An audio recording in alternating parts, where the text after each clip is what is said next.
Killing that. Good morning and a very warm welcome to APEC's 10th annual experts meeting. It's wonderful to see you here, and on behalf of Andrew Shannon and the trustees of the charity, thank you so much for coming today.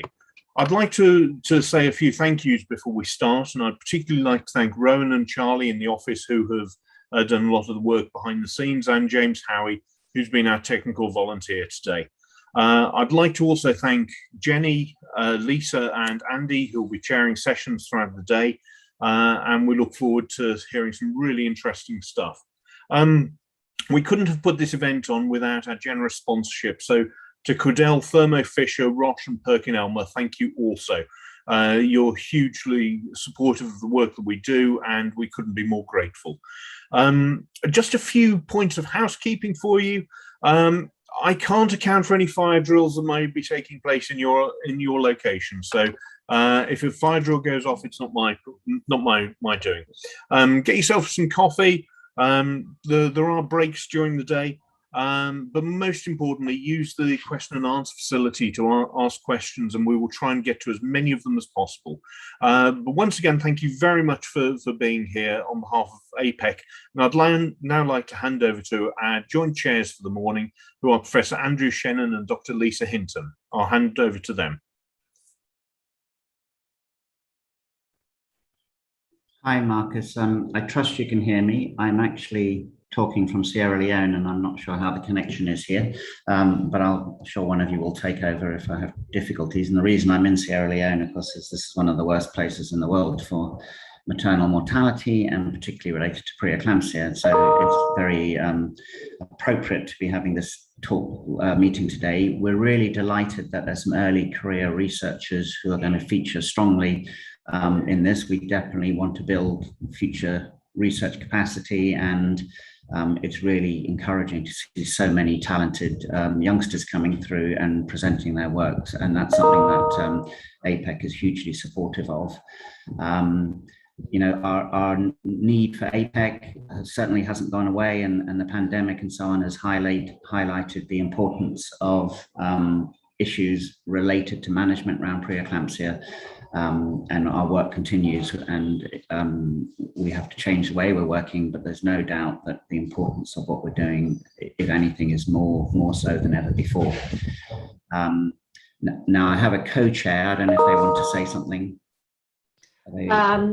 No, nothing too extensive other than good morning, everybody. Thank you very much for joining. And I'm set with all of the participant biographies, so I can introduce our speakers this morning as we go along. And then if we have time between presentations and there are questions in the chat, we will invite our participants to respond to those questions.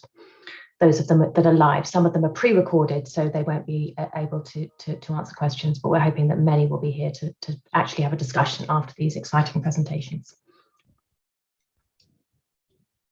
Thank you very much, Lisa. And given my connectivity issues, I'm going to hand over to you to introduce the first speakers, if that's all right, and I'll dive in every now and then. Thank you so much. Perfect, absolutely, and hope we don't lose you too much. Thank you for joining from Sierra Leone. Okay, Marcus, would you like me to start a couple of minutes early, or should we hold off and just wait? No, I'm looking forward to hearing from Beth, so let's get on with it. Brilliant. Okay, so thank you everybody for joining. First up this morning is Beth Jakubowski, who is a qualitative researcher based in the Department of Primary Care Health Sciences in Oxford. She works on a variety of projects related to hypertension and has very recently submitted her PhD looking at hypertension in pregnancy. She's going to be talking to us this morning about work that she did as part of that PhD, but also linked to the broader BUMP trials that we're going to be hearing more about throughout the day. So over to you, Beth. Thanks very much for joining. Thanks, Lisa. I'm just going to share my screen then and get the presentation started. So I'm going to be presenting the results of the UDIP study today. So UDIP was a cross-sectional diagnostic accuracy study of self-testing during hypertensive pregnancies. We did do quite a lot of qualitative work through that study as well, but I'm just going to be presenting the results of the main UDIP trial today. The study was completed last year and is under review at a journal at the moment. So a little bit of background about urine detection in pregnancy. Dipstick proteinuria tests are one of the most commonly performed antenatal screening tests and are central to the diagnosis of preeclampsia. These tests are often performed by midwives or midwife support workers at routine antenatal appointments. And self-testing, if accurate, has the potential to improve the detection of preeclampsia as part of a home monitoring regime, which may include self-monitoring of blood pressure and self-testing. So self-testing with dipsticks is inexpensive, it's convenient, it's easy to use, and it provides a rapid result. So in terms of current practice, NICE recommends using an automated reagent strip dipstick reading device for screening for proteinuria, and confirmation of a positive dipstick test is done by a PCR or ACR lab test. So there's evidence that suggests that automated readers are not widely used and that visual assessment of a dipstick is a more common screening method. We also know that automated readers are expensive and they're not necessarily feasible in all antenatal care settings. So the primary aim of the study was to determine the accuracy of proteinuria self-testing by pregnant women with a diagnosis of chronic or gestational hypertension or preeclampsia in comparison to a reference standard of laboratory PCR. We also had some secondary aims looking at ACR, but for the sake of time, I'm just going to present the results of the primary aim of the study today. But if you do have any questions about anything else that I may have left out, do feel free to ask. So in terms of the inclusion criteria, it was pregnant women aged 18 to 50 years with a diagnosis of gestational or chronic hypertension or preeclampsia of 20 weeks or more in terms of gestation. And we recruited from 3 hospital sites. So in terms of the study setup, we had 3 index tests: a visual dipstick read by the pregnant woman, a visual read done by a healthcare professional, and an automated reader result. The reference test, we had a primary reference test of PCR, secondary reference test of ACR, and these are both the laboratory tests again. So in terms of thresholds, 1+ or higher on a visual dipstick or the automated reader was classified as positive, and true positives were classified as a PCR of 30 or more. So we recruited again at 3 hospital sites, but this was through a combination of antenatal clinics, day assessment units, inpatient wards. So just a quick snapshot of our recruitment over time. The study started in September 2018 and it ran until March of last year.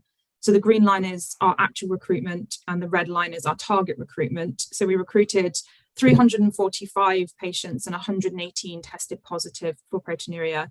Again, a positive test was PCR of 30 or higher. Just to run through some of the demographics of our study population.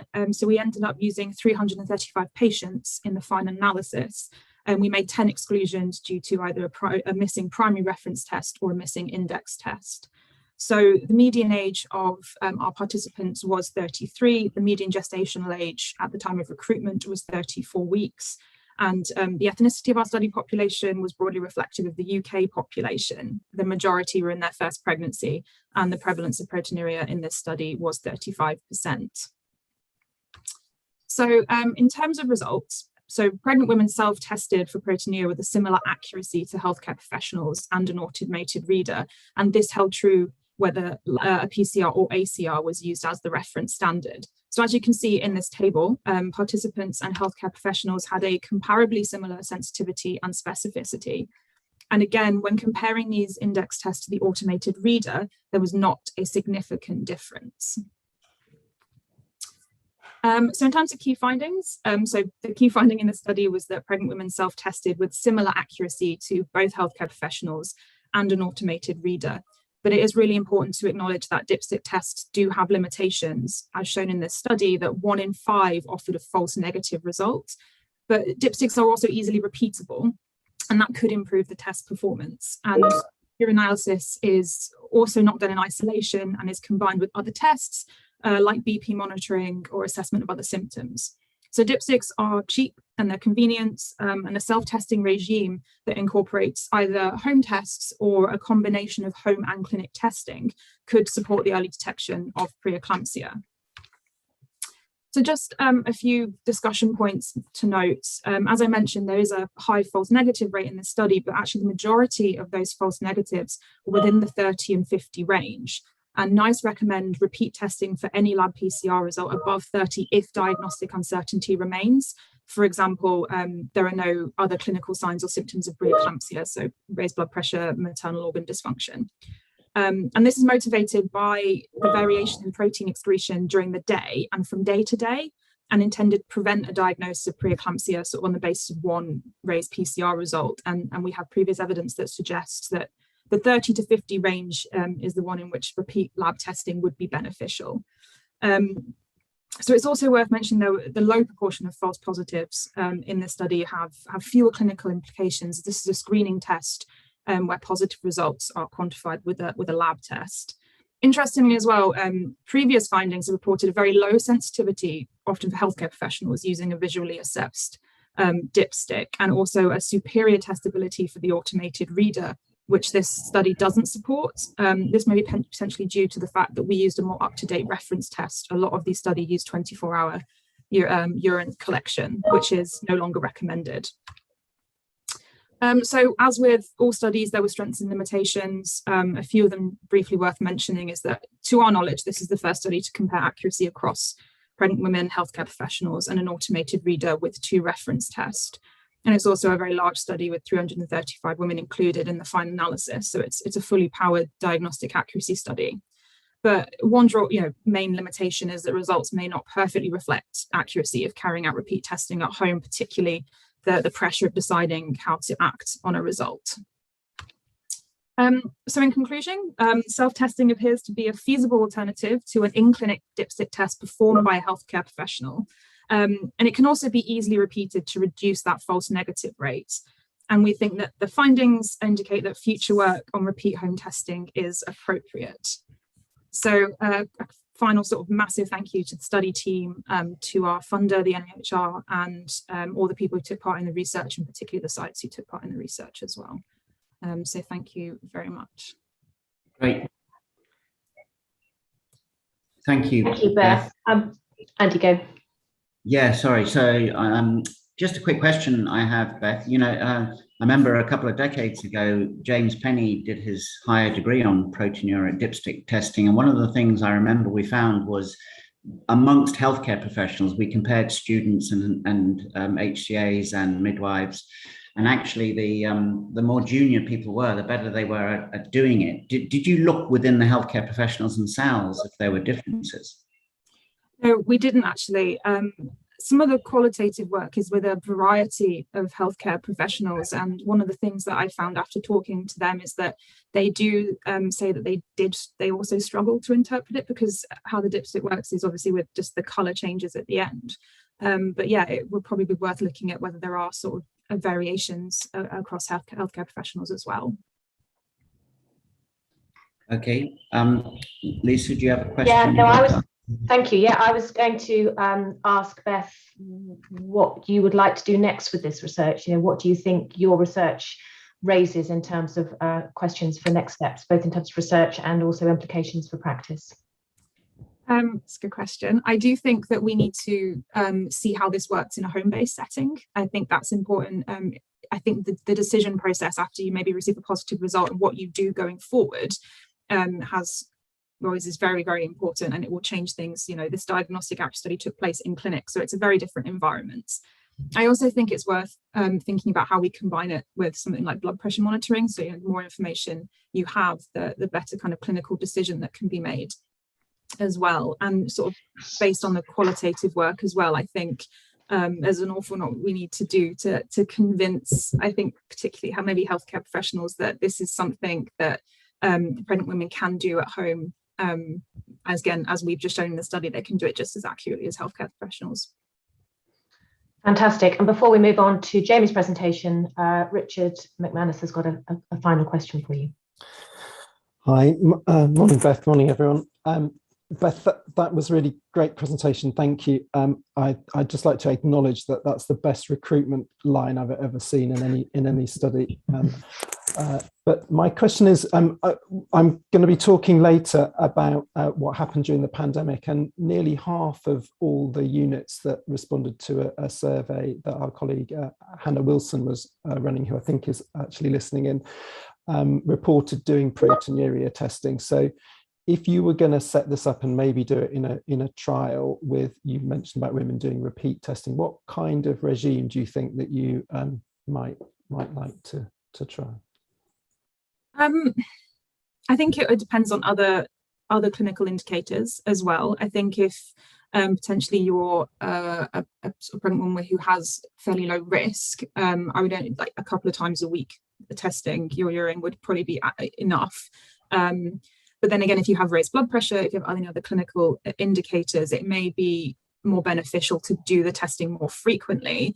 I know that something that we mentioned in the paper was talking about doing a combination of home and clinic testing. I I don't think we're probably going to ever get rid of the fact that urine will be tested at antenatal appointments, especially if you have a raised blood pressure.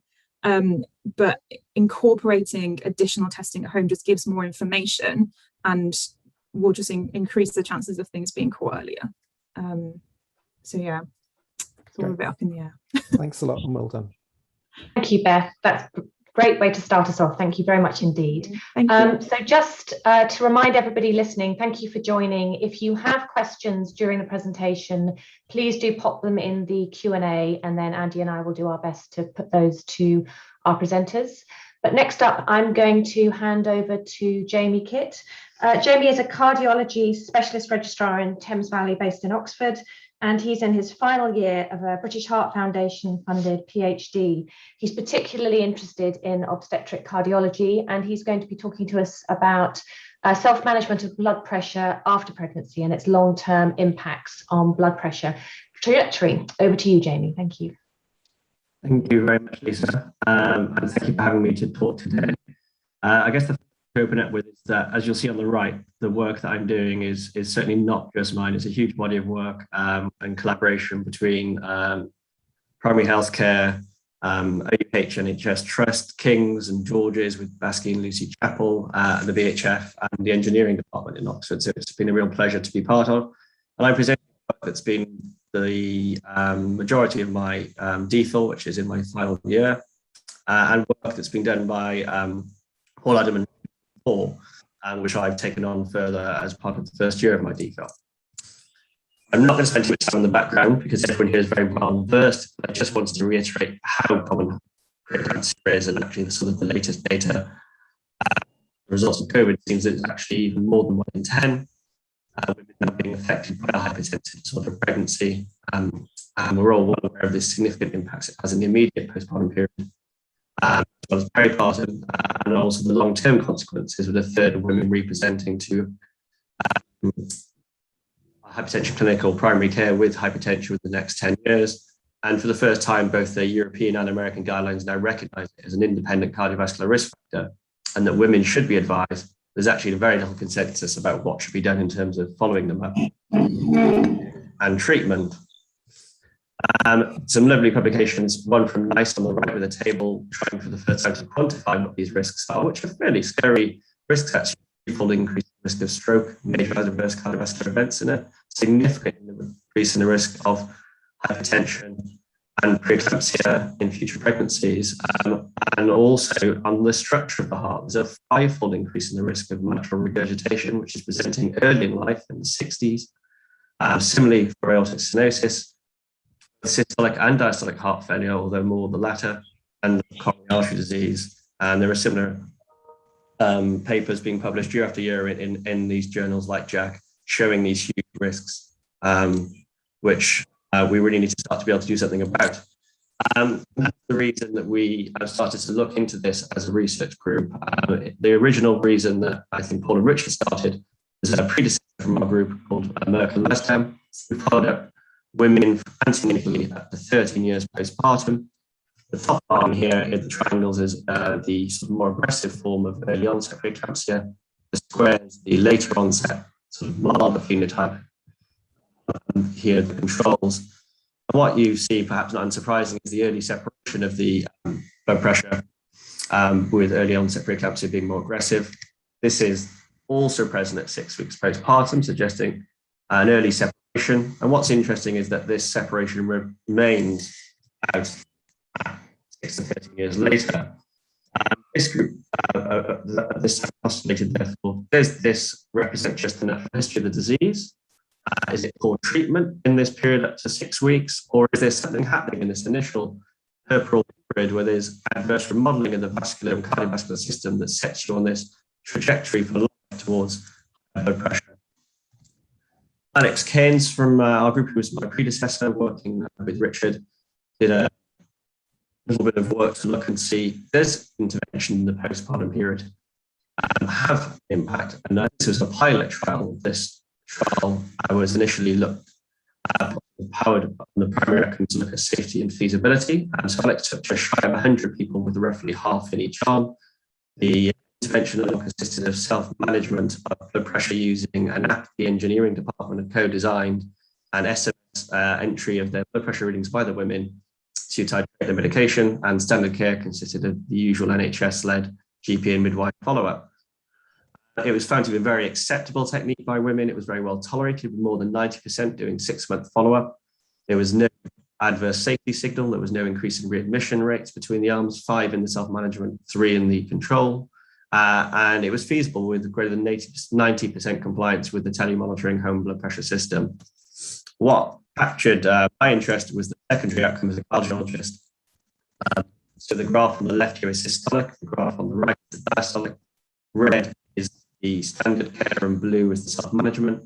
So perhaps unsurprisingly, particularly in the diastolics here, which is a more characteristic feature in preeclampsia and certainly in young adult hypertension, that the diastolic are affected first, systolic presenting generally later in life, although obviously in preeclampsia in the acute period it shoots up too. And so, well, unsurprisingly, you'll see a separation here as the self-management arm are being more closely monitored and titrated, that the bars are lower. But what was interesting beyond 100 days, where all but 2 women were off treatment, was that there was still a 4.5 millimeter difference. So this is where I picked up the research. And so we wanted to find out, first of all, was this a fluke? It was a fairly small trial size and it was a secondary outcome, but it was significant. Or was there something actually happening in this puerperal period to a longer term improvement? So we picked the same cohort up. We knew that there may be dilution, so we carefully adjusted for the traditional hypertensive risk factors. And because we wanted to make sure that we were removing any white coat effect and identifying any masked hypertension, we used the gold standard way of assessing blood pressure, so 24-hour diastolic blood pressure, rather than clinical bedside readings. Of the 91 that completed Alex's trial, 67 had consented to participate in future research, and an additional 3 that weren't randomized that had gone through standard care were also eligible. So we had a pool of 70, and we were very pleased that we managed to achieve almost 90% of these being re-recruited at 63, with a rough split between either arm. This I haven't shown just because of the time limitations, but they're exceedingly well matched in terms of all their similar characteristics in terms of age, parity, BMI, ethnicity, the type of diagnosis, whether it was preeclampsia, gestational hypertension, and so on. So let's get right to sort of the meat of it and the results. The graph on the left here, published in Hypertension in August of this year, shows the blood pressure just shy of 4 years postpartum, which is the time when we picked these women up, adjusted for what their antenatal BPs were in the original trial. The red triangles here are the intervention and the black dots the control, and you'll see an almost 7.5 millimeter difference between the groups. Sensitivity analysis were done to adjust for all of the risk factors I mentioned. So salt intake judged by BHF validated questionnaires, alcohol intake subjectively reported, albeit objectively measured exercise, smoking history, family history. The sensitivity analysis didn't show any impact on this huge difference in blood pressure between the groups, apart from salt intake. And even then, there still remained an almost 7 millimeter blood pressure difference between the groups. So if we plot this out now longitudinally, very much like the first graph I showed you of Mazarka and Laston's work, you see a very similar sort of picture. So antenatally, the groups are very similar. If anything, the intervention has slightly higher PPs. And the intervention group in the early postpartum period, which is Alex's work, showing the blood pressure, the 6-month graph from the original trial published in 2018. And then actually a widening of the trajectories here really does suggest that there has been something that's happened in this initial puerperal period that's led to a better trajectory of blood pressure. This has then been the last 2 years of my work, a trial to look why this may be happening and also to see, is it reproducible in a trial that is definitively powered to detect blood pressure as a primary outcome. This trial is called POP-HD. It's just coming to a close now, as I'll show you. And we've recruited over 200 women, 100 in either arm, roughly. These aims of answering these additional questions. The technology has advanced somewhat since Alex's day, so there are now beautiful validated monitors that are Bluetooth enabled, so the upload of readings is automated and the dose titration is fully automated, overseen by doctors as per MHRA mandated guidance. In addition to the... Amy, just to say you've got 1 minute left, if that's okay. Just coming to a close. Thank you, Lisa. So the important part of this at the end is when they come in at 6 to 9 months this year, they have multimodality deep organ phenotyping. And basically we go from the very top of the body to the bottom to look and try to understand mechanisms and also find out predictors of what we can use as markers for future cardiovascular disease. So you see a beautiful retinal image on the right, showing crowding or tortuosity of the disc, a characteristic feature of preeclampsia. Here you see flight of the brain. We know that these women by 5 to 10 years have more white matter lesions, altered volumes, and altered blood vasculature. They get beautiful cardiac MRIs, aortic MRIs, cardiac pulmonary exercise tests. What we're really seeing here, obviously I'll talk about this when this work is eventually published, is an insight into the mechanism as to why they're at higher risk of having stiff heart and valvular heart disease. COVID obviously impact on this, as you can see from this graph, but we did manage to achieve recruitment in the anticipated time with over 200 women recruited within a year. There were some adjustments, 24-hour PP fitting via Zoom, something I never thought I'd do, but it works very well. And we got a high percentage of acceptable readings based on Sturgeon and else criteria. And actually remote follow-up worked extremely well for the women as well. So I can't say any more on that, but watch this space. We've now completed 200 of 203 patients who remained in that trial. And I hope to be able to come back and update you more on that next year. Thank you very much, Jamie. We turned your camera off because you were a bit, you were breaking up a bit. I don't know if we can put your camera on again now so we can see you. We've got time for just a couple of questions. Andy, did you have one? Or I can see that we've got one in the chat from Asma Khalil. Okay, can Asma talk, or shall we just bring it up? I can't see Asma. Oh, here she is. Yeah, Asma, would you like to pose your question?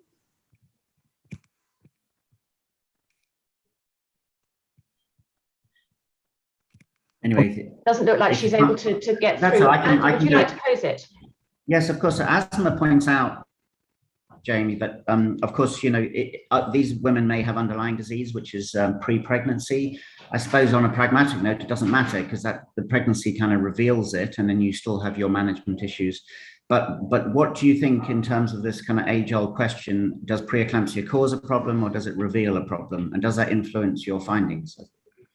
No, excellent question, Andrew. And apologies, I didn't realize until I just seen the chat that there were sound issues. There were testing. That's the great thing about Zoom. So yeah, sort of you're referencing the Hunt studies there from the Norwegian groups. Their sort of big argument is that preeclamptic women are, you know, on a different spectrum to normotensive pregnancies. They have higher BMIs, higher waist to hip circumferences, higher levels of adiposity, higher triglycerides, higher fat, and as you say, that the pregnancy is a stress tested and masks it. If you actually dig down into that paper they published last year in JACC, actually, Haugenel, you'll actually see, however, the diastolic BP is already never returns to normal. So there is definitely something, I think there is definitely a group of women where they do have pre-existing vascular dysfunction and you're masking it. There's definitely a group of women who get the early onset PET where there's been a problem with placentation. There was a clear cohort of women in our trial, it's about a third of them, that get the later onset preeclampsia with absolutely zero risk factors, having been absolute gym bunnies, never smoked in their life, eaten an excellent diet, where there is a problem somewhere along this pathway. An analogy I think I've used Baski here before, sort of the boiler and the heating system and the radiator. And that there's a problem somewhere in there, that central heating system that's being unmasked, and understanding that a little bit more, and whether intervening in that postpartum period can remodel that back to normal. That's what we're trying to understand in this current trial. I hope I've kind of answered the question there. That's great. No, thank you. Great, thank you very much, Jamie. Just to remind everybody, do put questions in the chat if we don't have time, in the question and answer box rather. If we don't have time to answer them in discussion here, we will pass them on to the presenters and they will get back to you individually.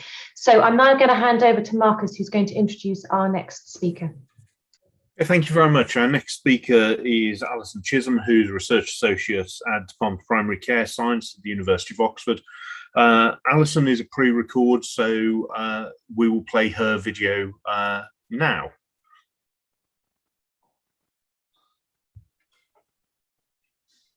which will be coming up very shortly. Here we go.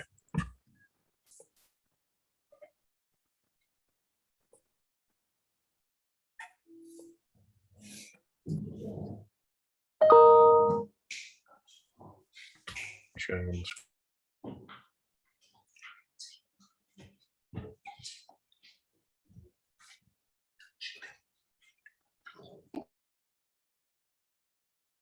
Pressure during pregnancy. As you all know well, Marcus, in particular what we heard from women and healthcare professionals about their experiences of self-monitoring blood pressure during pregnancy. As you all know well, a key element of antenatal care is regular blood pressure measurement, particularly in women with pregnancy hypertension or with risk factors for preeclampsia.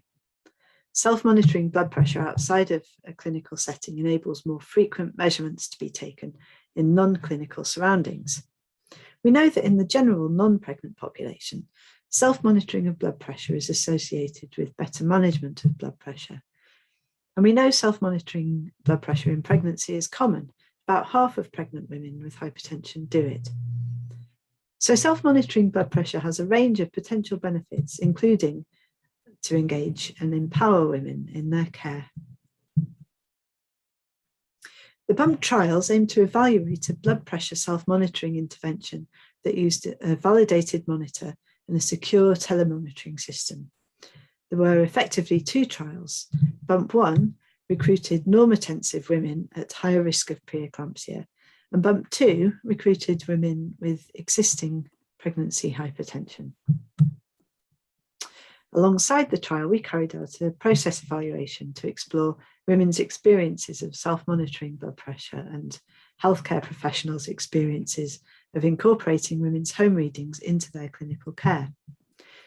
We carried out in-depth interviews across 5 trial sites with 39 trial participants and with an additional 8 women who declined to take part in the trial to explore women's experiences of self-monitoring blood pressure or their reasons for choosing not to. We also interviewed 21 healthcare professionals who were involved in the care of women in the trial or in the administration of the trial, or sometimes both.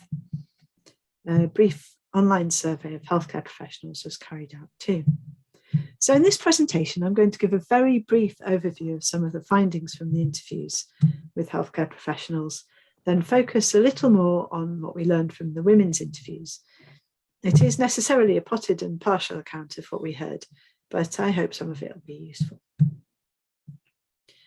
So from the healthcare professionals' interviews, we learned that they largely trusted home readings from validated monitors and trusted women to report them accurately and honestly. Some found their professional role was enhanced as home readings allowed treatment decisions to be based on a wider range of data. When women contributed home readings to the consultation, some said it enriched their opportunities for shared decision-making with the women, although not all women did share their readings. Some observed that home monitoring sometimes reduced hospital admissions for observation, and that where home monitoring replaced a clinic visit, it made antenatal care more convenient for women, reducing their need to travel to appointments, to take time off work, or make childcare arrangements. However, a few midwives felt that the intervention added to their workload when they felt they had to check home readings submitted on the app, although the onus was really on the women to take action if they had a raised reading. Some healthcare professionals said they would have liked to be able to adjust the thresholds depending on an individual woman's other conditions or their baseline blood pressure levels. They also said it was not always clear how they should manage situations where there was a discrepancy between home and clinic readings. These were most commonly a lower home reading than clinic reading, but occasionally the clinic reading would be normal and home readings raised. And there wasn't always clarity on how to manage this situation. So moving from the healthcare professionals to the women's perspectives, the majority of women in the trial had positive experiences of home monitoring, reporting that they found it reassuring, acceptable and convenient, sometimes saving them having to make a visit to clinic to have their blood pressure checked. Several described how it had alerted them to increases in their blood pressure. Having a series of home readings was empowering and gave women a closer understanding of their blood pressure patterns. To some extent, home readings helped women and healthcare professionals manage white coat hypertension. However, self-monitoring could also introduce uncertainty for women about how to interpret variation in their readings and whether and when to act on them. Engagement of healthcare professionals with home readings was reportedly inconsistent, with some very reluctant to engage with them and others using them as a vehicle to embrace a system of shared decision-making with the women. So next, I'd like to share a few quotes with you from women who took part in the interviews, which illustrate some of these issues. This is a quote from a Bump 2 woman with chronic hypertension. It's an example of self-monitoring facilitating a deeper understanding of a woman's blood pressure. She says, "I think it's good not just to rely on coming to the hospital for what's happening with your own body, as well as to be self-aware of what's going on and not to ignore it."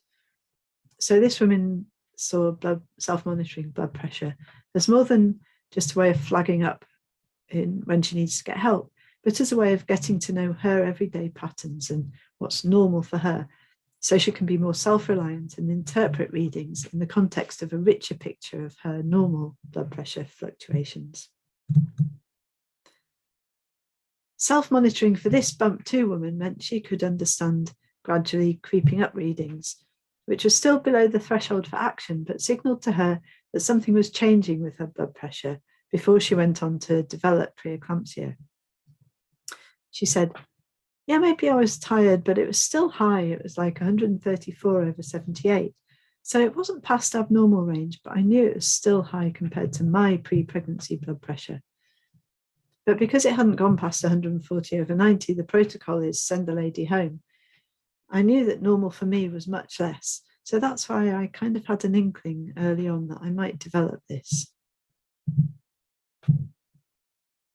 For this Bump 2 woman with chronic hypertension and a history of preeclampsia who was anxious about a headache, she could look to her home readings to figure out whether it was likely to be a sign of preeclampsia or whether she should look for a different cause and help manage her anxiety.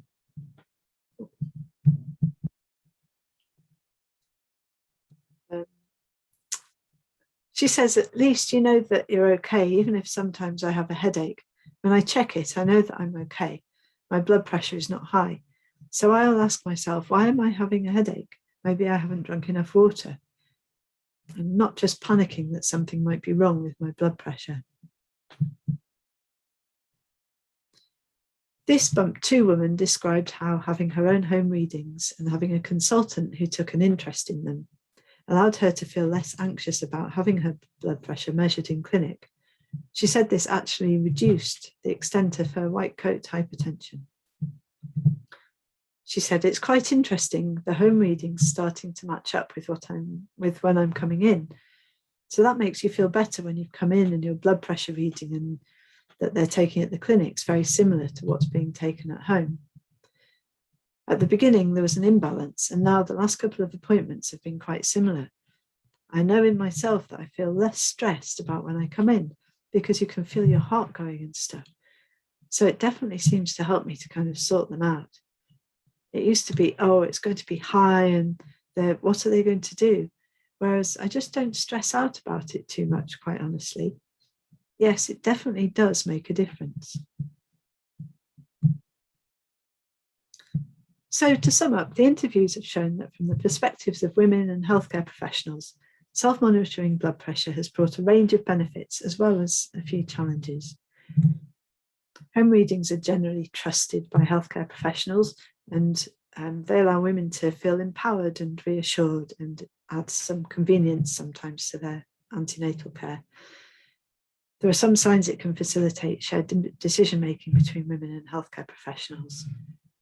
But sharing home readings is not yet widespread, and there may be a need for some more guidance on how to manage discrepant clinic and home readings, and how to develop care pathways that incorporate monitored blood pressure readings. Thank you very much.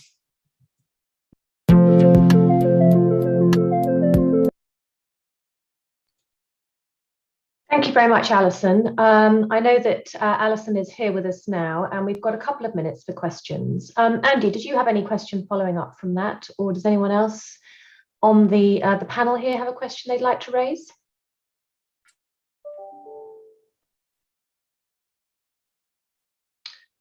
Alison, if you can hear us, just one question from me, I think, is this work's obviously been done embedded within the bump trials, which are coming to an end. What would you say the next steps should be with looking at this research and thinking about how best to support women who are doing their own monitoring and clinicians to have these discussions? How might we actually guide this sort of guide, think about the guidance that both women and the health professionals need?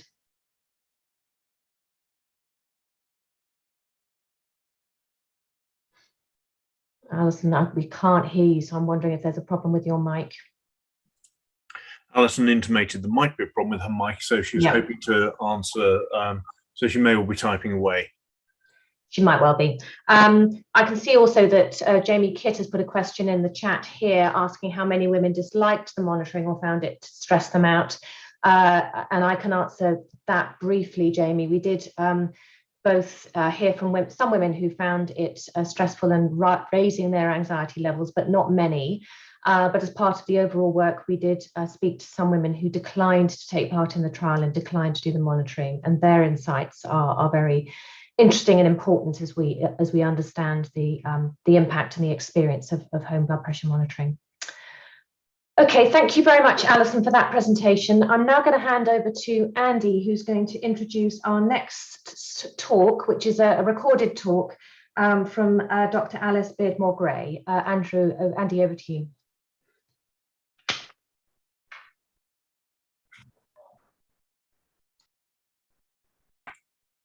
As we can't see Andy, it may well be. I'm back. Sorry, I literally missed the last 3 minutes, so hopefully you can hear me. We can. So do you want to introduce Alice's talk? Sure. So Alice is Beardmore-Gray is one of our current PhD students at King's. She's doing some very exciting work in Zambia and India on timing of delivery with early onset preeclampsia. Part of that workup, she's done some IPD on current studies related to that topic in a sort of sophisticated setting. So we're delighted she's been able to share the results, which I think are quite important as a number of studies come together. Thank you, Alice.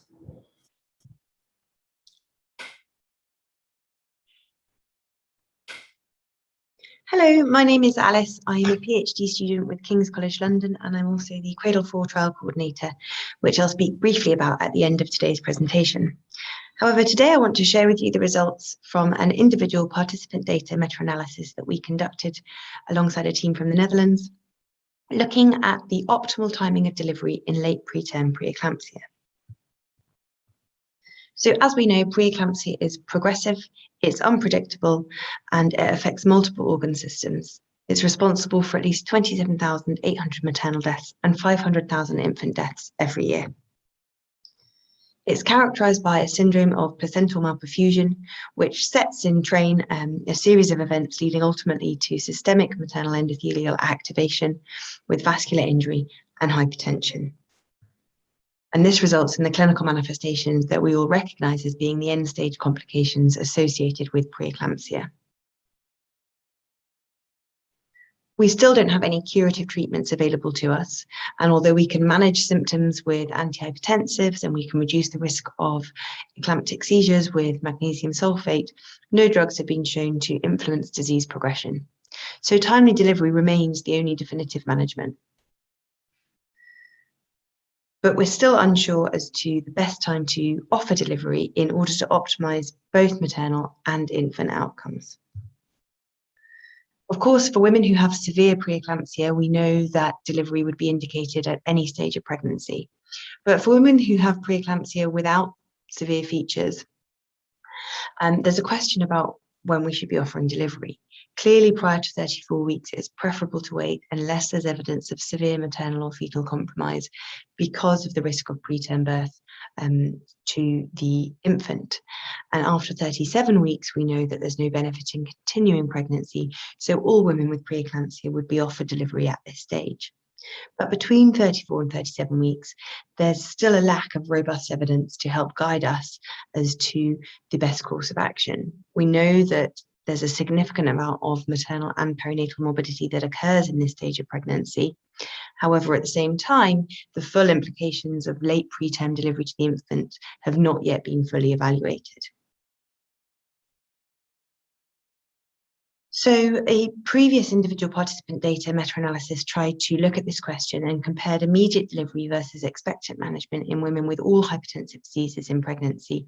So this included women both with preeclampsia, but also gestational hypertension and chronic hypertension from 34 weeks gestation onwards. And they were able to include data from 5 randomized controlled trials, which are shown here, all of whom included women with hypertensive disorders of pregnancy and randomly allocated them either to planned early delivery or to expectant management.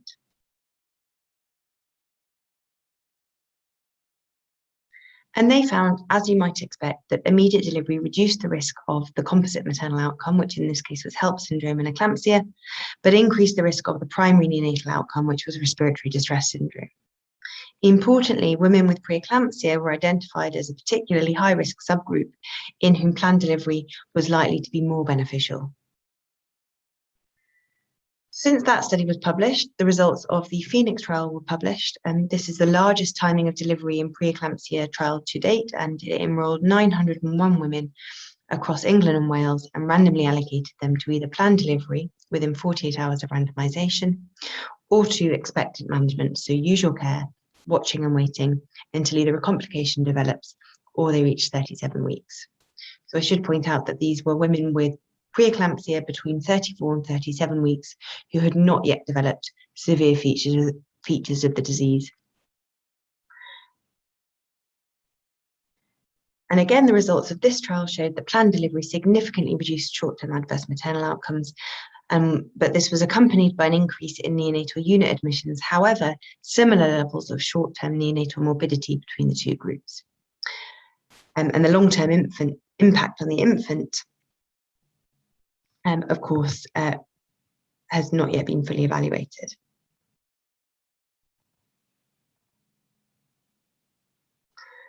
So in light of the results of the Phoenix trial, we decided to repeat this individual participant data meta-analysis, but focusing specifically on women with preeclampsia and combining the previous randomized control trials with the new data available from the Phoenix trial. So we performed an electronic database search and we sought participant level data from the authors of all eligible trials. We included women with singleton or multi-fetal pregnancies presenting with preeclampsia or superimposed preeclampsia from 34 weeks gestation onwards. And we used a composite of maternal morbidity as our primary maternal outcome and a composite of perinatal mortality or morbidity for our primary perinatal outcome. We analysed all available data on an intention to treat basis, and we used a one-stage fixed effects model for our primary individual participant data meta-analyses.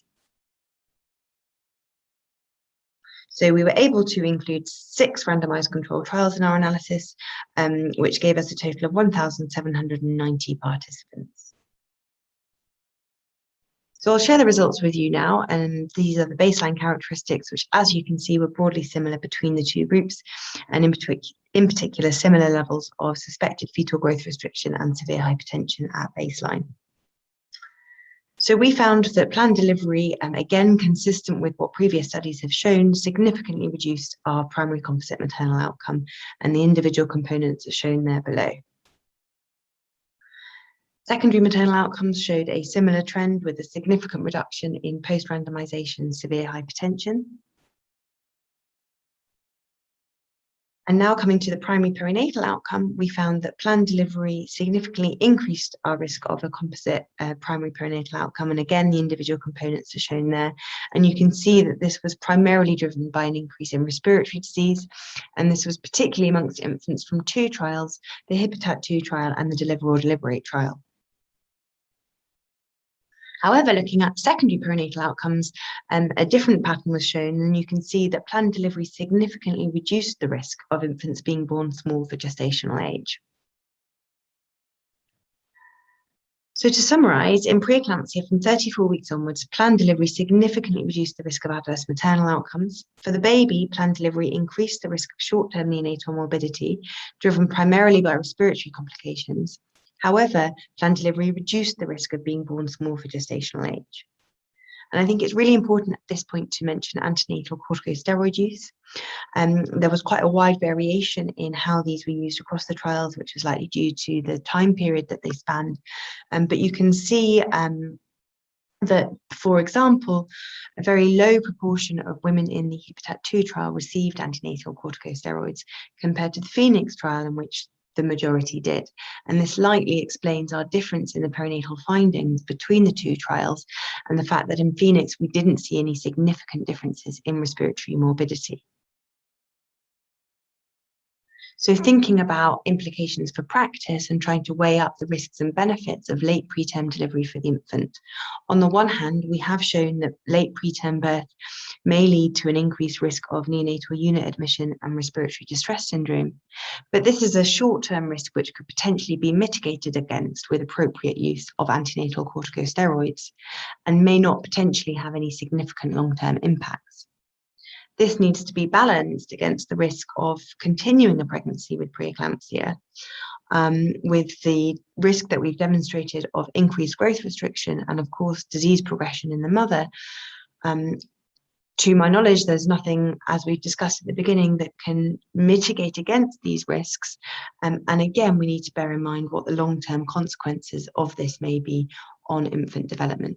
So I think it's really important to bear all of this in mind when we're counselling women and when we're trying to balance the risks and benefits. So just to end on how this may play out in a low resource setting where the majority of maternal and perinatal deaths are happening, we're currently running the Cradle-4 trial in India and Zambia, which is a very similar trial to the Phoenix trial. And we're approaching the final sort of 6 months of our recruitment. So I hope that by this time next year, we'll have some results from this trial to share with you as well. And that may add a really, really important piece of the puzzle in answering this question from a low resource perspective. So thank you to everyone who was involved in this piece of work, and thank you for your attention today. I'll end there. Thank you, Alice. Alice is unfortunately not able to be with us, but Andy is able to answer questions on this presentation. So if there are any, please do pop them in the Q&A or put your hand up if you're a panelist. Andy, I was just going to ask a question. You're obviously doing this work in low middle income settings now. If you had to draw conclusions from the work that Alice has just presented about how this might impact on care in some of those settings, what would you say? Well, I mean, it is a tricky dilemma, isn't it? Because neonatal facilities are worse, and you have to deliver babies. But the outcomes that are improved are the ones that are likely to be causing the stillbirths, and we have a lot of deaths, whereas no deaths are happening at this gestation in a high-income setting. So potentially, you could save lives at a small cost of respiratory morbidity. So that's why we need to do the trials. You can't just implement it. 95% of preeclampsia because where we haven't done the research. So I'm really think Cradle-4 work is going to be important to add to this evidence. Fantastic. Thank you. Any other questions before we move on to our next presentation? No. Okay, thank you, Andy. We're really looking forward to hearing more about those results, hopefully this time next year. Okay, next up we have a recorded presentation from Veronica Giorgione, but Veronica is with us, so we'll be able to take questions at the end. Veronica is a PhD student at St George's in London. She graduated in medicine in Italy and then moved to the UK to start her PhD. She's particularly interested in complex cardiovascular changes that affect women with hypertensive disorders in pregnancy. And she's going to be talking to us about those changes in twin pregnancies with and without preeclampsia. Over to you, Veronica. Thank you.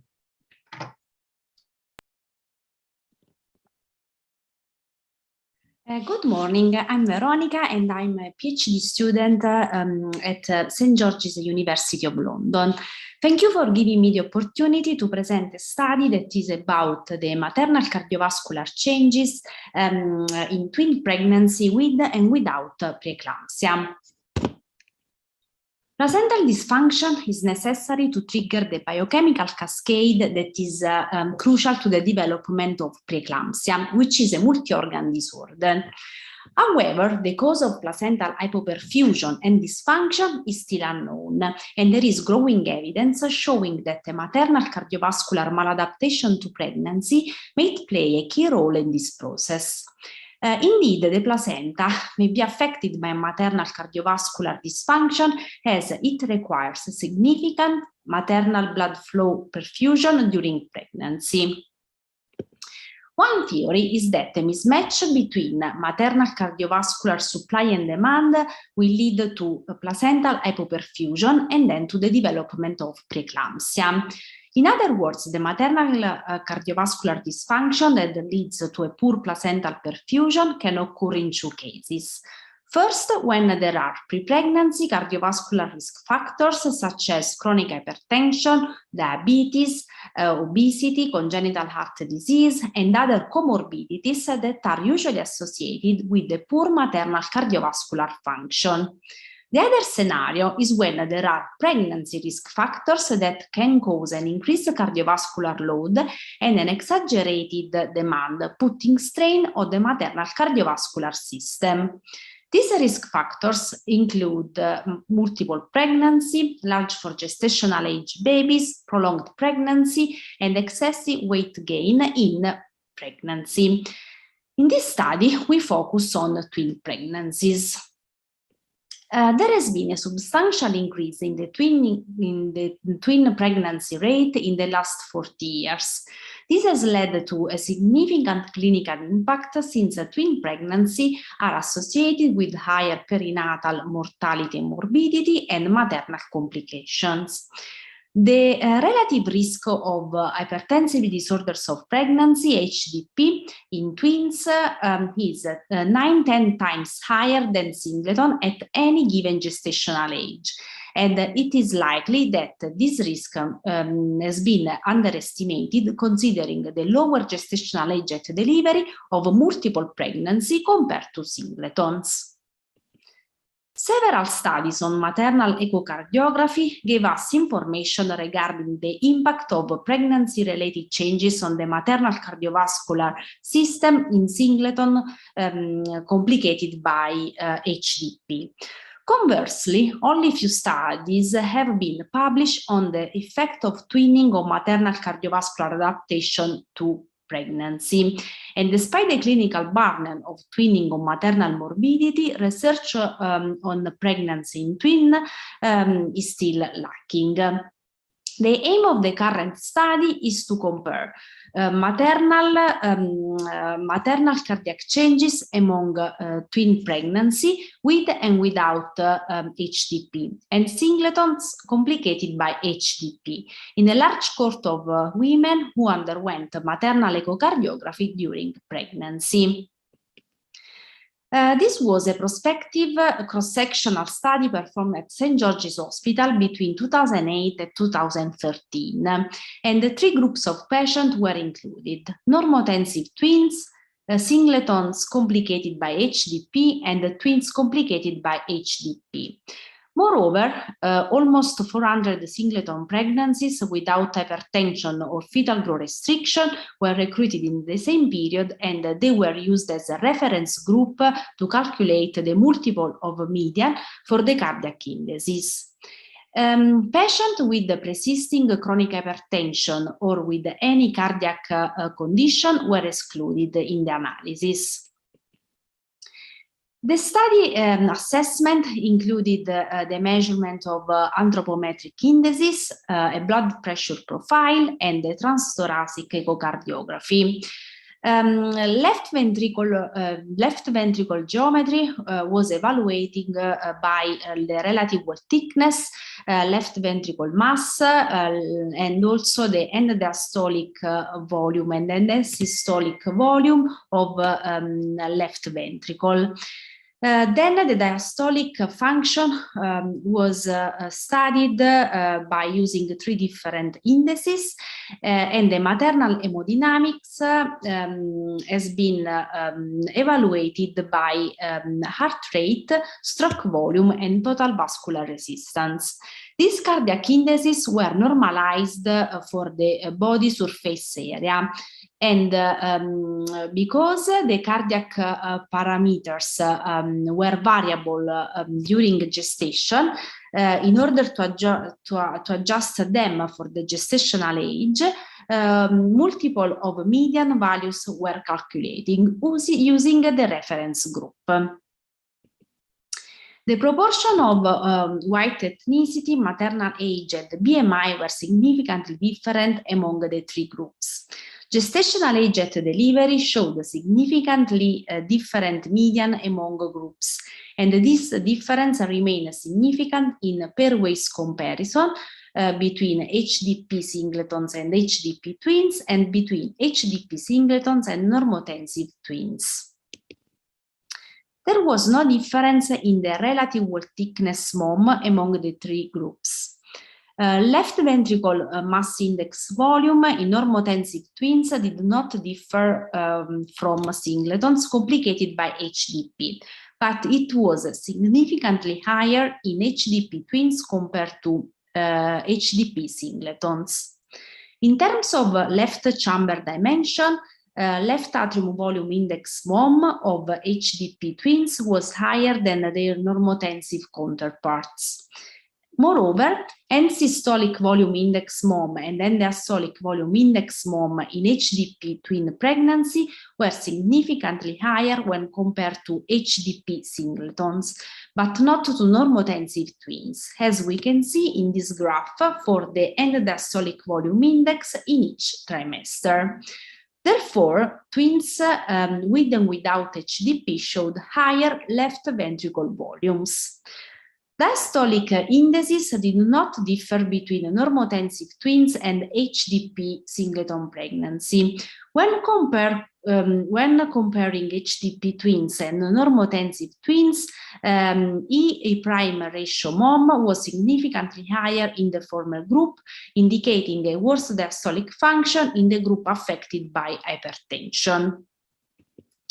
Stroke volume index MOM was higher in normotensive twins compared to HDP singletons, while it was lower in HDP twins compared with normotensive twins.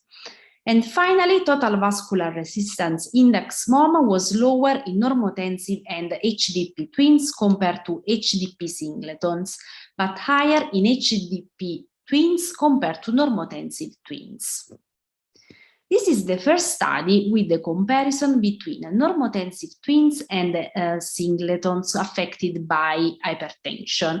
And the main findings are that geometric and functional cardiovascular indices are equivalent between normotensive twins and HDP singletons, and that the development of hypertension in twins make these cardiac indices worse. We can therefore conclude that there is a more severe impairment of the maternal cardiovascular function in normotensive and hypertensive twins. And this might support the theory of an increased cardiovascular demand imposed by twins on maternal cardiovascular system. Thank you so much for your attention, and I'm happy to take any question from you.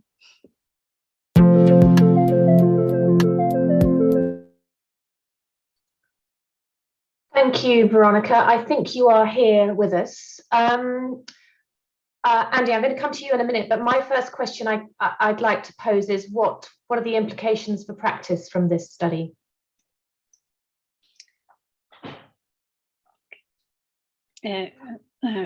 Good morning. Good morning.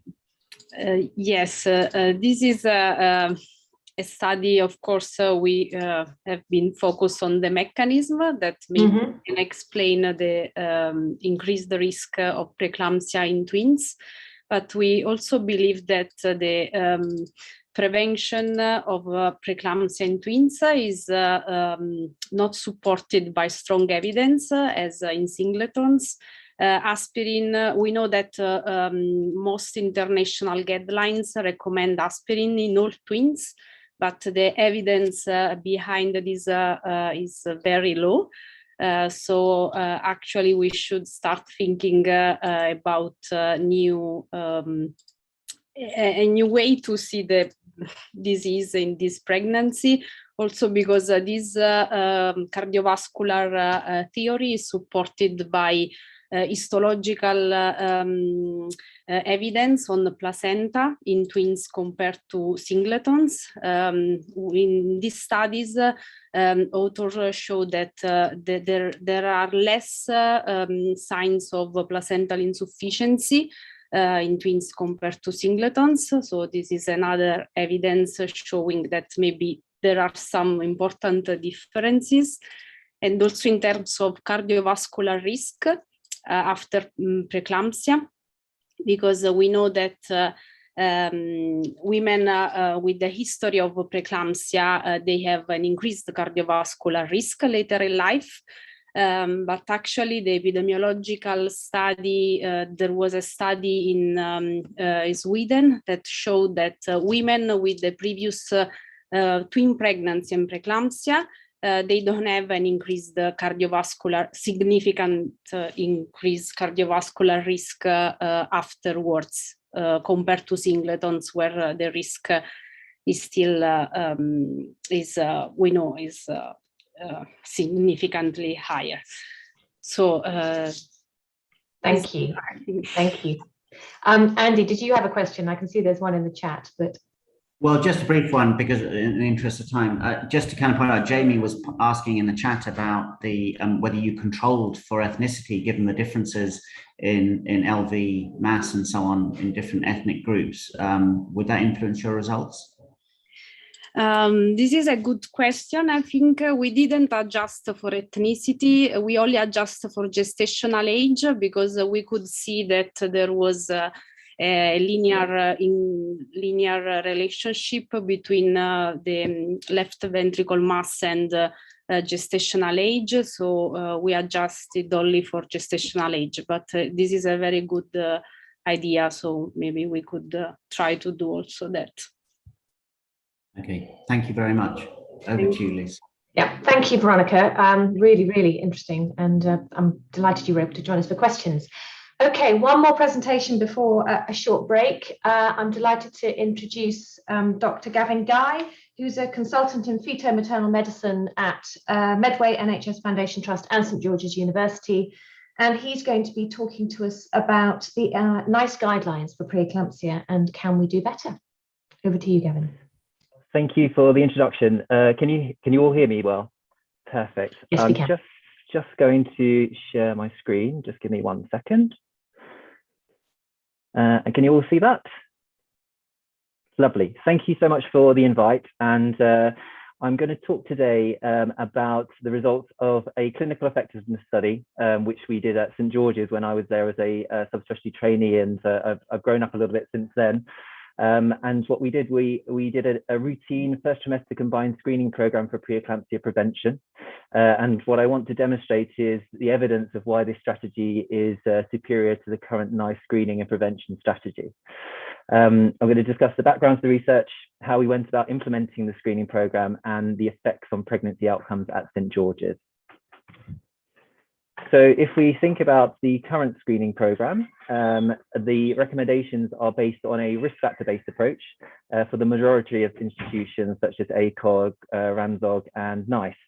And in particular, NICE recommends that if you are screen positive on 1 high risk factor or 2 moderate risk factors, then you would then get aspirin and then have surveillance. But what are the issues with this type of approach? So most of the risk factors and this type of approach is based on medical legacy rather than evidence from prospective studies, despite that approach being generally considered to be clinically ineffective. And although the majority of risk factors are statistically associated with increased risk of developing preeclampsia, criticisms of the approach include low likelihood ratios for the individual risk factors, lack of consideration for the interactions between the risk factors that might weaken the likelihood ratios, and as such, the inability to de-escalate preeclampsia risk when protective risk factors are apparent, such as a normotensive previous pregnancy or an average weight, etc. And as a consequence of these limitations, the use of a risk factor-based approach can result in a higher screen positive rate and a numerically indeterminate level of risk. So what are the alternatives to this type of approach? So I think everybody knows about the ASPRE trial, which was a huge trial which was performed a few years ago with the FMS, many centres around around Europe. And this evaluated the efficacy of using the FMS algorithm in the first trimester to identify pregnancies at risk of preeclampsia. And they've demonstrated that if you give high-risk women, as per the algorithm, 150 milligrams of aspirin, you will reduce the rates of preterm, which is less than 37 weeks, and early preeclampsia, less than 34 weeks, by 62% and 82% respectively. And they also demonstrated in subsequent papers that you delay the onset of preeclampsia by 2 weeks and shifting the preeclampsia cases more towards term. And then using the competing risk model, the NIHR-funded SPREE study was a large multi-center prospective study in 7 NHS hospitals with over 17,000 women, which compared the algorithm to the NICE screening method and different combinations of the algorithm. And the best performance was with the maternal factors, mean arterial pressure, uterine artery pulsatility index, and placental growth factor, which has a more than double detection rate than the NICE guidance, 82% versus 41%. And interestingly, the study also highlighted that there was poor physician compliance with aspirin prescription, and only 23% of women that were eligible for aspirin, according to NICE, were being prescribed aspirin. So on the back of this, we undertook an effectiveness study, which is distinct from an RCT efficacy study, in which we explore the effectiveness in implementation in real-world limitations. So from that perspective, we took a pragmatic approach to implementation with regards to medication, training, compliance. And these are all controlled in an RCT, but they are dictated by local resources and money locally for an effectiveness study. So we applied for NICE exemption, which is a process involving stakeholder consensus and governance review to inform NICE about our off-guidance approach. We utilized the FMF algorithm with PAPE instead of PLGS because it's already used in trisomy screening and therefore would be no additional cost. And with regards to the SPREE study, we expected about a 5% decrease in screening performance from 81 to 76%, but this is still far superior to the NICE detection rate at 41%. We used aspirin 150 milligrams as per the ASPRE trial, and we set the threshold so that 10% of the population would be screen positive, which in our population was a risk cutoff of greater than 1 in 50. That population received a package of care, which included increased surveillance with serial growth scans and a planned induction of labour at 40 weeks because of the expected right shift of preeclampsia towards term. So here are our results. Let me just carry on. On conventional odds ratio analysis, the FMS screening program resulted in a significant 23% reduction of prevalence of preeclampsia, similar to the 27% reduction reported in the ASPRE trial. And although not reaching statistical significance, there was a trend towards reductions of 38% and 34% in early and preterm preeclampsia, respectively. However, solely comparing the means before and after an intervention without taking into account any long-term trends may over or underestimate the intervention effect. So how did we overcome that? We did an interrupted time series analysis, and that's to account for any temporal confounding factors, for instance, other changes in practice during the implementation period that may affect the screening program and confound the reduction rates. And when we performed the analysis, we had a modeled relative 21-month reduction of 80%, which is in keeping with the ASPRE trial. sorry about that. When we look at the results from prediction of preeclampsia, we showed that we could detect it. We had a doubling in sensitivity from about 40% to 76%, which is in keeping with the SPREE study, which I've already presented, despite a twofold reduction in screen positive rates. And we are therefore de-escalating risk in half of our women and offering them a personalized care plan.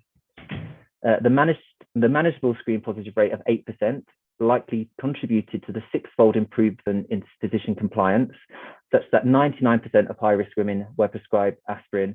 And this is important to understand because the recent Embrace reports have suggested that women that were high risk of preeclampsia never got aspirin prophylaxis, and it may have made a difference to their outcomes. Looking at the outcomes, we want to make sure that we are not worsening preeclampsia by introducing a new screening and prevention method. And we can show that actually there isn't any superiority apart from the fact that we had women that were less likely to need more than one blood pressure agent. So we are having about a 45% reduction there. And the rates of abnormal hematology, biochemistry, PCR, Magsalt, HELP syndrome, and eclampsia were not significant. And there was also no worsening in the incidence of small for gestational age or perinatal morbidity or mortality. Oops, sorry. So continuing on. In summary, we've demonstrated that the introduction of the FMS screening program, which includes first trimester multimodal screening for preeclampsia with targeted aspirin prophylaxis, is feasible and effective in a public health setting. Such an approach results in a twofold de-escalation of risk, a doubling of preeclampsia detection, almost total physician compliance to aspirin use, and a reduction into the prevalence of preterm and early preeclampsia without worsening of the severity of preeclampsia. So with that in mind, we must reconsider whether the risk factor-based approach for screening and preeclampsia prevention in routine healthcare settings must be re-evaluated. Thank you. Thank you very much, Gavin, for that interesting and provocative talk. We've got maybe just a couple of minutes for questions. If you could stop screen sharing, then we've got, we can see more of people on the screen. Andy, would you like to, I'm going to hand over to you for, I'm sure you've got questions. So Gavin, obviously very interesting findings. The biggest criticism of the algorithm, of course, is the costs. You know, aspirin's cheap, but actually the tests are expensive, or potentially if you're doing them on large numbers, given the very low prevalence of the outcomes that you're looking at. So what would be, I mean, obviously we don't want people to have early onset preeclampsia, but have there been any good cost analyses or justifications? Can you persuade NHS England to actually adopt something like this? That's the big question. Yeah, so I think at the moment there are, from my knowledge, there are two trusts that are using it. That we are using it at Medway, interestingly, where I've come, and also at St George's. But there is a plan for a wider implementation program with regards to the Tommy's app. I think we all know that is in process with Professor Baskey. And the hope is to actually look at the cost benefit ratio within that app analysis as well. Personally, I think investment with regards to training is important, but if we actually think about the actual components of the algorithm, the history taking is what we do at booking anyway. The blood pressures is what we do at booking anyway, and can be done at screening when you have the nuchal scan. The uterine artery Dopplers are not difficult to measure, and with a few training sessions, you could do the screening for the uterine artery Dopplers within a couple of minutes, and that has been, we've shown that as a preliminary study at St George's. And equally, we're not using PLGF, we're using PAPE. So I think from just a pure thinking about, in reality, is it going to be more expensive? Actually, it sounds like it's going to be more expensive, but it doesn't seem to be. And we were able to introduce it as a cost neutral exercise at St George's. But you do have to put a bit of legwork in at the beginning. So that's the only investment that you need. But once everybody's used to the algorithm and used to the way we're screening, it just becomes second nature. And at St George's, that's it. Everybody's on board, everybody uses it. And it has significantly improved our early preeclampsia rates at St George's, because I used to hear on the label before I did the study that, oh, where are all these early preeclampsias gone? You know, we don't have them anymore. And the only ones that we would have were the ones that came over from neighboring trusts. So it did have such an impact. That's why I looked at the data, and it was very, very surprising that we didn't have anybody deliver before 30 weeks using the algorithm. Obviously, there'll be late bookers and that may deliver sooner, but you know, it was such a stark result that we felt that it had to be brought out now nationwide, and I think that's what Professor Baski is hoping to do with his new app. Thank you, Gavin. Just we're eating into our break time, but I'm going to hand to Baski, who wanted to ask a question. No, do ask the question, Baski. But let's keep keep the answer brief. No, thank you, Lisa. There's no necessity. I can stop. Andy, it's absolutely the most important question you've asked is, is what's the cost of getting this in, because it seems to be working. The reality is, when you add it up, Andy, we end up saving money, not spending more money. So what happens is, as Gavin said, we're taking history, we're taking blood pressure, we're doing PAPE. The only thing we have to think about is, can we do uterine Dopplers? And when you do the maths, in any sonography department, if you introduce first trimester uterine Dopplers, you reduce by 1,500 the need for subsequent growth scans in the women that you previously were incorrectly assigning to high risk. So when you do the maths about introduction of first trimester uterine Dopplers, you end up saving money, not actually spending more money. But absolutely, the key cost is the cost change. Yes, changing the system costs. There is a seed funding or a startup cost. But once you do that, you end up saving money because you're providing high-risk care to half the number of women while you're detecting twice the number of adverse outcomes.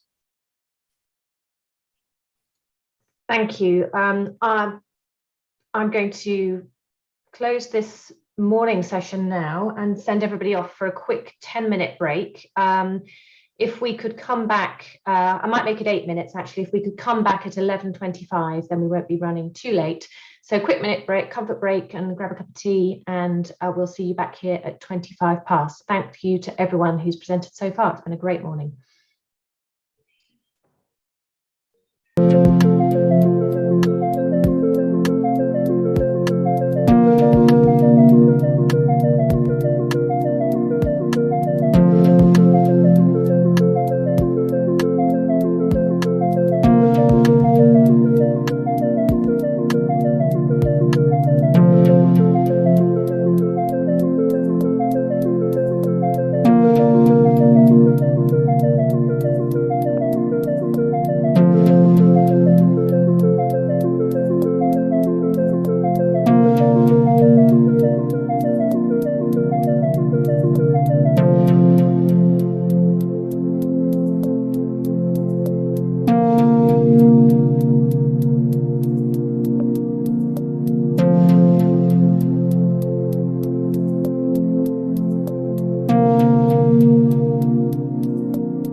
everybody. I hope you've had a good rapid break. We've got 3 more exciting presentations before we have a sponsor presentation and then a lunch break. So I am delighted now to introduce Laura Ormisher, who is a clinical research fellow at the University of Manchester, who's going to be talking to us, I believe, about some of her PhD work, and that's cardiac dysfunction and preeclampsia, a national study. Laura, over to you.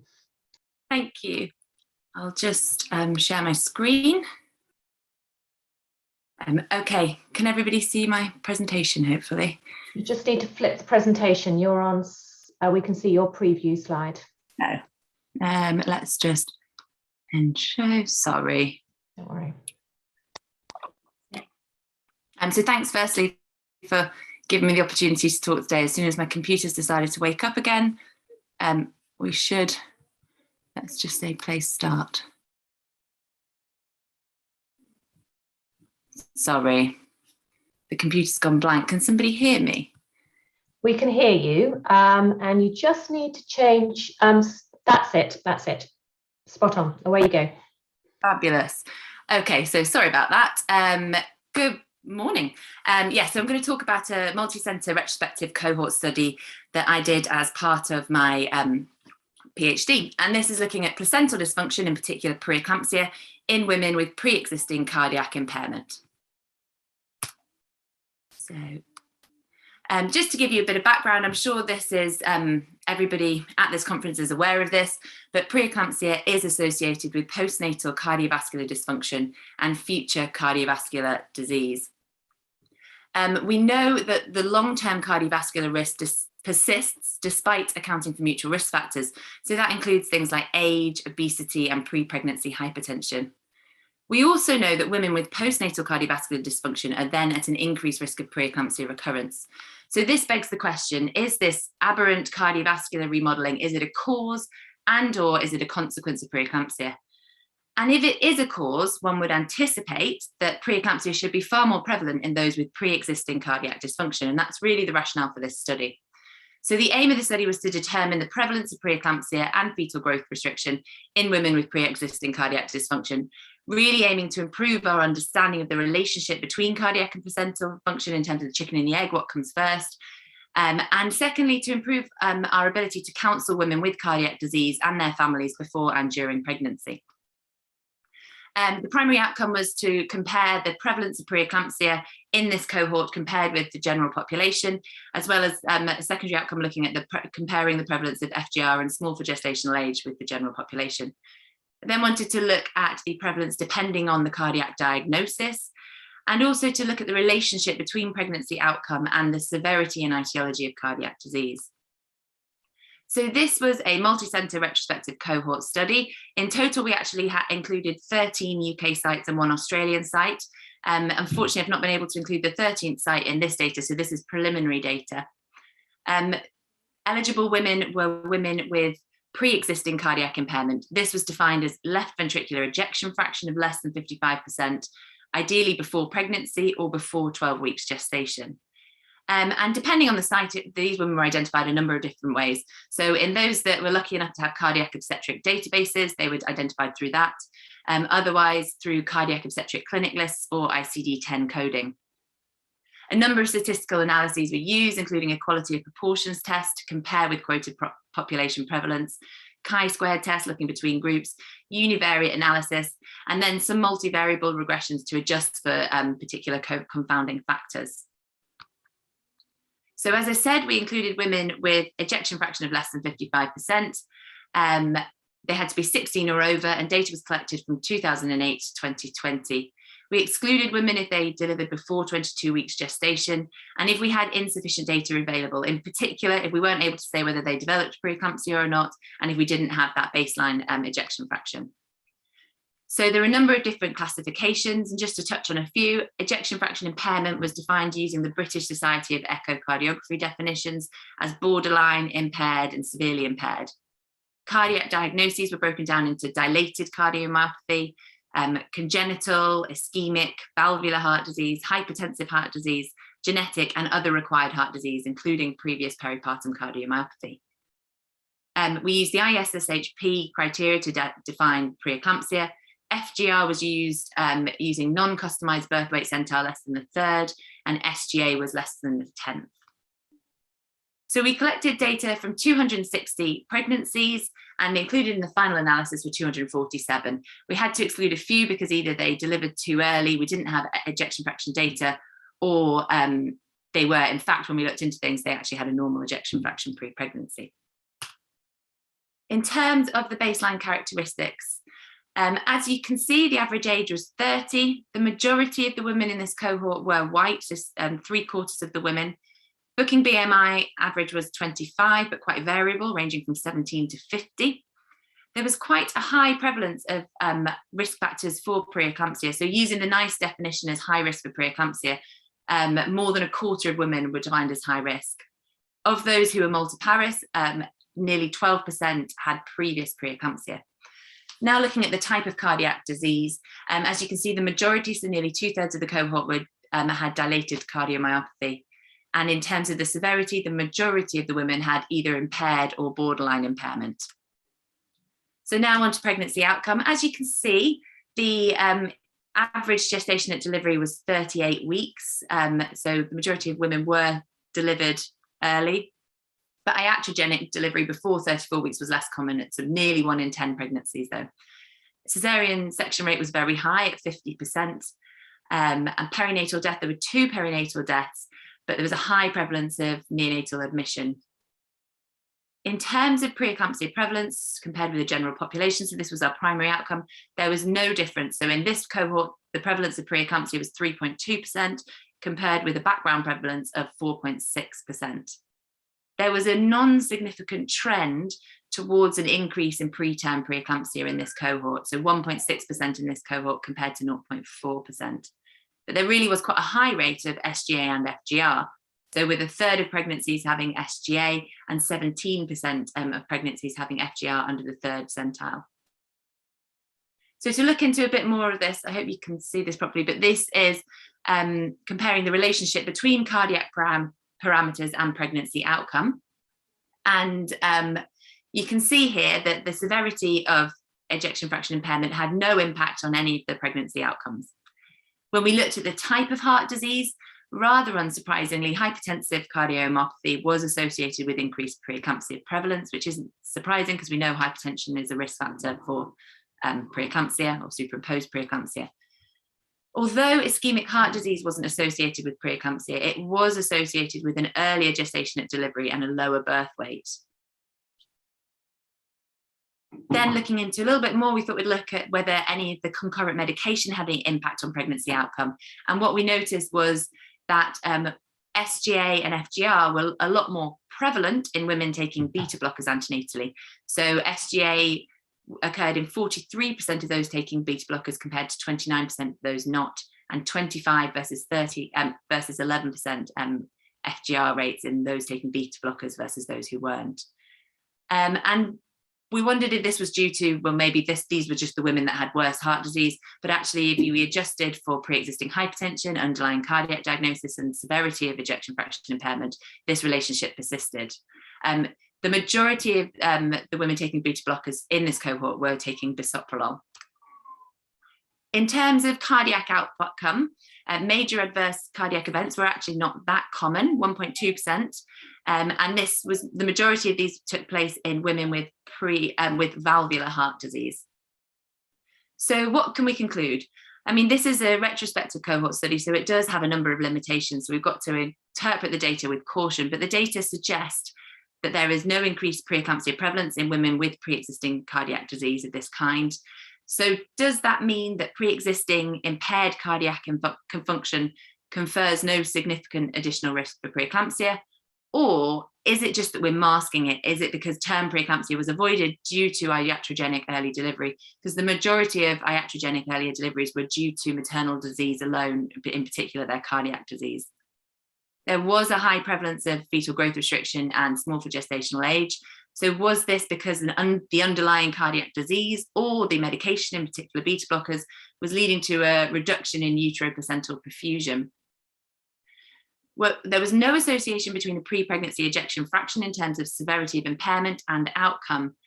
But there was an association between ischemic and hypertensive cardiomyopathy and pregnancy outcome, which begs the question, in cases where pre-existing cardiovascular impairment may contribute to the development of preeclampsia, is the mechanistic link more likely vascular or endothelial than purely cardiac, than purely sort of cardiac output pump related? So as I said, this was a multi-center study, so a whole lot of people were involved. So thank you to all the different sites that collected data. It wasn't easy for people to get this information for the number of women that took part in the study. And in particular, thank you to Jenny Myers, who is my supervisor and also the PI for this study. And thanks so much. Sorry about the technical difficulties at the beginning. They were fleeting. Thank you very much, Laura. That's a fascinating study. If you'd like to stop sharing now so we can see the panel's faces. I think, Baski, you have a question for Laura. Yeah. Laura, it's a sign of how much I like your work, and Jenny's, of course. It's not a criticism, but you've demonstrated, I think, really good treatment paradox and intervention bias.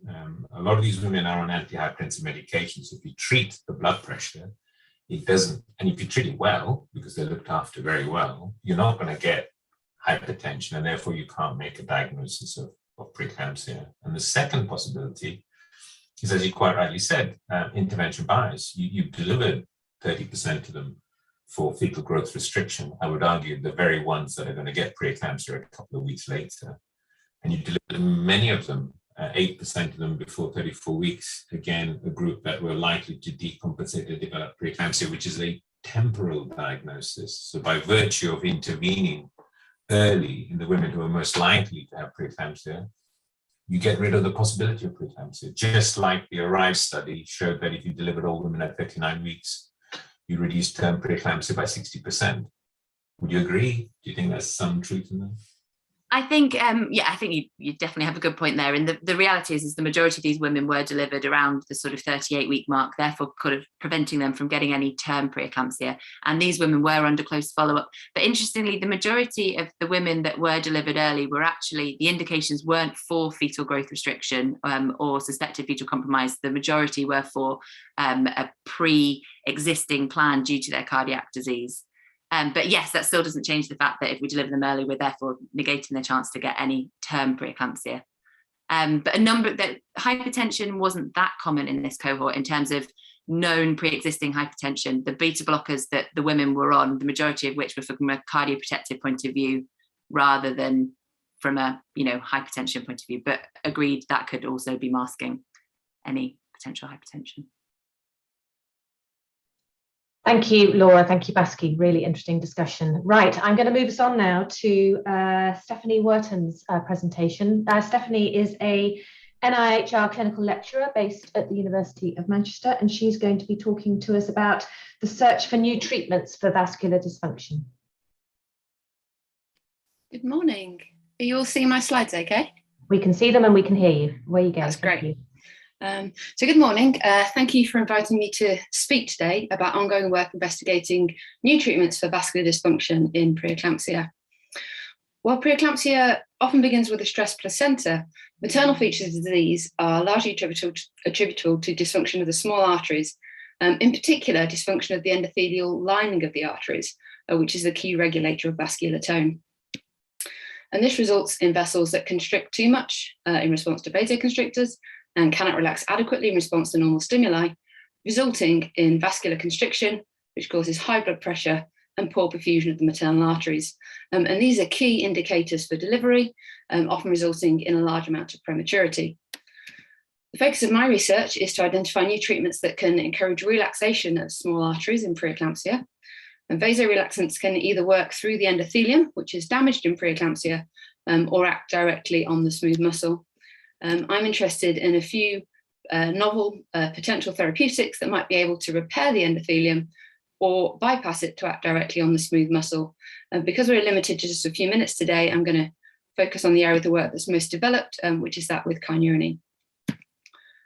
Kynurenine is made from the body by from the amino acid tryptophan as part of the kynurenine pathway, and it has a broad range of physiological actions which we've hypothesized may be beneficial in preeclampsia. In particular, in animal models, it's been shown that kynurenine causes small vessels to relax and can reduce blood pressure, but we're the first to investigate its effects in human arteries.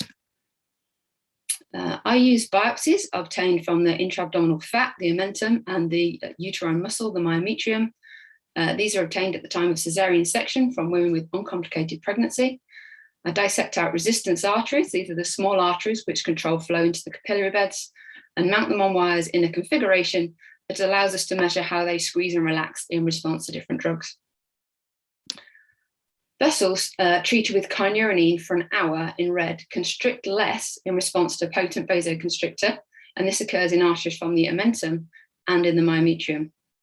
And in vessels that have already been constricted, the addition of kynurenine in red causes a substantial relaxation. I went on to show that kynurenine works through a particular potassium channel located in the smooth muscle of arteries, called the BKCA channel.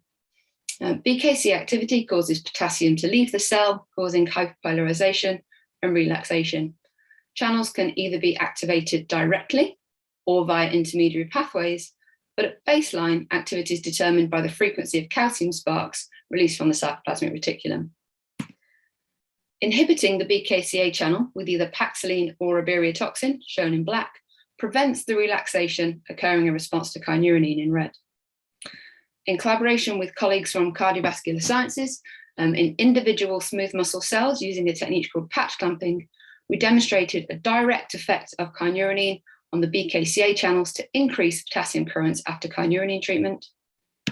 And by using fluorescent tags that allow us to observe calcium within the cell, an increase in the regulatory calcium sparks following kynurenine treatment. So the BKCA channel is known to be important in how the muscle and blood vessels of the uterus adapt and remodel in pregnancy, but it's not previously been investigated in the systemic maternal vessels. However, it is known in non-pregnant people that BKCA channels don't work so well in those with hypertension or other cardiovascular risk factors such as obesity and diabetes. So these are all the women that we excluded from our uncomplicated pregnancy cohort, in which we tested kynurenine, and are the women in whom we're most likely to need new treatments. So I went on to test kynurenine in these patient groups. I found that the vasorelaxant effects of kynurenine are preserved in women with preeclampsia without any other existing comorbidities. And this is brand new data showing that the effects of kynurenine also persist in women with chronic hypertension, albeit with just a small sample size so far. Unfortunately, I couldn't get all of the data analysed in time to show you today, but experiments already performed indicate these effects are also preserved in a group of women with pre-existing type 1 and type 2 diabetes and in women with raised BMI. These large effects that we see in small arteries are promising for a beneficial effect on blood pressure in women with hypertensive disorders of pregnancy, but we're a long way from knowing whether this is a treatment that could be safe to use in pregnancy. As a first step, we've looked at the effects of kynurenine on the human placenta. Small biopsies of placenta called explants were obtained from placentas of women with uncomplicated pregnancy and cultured in the lab for 6 days. These were treated with a high dose of kynurenine or control on day 4 and 5, and then samples were collected to analyse the effect on placental health and integrity. Treatment with kynurenine did not have any effect on the structure and integrity of the syncytial trophoblast, the exchange barrier, as assessed histologically by a blinded expert reviewer.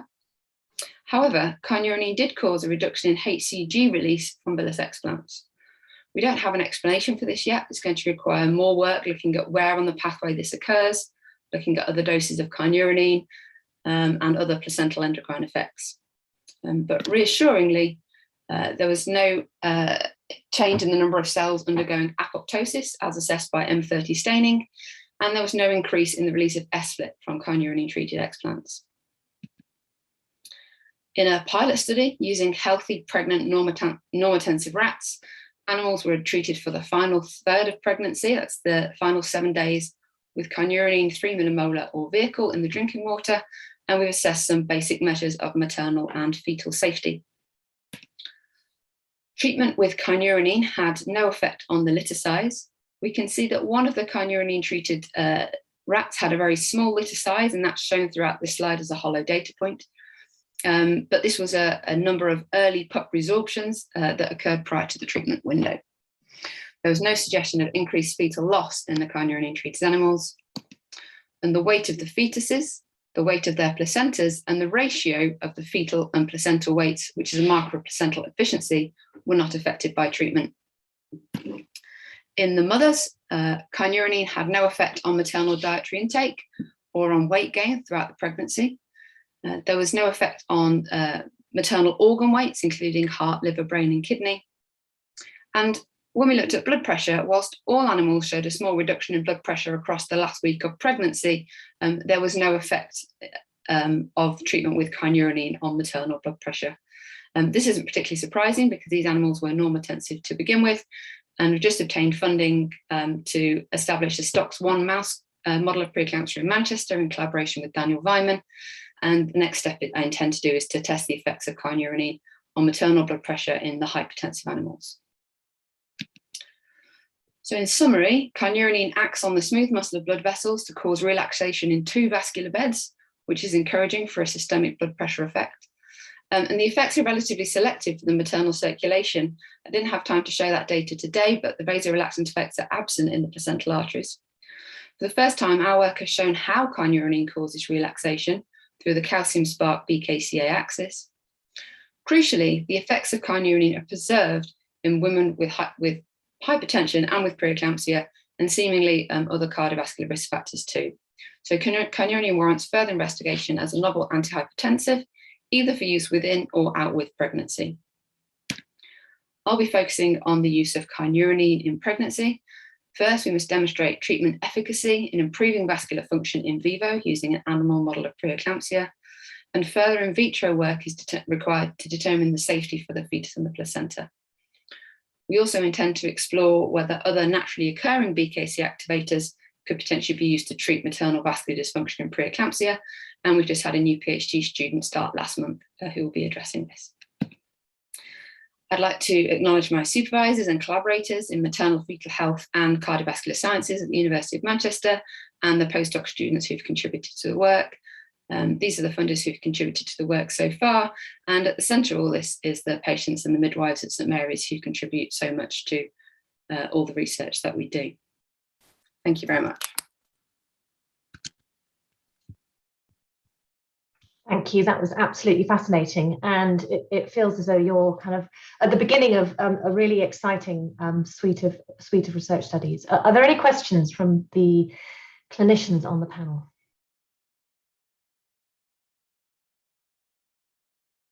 Nothing's coming forward. Okay, we're going to let you off the hook, Stephanie. We'll move on to the next presentation. So the last one of this morning, before we move on to our sponsor presentation, is from Sonia Johnson, who is a 4th-year medical student who's going to be talking to us about her work on white coat hypertension in pregnancy. Marcus, I believe we have a recording for this next presentation. You're on mute, Marcus. Oh. We are, and we're about to go live. Here we are. Thank you. Hello everyone, my name is Sonia Johnson and I'm going to present a challenge in out-of-office blood pressure monitoring known as white coat hypertension. Broadly speaking, it is a phenomenon well recognized in non-pregnancy where blood pressure is lower at home compared to the clinic. According to the ISSHP guidelines, a high clinic blood pressure should be confirmed by out-of-office measurements, whether that may be monitored at home or over 24 hours using an ambulatory device to distinguish between true hypertension from white coat. The aim is to avoid overtreatment, but these women follow the same pathway as normotensive women, even though white coat hypertension is not a benign condition. In our prior meta-analysis, when you compare white coat to gestational hypertension, the risk of adverse outcomes is halved. But when compared to the normotensive population, the risk of preeclampsia increases by 5-fold, followed by SGA and preterm birth. If we look at the prevalence of white coat in each of these studies, it varies from 0.7 up to 62%. And the reason for this is likely due to the differences in diagnostic criteria. So we identified that there's no consistent criteria or monitoring protocol for white coat hypertension. And this is occurring in the context of a shift in the direction of out-of-office blood pressure monitoring due to COVID. So understanding this condition is more important now than ever before.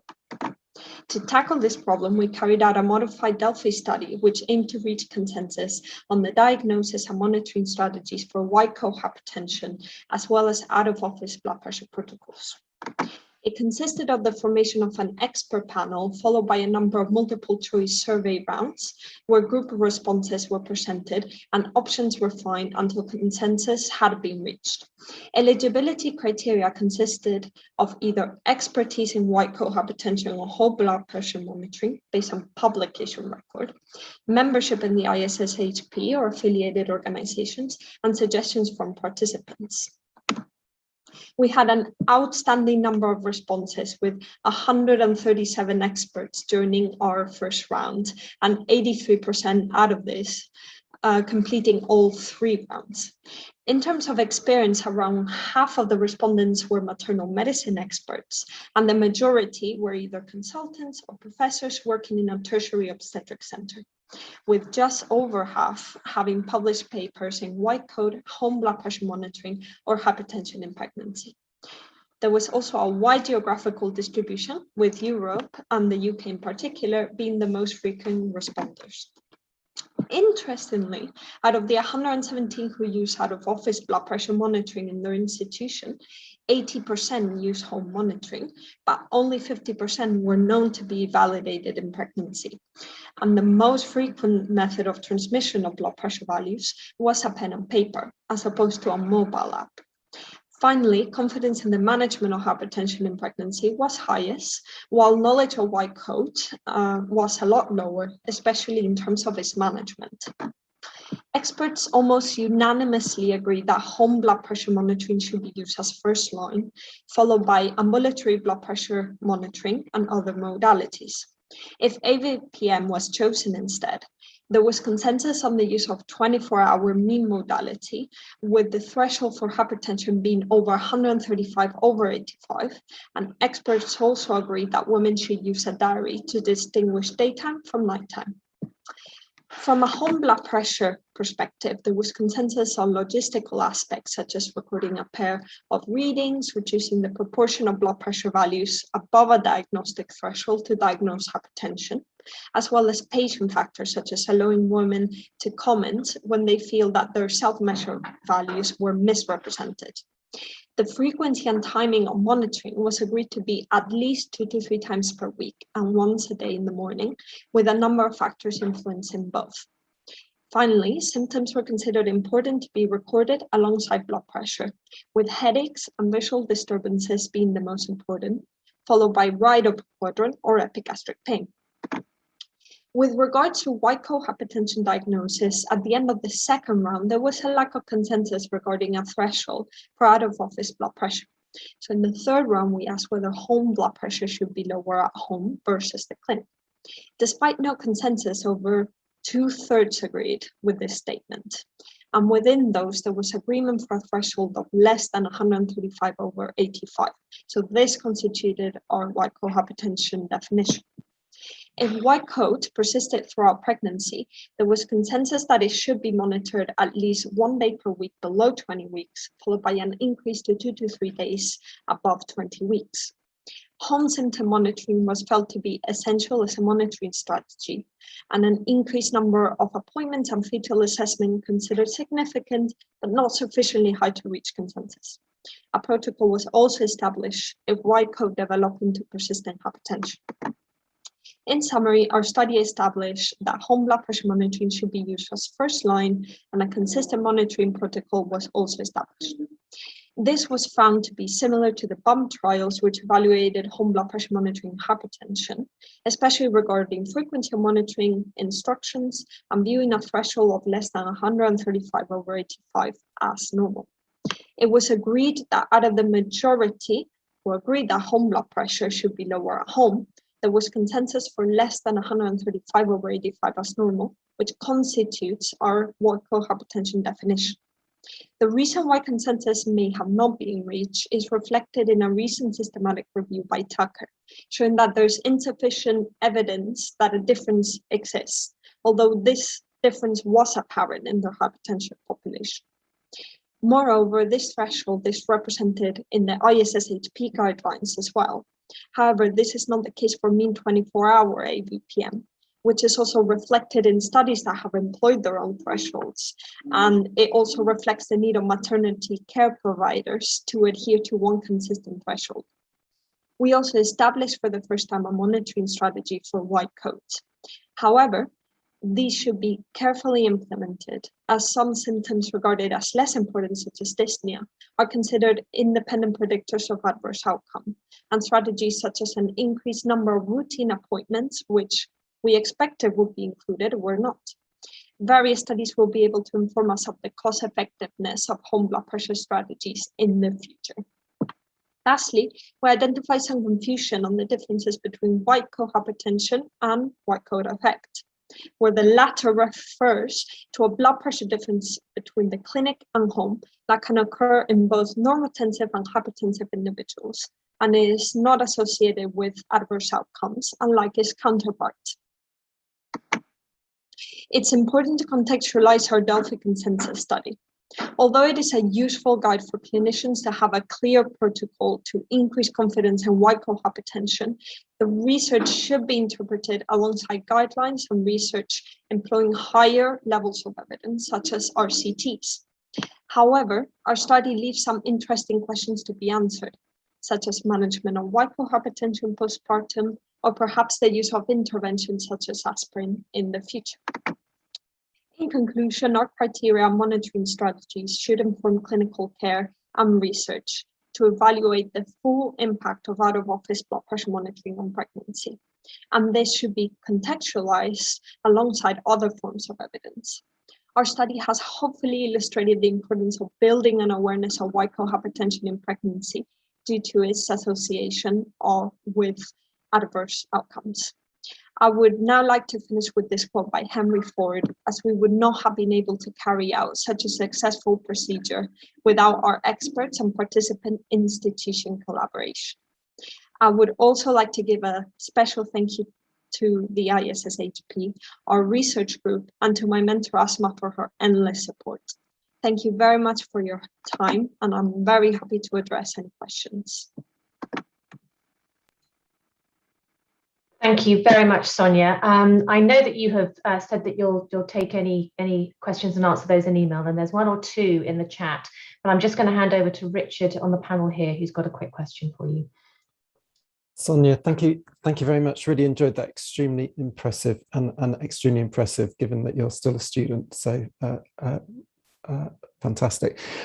My question is about this thorny issue of thresholds, and my understanding, which is based on albeit limited data, is that both inside and outside of pregnancy, the differences between home and clinic blood pressure are really very dependent on which population that you pick.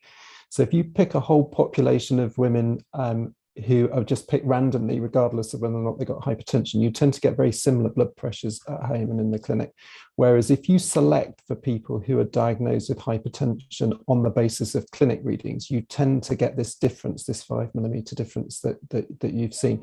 And I just wonder if that issue came up at all in the in your project. Hi, thank you for your question. I apologize for any background noise in advance.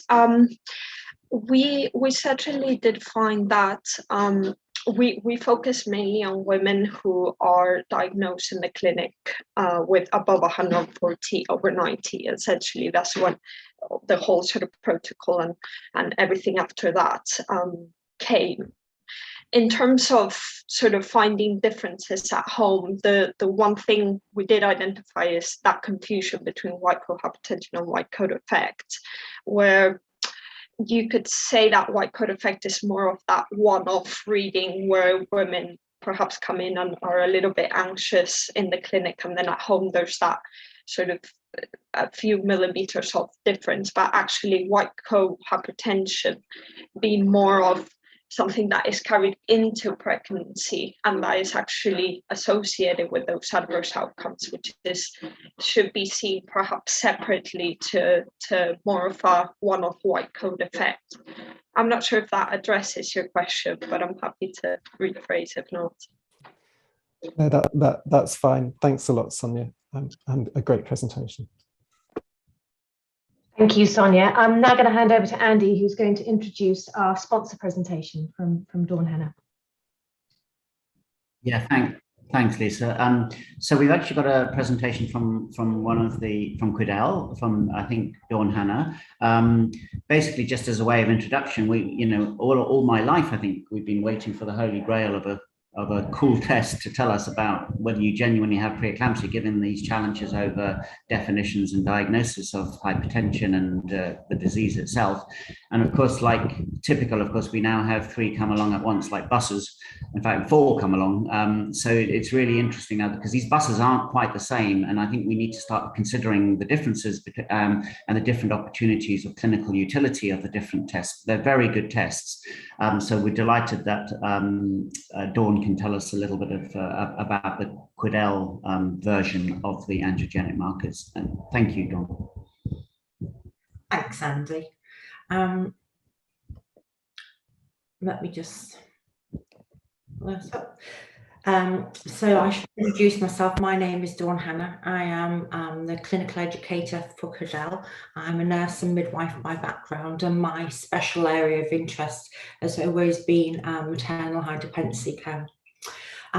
So the Quidel PLGF test is the only point of care test available, and due to its size and portability, it can be delivered as a laboratory-based test depending on the individual preference of hospital trusts. It's important to say that it's used in conjunction with all the other clinical markers that are used. And it's an aid in the prognosis of delivery in women presenting with signs and symptoms of preeclampsia. To me, I think the true value of the test is the quick turnaround time. So an actionable result in less than 30 minutes, which is key when you are looking at this cohort of women. Has it made a difference? Well, having worked closely with clinicians and implementing trusts, I can say this is absolutely has. It's improved patient pathways by providing a quick result so that the clinical decision-making process can begin. It also has been proven to reduce the patient's anxiety levels because they have an answer, but it also helps move patients through the hospital services, which is key at this moment in time. And it also reduces unnecessary admissions. So during COVID-19, that is absolutely essential. It certainly has supported clinical staff in the decision-making process so they can start to plan individualised care much earlier, and also allows them to focus their expertise on the women that really need it. In regard to patient safety, it really has helped identify those women who are at risk and so reduce potential litigation as the diagnosis and the actions from it can be taken much earlier. It's the only test available at the moment that has proven cost-saving benefit to trusts. So if we're looking at a unit that has about 5,000 deliveries, with say a 5% preeclampsia rate, the gross saving is in the region of £55,000 per year, and the net saving approximately £45,000 a year. What does it mean in real life? Well, it's about a change in clinical pathway. So it really is triaging women to the right level of care in the right place and at the right time. As a company, what we have done is develop a comprehensive and ongoing programme of clinical education to support clinicians, but also laboratory teams and point of care teams to understand the test, to understand the clinical utility of it, and to also understand the benefits to the organisation as well. We are hearing very positive reports about better patient experience because it enables trusts to triage women to really tailor their individual care, and so they get a better patient experience through that. So women are having their individual needs met. Some of the feedback we've had to date, well, definitely an earlier recognition of the disease process. We have had feedback around women who presented being generally unwell. When they've had a PLGF test, they've actually been proven to have preterm preeclampsia. So that's a really useful tool in the armoury of clinicians. It's also reduced waiting times in antenatal clinics and also scanning services as well. And it's reduced unnecessary hospital admissions. Some more of the feedback we've had to date in the south of the country, one NHS trust there ran a test within the same day of implementing. The patient had a very high PLGF level and was sent home, which I think is a great experience, not only for the trust, but more importantly for the woman and their family as well. I should say that this particular trust have it as a point of care test. And the second trust I'm going to give you an example of in the north of England, this trust have it as a lab-based test. So exactly the same test, but just delivered from different areas within the hospital. So this trust ran a test on a lady, had very low PLGF levels. When her Dopplers were looked at, they were poor, and she was admitted, and then expedited delivery. So two very different, but two very valuable examples, I think, of PLGF and its clinical utility. In conclusion, I would say that it's more than a test. It's about a better clinical decision-making process, but it's also about supporting women, their families, and clinicians and the wider NHS trust. And it's also about an information sharing process as well. When you have an actionable result in a very short space of time, you can share information among healthcare professionals as well as the woman and her family. That is my email address and contact name if you ever want to get in touch or find out a little bit more about the test. Thank you. Thank you very much, Dawn. I'm a huge fan of these angiogenic markers. I really think they have a lot to offer in terms of improving our care pathway. And my reading of the literature is they're all pretty good, and comparable. Don't want to put you on the spot too much, but the clinicians on the call have got, this is new to them all, or new to us all. Is it like 6 of one, half a dozen of the other, or would you like the opportunity to kind of flag wave for your product? Flag wave. I think that the real value to me when I look at it in the clinical sense is that quick turnaround time and a 14-day rule-out window. So when you are looking at a woman who is 36 weeks and 6 days gestation, that 14-day rule-out is really going to take you up the scale, and you've got a really solid time scale and a result, and you know how you are going to manage that woman. And I think that is the issue with preeclampsia. It's how unpredictable the disease is and how crucial time and the appropriate recognition and management of the disease are absolutely imperative. Thank you. Now, Lisa, I don't think there are any other questions coming through. I will hand back to you if that's all right to have the last word. Yeah, before. Absolutely. So no more questions, but thank you to everybody for a really, really stimulating and interesting morning. We've eaten, I'm sorry, 8 minutes into our lunch hour, but we will start again promptly at 1 o'clock for what looks to be a very, very interesting and stimulating afternoon. See you all a bit later. Thank you. Thank you.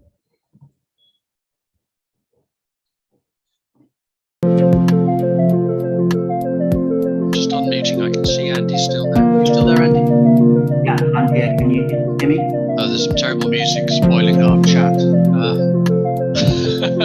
I can't mute the music without muting you. Is everything all right anyway, Andy? You okay? Can I just say, if you're going to have a conversation, this is being broadcast live. Yeah, I'm good, thanks. Oh, hello, Marcus. Hello, Jim. Nice to see you. I'm sorry to come late, but I just wanted to check that I'm on the right place, really, and that's all right. I won't broadcast all my intimate chats with Andy to everyone. Are you well? All very good, thank you. So basically, I've just got to share my slides. Is that right? We'll kill this video now, and then if you can share your slides. I think Lisa then wants to test sharing hers, and so does Richard if he's still here. So magic. We'll just get rid of this video. Okay, that's gone. So who's going to go first? Lisa, do you want to go first?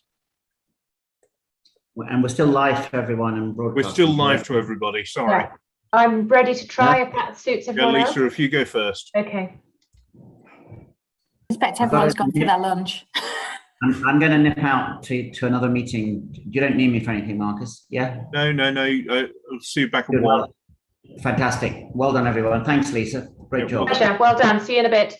Yeah, Lisa, yours are working absolutely fine. It's fun. Brilliant. Thank you. Yeah. Okay. Richard, do you want to go next? Sure.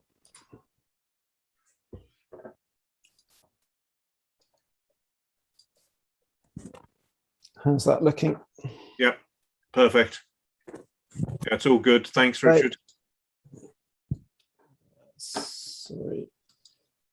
Jim, do you want to have a go? Yes, absolutely. Are you still using your 1973 set of slides? That's me, yep. I've Excellent. got 2 talks. You're expecting 2 from me, is that right? Yes, that's correct. You're on 110 and 120 through to 130. Yep, there we are. That's 2 talks. And can you just remind me which one's first? That's the preeclampsia one and COVID. Your resource directory is first, and then what's changed is second. Lovely. That's fine. So if you can see those, that's right. I'm happy. That's all good. Yes, thanks, Jim. Okay, I'm the one so we'll last see you person. a bit later. Yeah. Great morning, Marcus. Well done. No. Well done. It's been absolutely splendid. Thank you. Sorry, Lisa. I missed it, but I've had a wonderful Labour Ward morning. Fair enough. I haven't quite finished it actually, but I think we're okay. At least I'm set for you later. So see you at 1 o'clock. That's right. At 1 o'clock, yes, please, Jim. I won't be late. Asma, I don't know if you're there. Are you there? No, I think she's wandered off. That's great. Right, go and have some lunch, Jim, and we'll see you in a bit.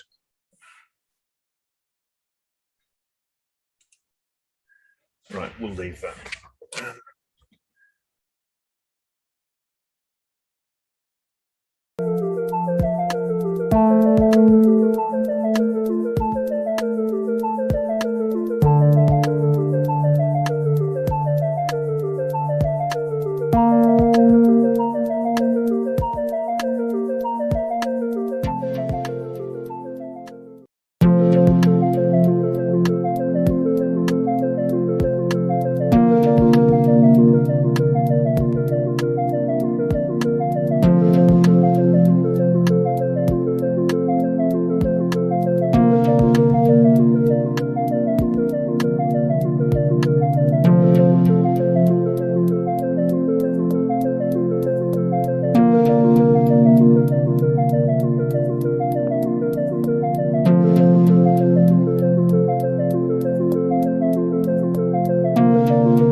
Ranjit, are you there? If you want to test your slides, please feel free. Hi, Marcus. How are you? Hi, Ranjit. Good to see you. Good to see you. So should I just try and upload and see if it shares well? Yeah, that would be very helpful if you don't mind. Yeah, not at all. So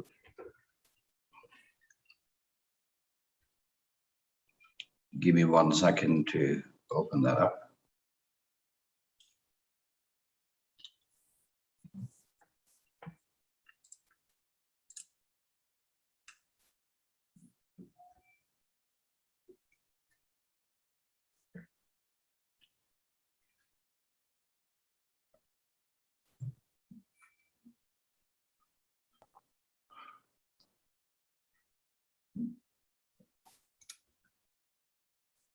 That's looking good, Ranjit.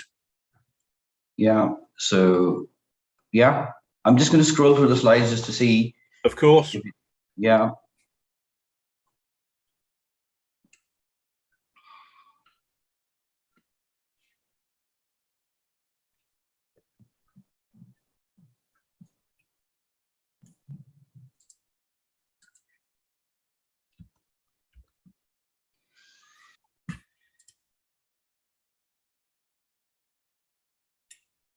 Yeah. Yep, that's all good. Thank you very much.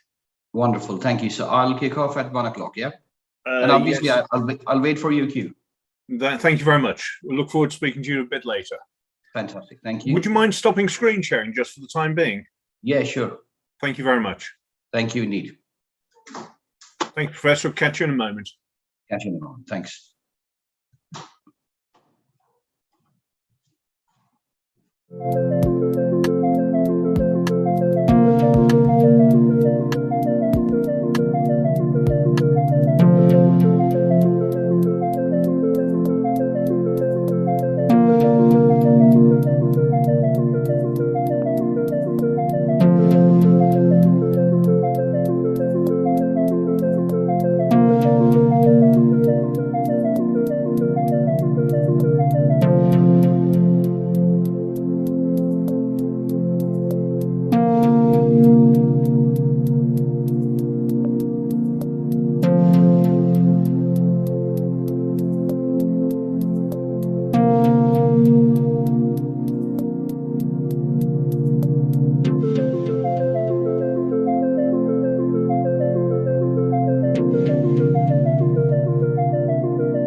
get started.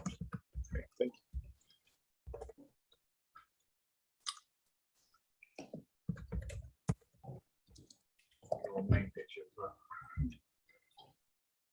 Hi, Andy. Are we ready to get going, do you think? Yeah. Shall I just say a couple of words of introduction? Yeah, please do. Okay, well, a very warm welcome to this afternoon's session. Thank you to all of those who came this morning, and a warm welcome to those of us who are joining us for this afternoon. We had a fascinating set of stories and lectures this morning, and I have no doubt we're going to continue this afternoon. It's an enormous pleasure to see Professor Ranjit Kola here this afternoon, and without any further ado, I think we shall hand the stage over to him. Professor Ranjit. Hi, thank you, Marcus. So I'm just going to share my screen.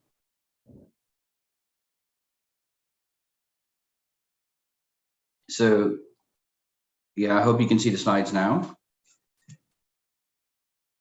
Can you see the slides, Marcus? Yeah, okay, fabulous. So thank you. Good afternoon, everyone. So I'm just going to start talking about prediction of placental dysfunction, and we've had a fascinating morning with lots of interesting talks. I think I will just briefly start with alluding to what is the current pathway of screening, and I apologize because of this really messy slide, but there was no way to make this clear. But this is essentially just copied and pasted from the national screening program that outlines that the journey that a mother takes from booking to 40 weeks, what sort of screening tests are offered. And essentially, you can see that the focus is on screening for trisomies, screening for fetal defects, screening for newborn blood spot, and screening for diabetes. There is no mention anywhere on this graph about screening for placental dysfunction, i.e. screening for preeclampsia or screening for growth restriction. And if I put all of these things into context, this slide shows you the relative prevalence of various abnormalities and the amount of funding that we spend as a maternity system in terms of what is important. And you can see that based on the prevalence of Downs, it is something that happens in a relatively small proportion of pregnancies, which is really 0.1 to 0.2%. And likewise, the proportion of pregnancies affected by trisomy 18 and 13 is even lower. And obviously, every single mom who is who falls pregnant gets offered these screening tests. But is there a standard screening program that is available for screening for preeclampsia or for growth restriction? Not in the context of a national screening program. There are recommendations about screening, but not in the context of a national screening program. And you can see that the prevalence of severe FGR, which is, let's say, a prevalence of 3%, is far more common than pregnancies affected by Downs or pregnancies affected by trisomy 13. And the implication here is not that we shouldn't screen for aneuploidies, but the fact that we should have effective screening for problems that are as common as severe preeclampsia and severe growth restriction. So the current method of screening, so what is every mom offered up and down the land? They get a first trimester scan where they get screening for aneuploidies at 12 weeks, and then the second trimester scan to check for growth defects. There is no currently recommended screening program for preeclampsia or growth restriction. But in fact, maybe that's not entirely accurate, because there is a nice recommendation that you should screen for preeclampsia, or every mom should be checked for risk factors of preeclampsia based on these list of factors. And you can see, and these have been mentioned previously in the talks before, I'm sure they have been, and you can see a list of high risk factors and moderate risk factors. And there is more evidence than one can read in the publications in Medline and PubMed that outline that for a fixed detection rate, for a fixed false positive rate of 10%, the list of recommended risk factors from NICE identifies about less than half of pregnancies that will be affected by preeclampsia that happen before 34 weeks, and about just 40% of those that will happen preterm. But if you offer a combined screening for preeclampsia, which is based on a combination of series of maternal factors, and that adds on biophysical parameters such as blood pressure and uterine Dopplers, along with biochemical markers such as PLGF, there is a substantial improvement in the detection rate, which jumps from nearly 47% to 90% for the preeclampsia that really matters. and even for preterm preeclampsia, there's nearly a doubling of the detection rates. So there is evidence, plenty of it in the literature, to suggest that with a modern systematic method of combined screening, a higher proportion of pregnancies can be detected. And the same is the story with the growth restriction as well, that there is a list of risk factors that are recommended by the Saving Babies' Lives Bundle or the Royal College Guideline as risk factors associated with growth restriction. But again, here, the detection rate is extremely poor, with less than half of the pregnancies being detected with a very high screen positive rate of 20%. So for two relatively common complications, such as preeclampsia and growth restriction, first and foremost, we don't have a national screening program. And second and foremost, that the risk factors that are recommended for detection of these complications, they pick up a very small proportion of pregnancies. And in the case of SGA, with a relatively higher screen positive rate of 20%. And if I just take the example of a few of these risk factors, one of the risk factors here is smoking. I mean, in the demographic I work, 17% of mothers are smokers. So even before I have started doing anything, I have classified 17% of mothers who smoke as being at high risk of growth restriction. And likewise, I'm not quite sure where this value of 0.415 comes from, because it is neither the 5th centile, neither the 1st centile, neither the 3rd centile. But it is from a very antiquated paper from the late 90s that mentions association with SGA. But even those few risk factors of high BMI and smoking, the screen positive rate is substantial with a very poor detection rate. And if I allude to where the assessment of pregnancies is, if you look at any context of a pregnancy, obviously the pregnancy is made about 3 people. One is the baby, the second is the placenta, and third is the mom. And at the moment, we are only offering screening for the left half, i.e. the assessment for aneuploidies and birth defects, but the assessment of placental function, i.e. using standard biophysical and biochemical parameters, is not being offered in a systematic fashion as a screening program. And when there is a placental dysfunction, it can result in 2 different phenotypes, because preeclampsia and growth restriction are 2 different phenotypes of the same pathology. Needless to say that there will be some pregnancies that will develop both, but not all pregnancies with preeclampsia will develop growth restriction, and not all pregnancies with growth restriction will have preeclampsia, but there is an overlap. But at 12 weeks, one does not know who is going to develop preeclampsia and who is going to develop SGA. So there needs to be a combined method of identifying those pregnancies that will develop those complications. And does such a method exist? And I alluded to this when I showed you the previous slide. And you can see that at 12 weeks, there is an effective method that uses biophysical parameters such as urinary Dopplers, PLGF, and blood pressure that gives a significantly high detection rate, as opposed to the method that is recommended by NICE. And the same is the story for screening at 20 weeks. And the biochemical parameter here is PLGF, and the biophysical parameter is urinary Doppler. At 20 weeks as well, there is a substantial evidence to suggest that, especially when we talk about babies that deliver before 32 weeks that are small, or preeclampsia that happens before 32 weeks, a significantly high proportion, i.e. nearly more than 95% of such pregnancies can be picked up by a combination of history, blood pressure, PLGF, and urinary Dopplers. And it is the same model of screening that can be applied at 20 weeks to detect a high proportion of pregnancies. And likewise, there is also substantial evidence to suggest that if such a screening is implemented, obviously at 36 weeks, the increase in detection rate by addition of these biochemical parameters is limited, because a significant improvement is already had based on the baby's weight. But with the same model of combined screening that includes a systematic assessment of risk factors from mother's history, that use a sophisticated regression modeling, and then to add the biophysical and biochemical parameters, there is a significant proportion of pregnancies that can be detected. And 1 minute, Ranjit, is all right. Thank you. Sorry? Just one minute. Yeah. Thank you. And when you look at the implications of these things, they eventually dovetail with identifying pregnancies with placental problems. And we know that a substantial proportion of pregnancies can be picked up by effective screening. And the key here is a single biochemical parameter, which is PLGF, and urinary Dopplers, that will also identify stillbirths. So to summarize, all what I have said is screening for pregnancy complications and prevention of adverse pregnancy outcomes should not be just based on aneuploidies and birth defects or placental complications. Effective biophysical parameters are Doppler, uterine Doppler and blood pressure. Biochemical parameter is PAPE and PLGF. PAPE is significant, PLGF is significantly better at identification of preeclampsia and SGA compared to PAPE, and it can be used not just at 12 weeks, but throughout the pregnancy at 20 and 36 weeks. Thank you. Jenny, do you want to take this? Yeah, thank you. Thank you so much, Ranjit. That's really great to see it all put together so nicely. As anyone on the panel want to ask a question? Baski?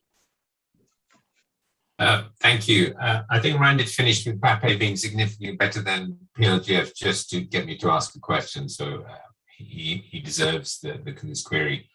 When we analyzed the SPREE study that Dave Wright and Kypros did and submitted to the NIHR, we found that they hadn't done a head-to-head analysis of PLGF versus PAPE. And in the SPREE study, which was, I think, 6 hospitals and 30,000 patients, something like that, when they looked at the blinded PLGF PAPE assessments, actually there was no significant difference between the two, implying that the previously documented superiority of PLGF in the first trimester was due to intervention bias, because we revealed PAPE to the clinicians, but concealed PLGF levels from the clinicians. And clinicians gave aspirin to low PAPE, and we hadn't previously noticed how effective aspirin was in reducing preeclampsia. So we were selectively treating PAPE women, but not PLGF women.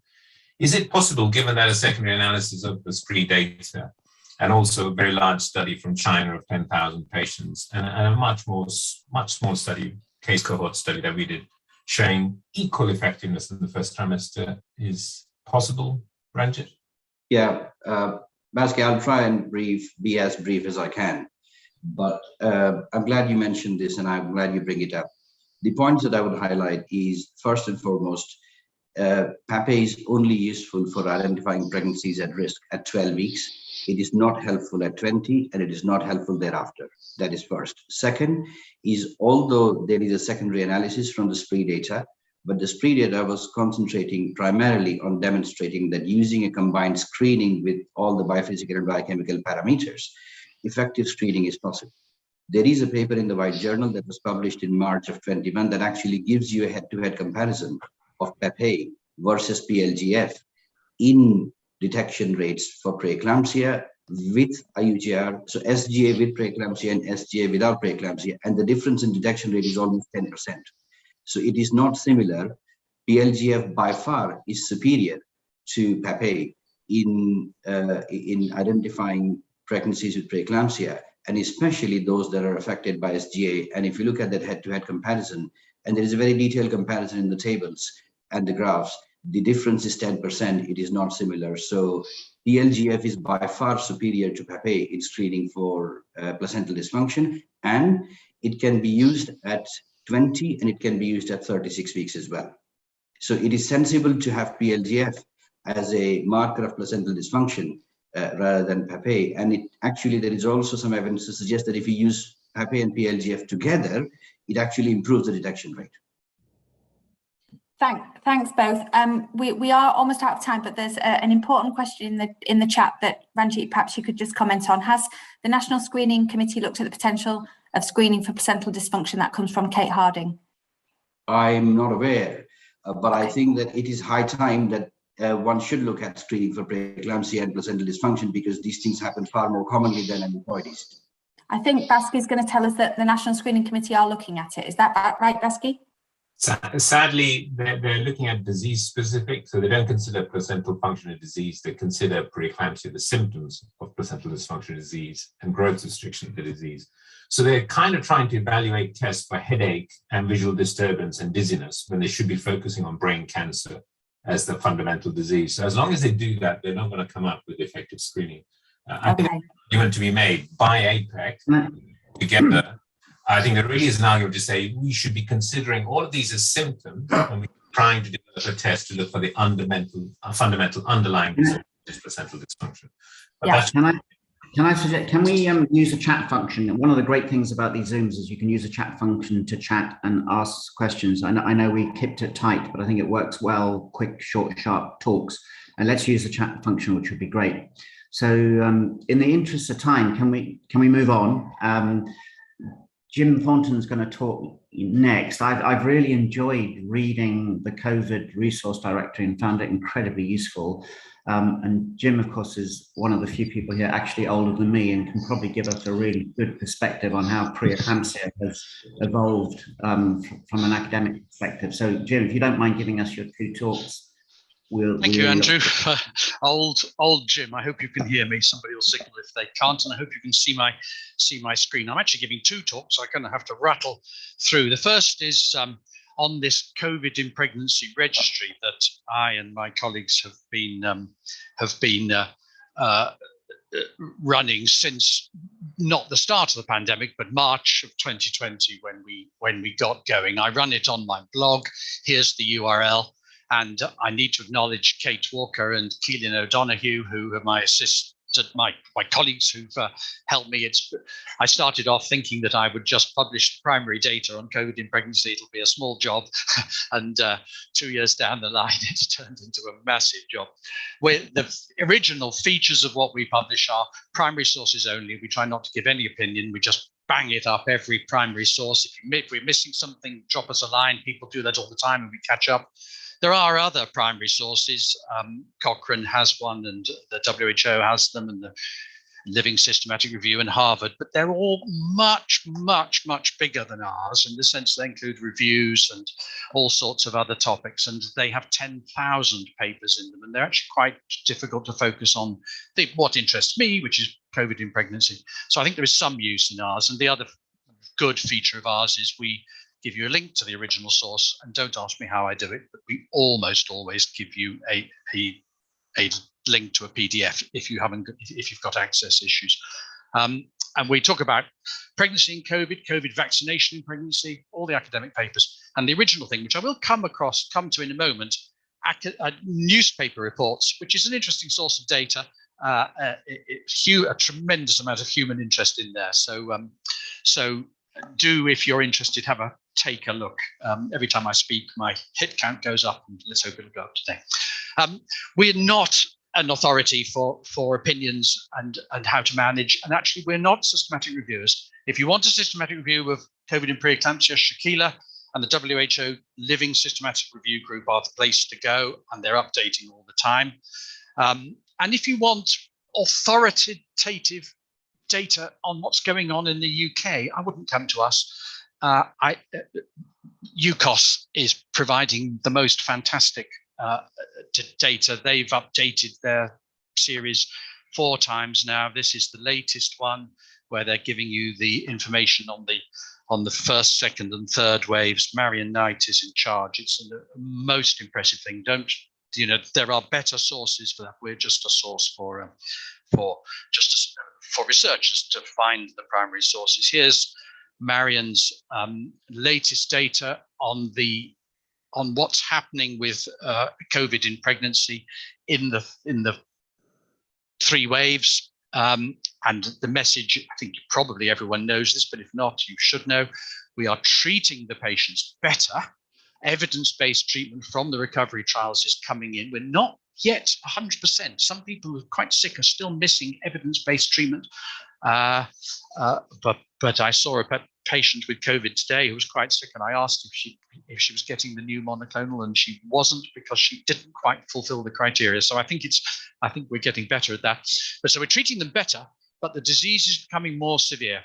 And I've had a number of talks from Marion that the Delta variant does seem to be worse in pregnancy despite the vaccinations and things. They're nearly all unvaccinated, and that would certainly be our experience in Nottingham, worse in the 3rd wave.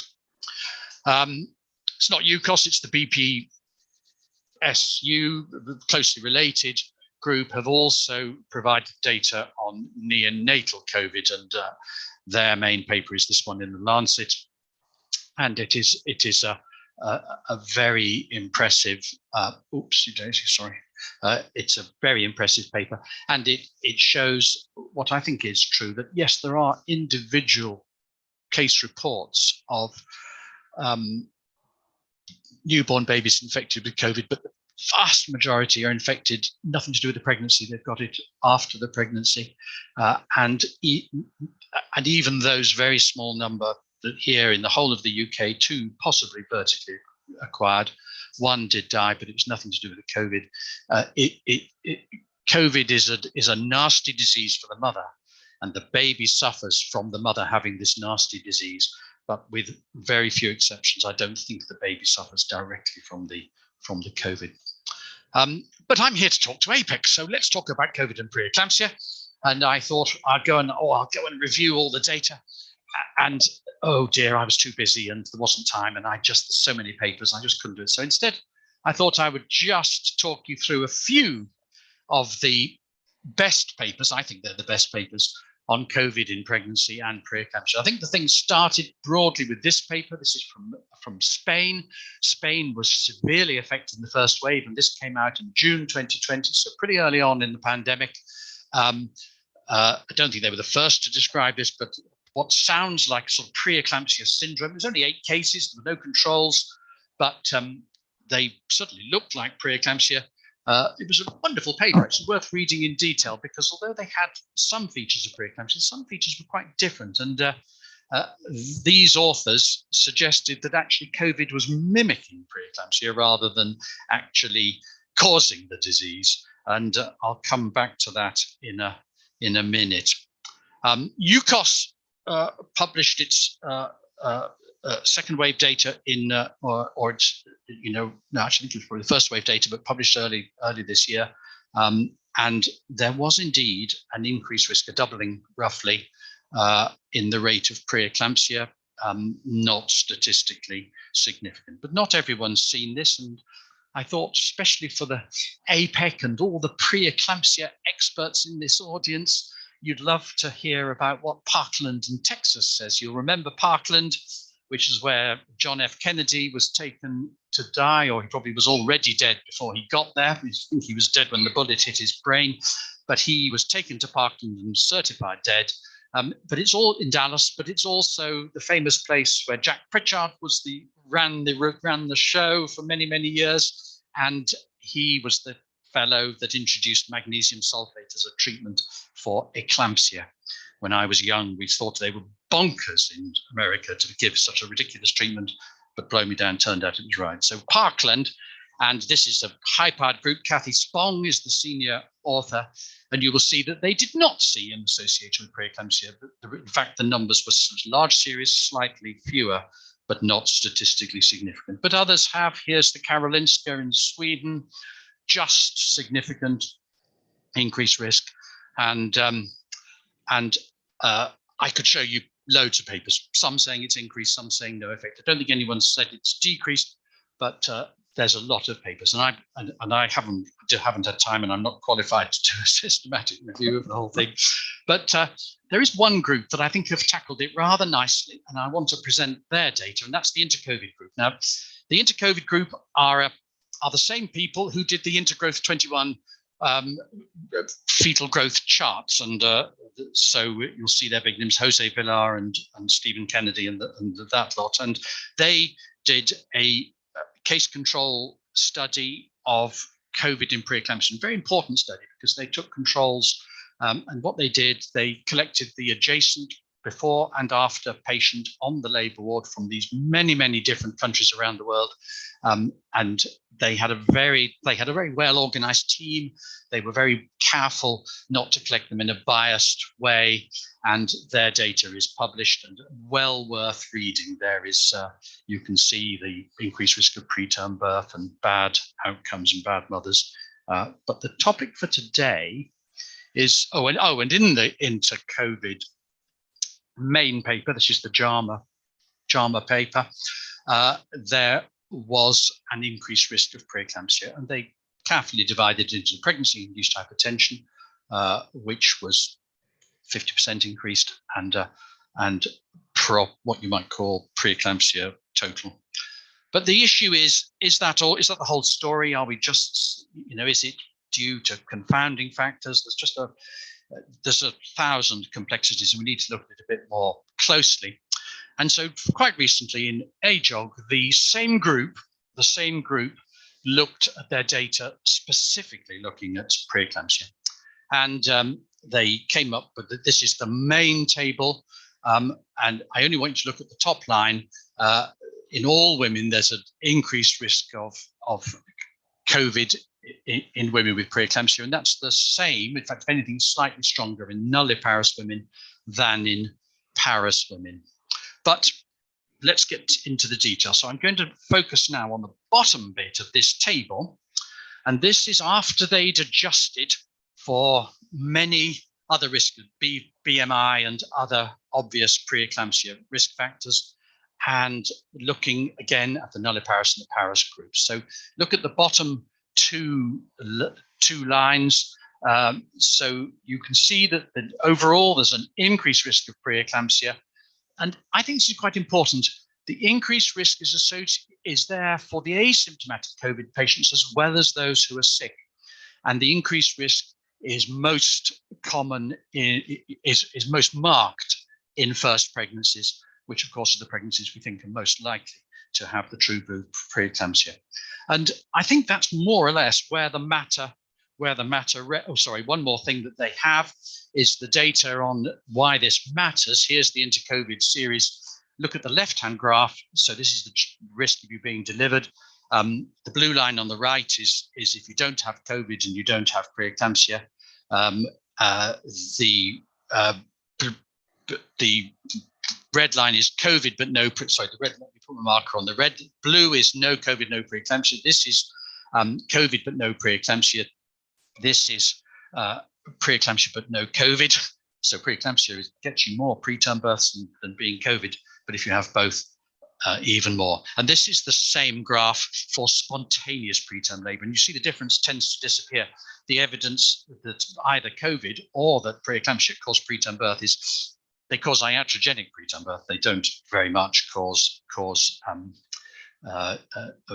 spontaneous preterm birth.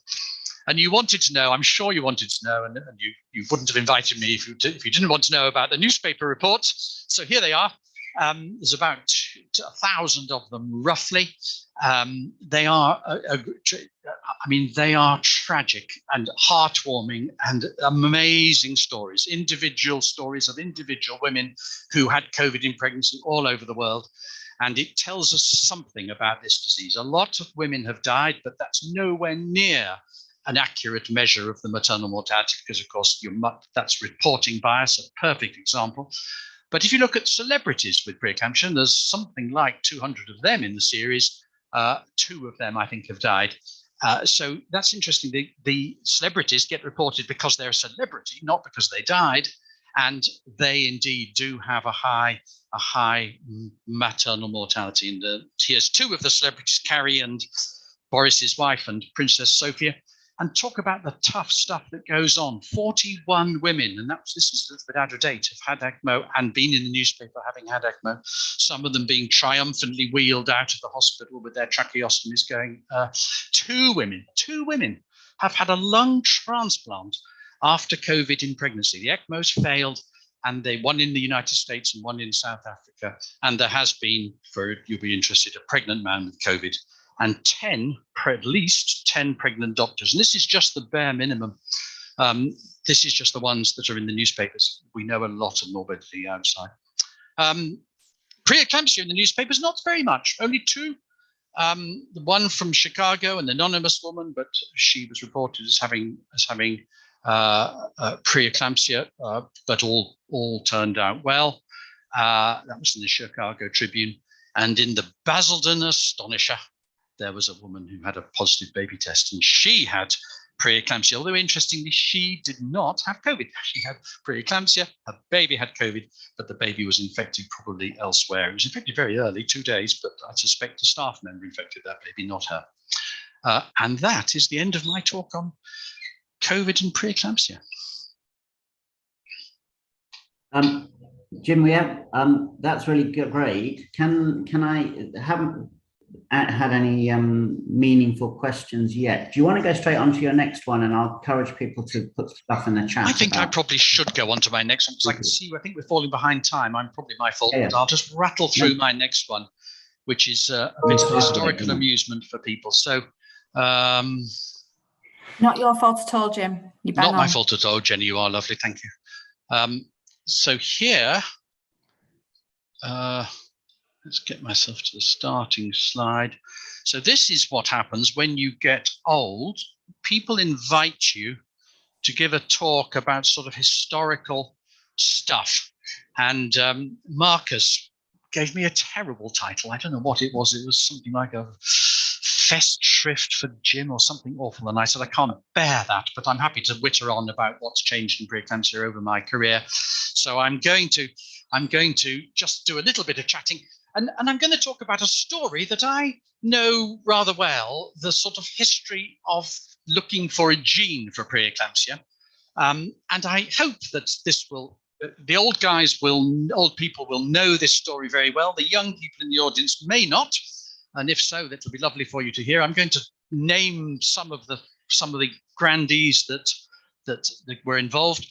And I'm going to I've got a lesson. At the end, I'm going to show you how, you know, it's too late for me now. I can't cure preeclampsia, but if I was 25 years old now, I'm going to show you what I think we need to do in the future for this particular thing, finding the cause. So let's begin at the beginning.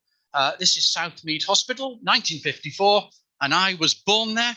It's a modern, fantastic place with Tim Draycott and all those people. But in those days, it was a bit like Jimmy's in Leeds. It was the old workhouse. And my mother, with her first baby, went in and she got, she told me, I didn't know anything, I've never read the notes, but she tells me she had preeclampsia and labor was induced about 2 weeks early, 38 weeks, which must have been a pretty tough business in 1954. I don't think we had all the prostaglandins and stuff. It would have been an amniotomy on an unripe cervix, and I think pitocin might have just been invented. I don't know. But anyway, it turned out okay, or I think it turned out okay. And then I lived my life until I qualified in 77, and I went off to work I did a couple of surgical jobs. And then I wanted to go to Africa, and everyone said, well, you've got to do a bit of obstetrics before you go to Africa. So I went to this hospital, Walsall Manor. And again, that's a modern ivory tower now, but it wasn't then. It was a fairly old hospital, but it was a lovely place, and I learned a lot of obstetrics. And I saw my first patient with preeclampsia, and I was it still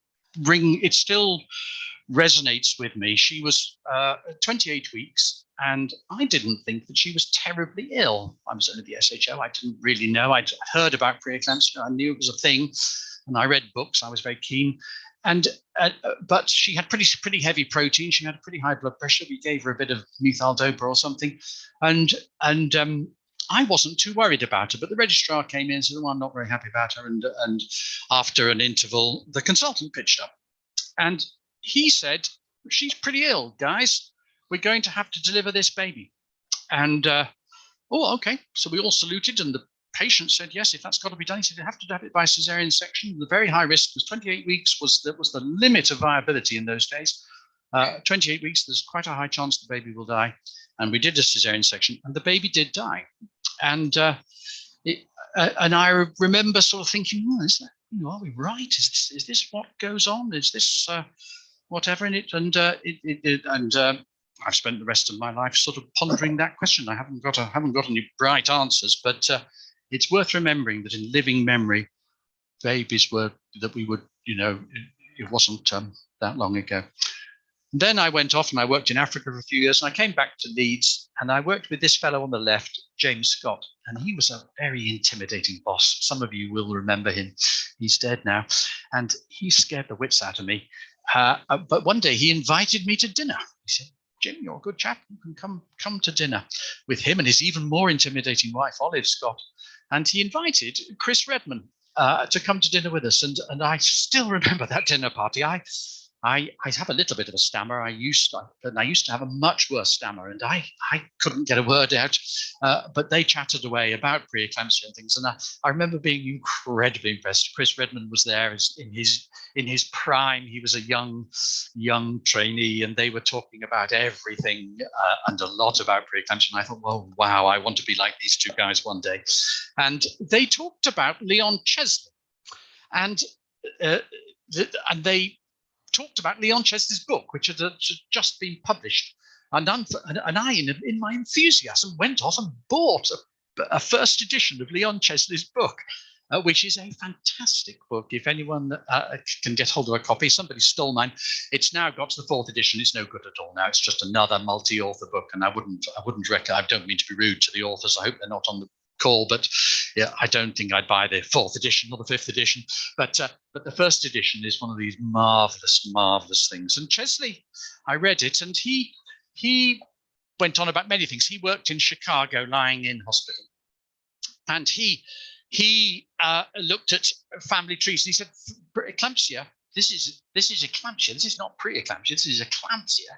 And he showed some amazing family trees of a mother who had 4 children with eclampsia in all the pregnancies. And then the final one, she had eclampsia and died. And then this chap on the right, Berg, is a woman who topped her with 5 cases. And there's a set of twins. We don't know whether they're identical or not. Both had eclampsia, and then somebody topped them with twins with preeclampsia.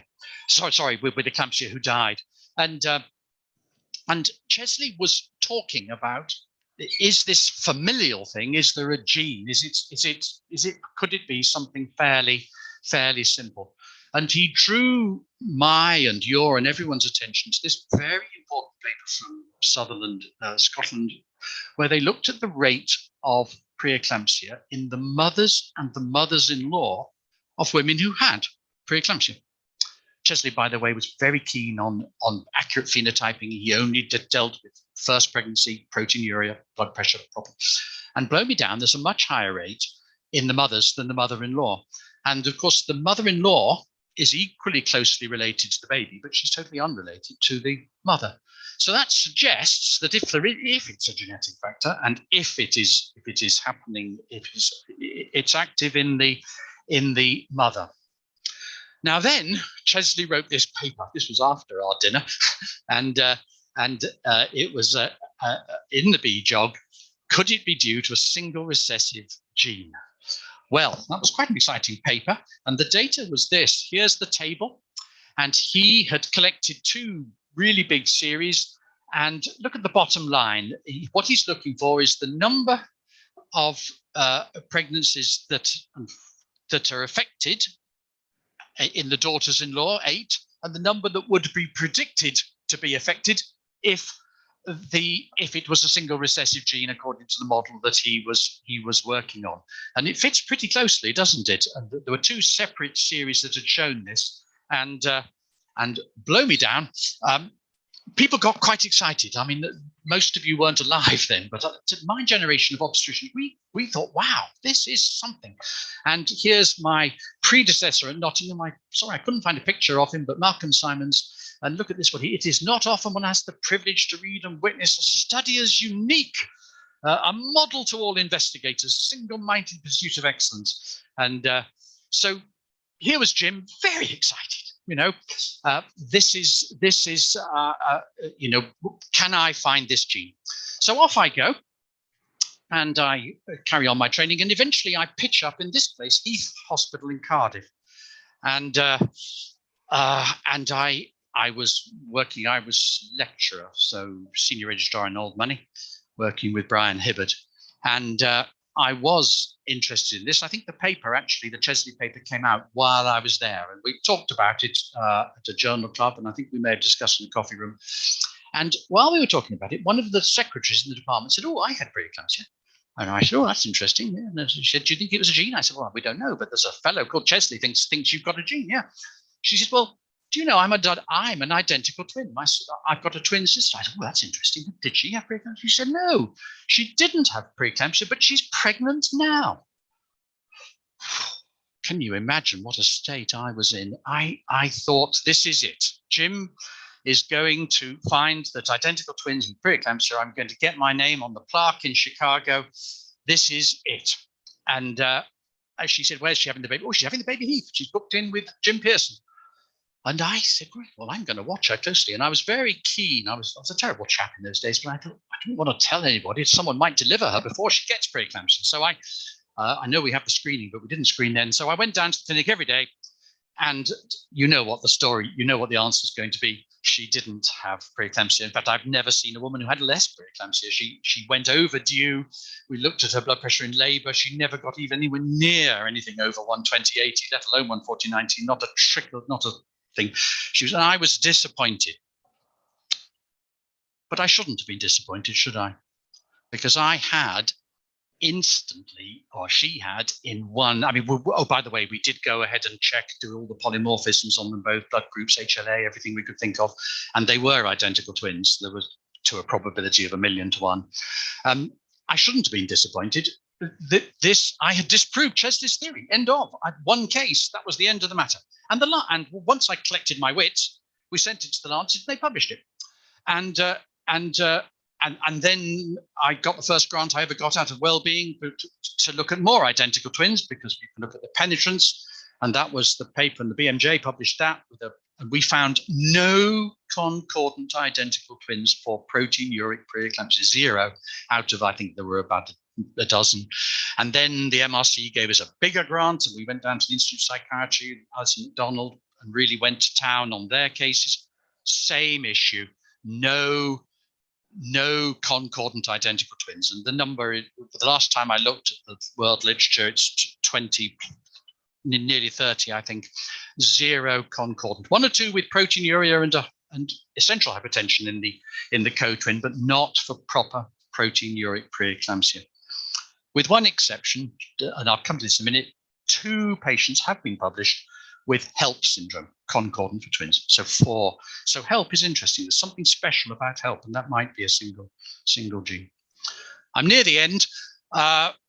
Eventually, I gave up on preeclampsia. I couldn't think of anything else to do, but I eventually moved to Nottingham, where I met these 2 ladies, Fiona Broughton-Pipkin, who you know terribly well, and Linda Morgan, who this society may know slightly less well.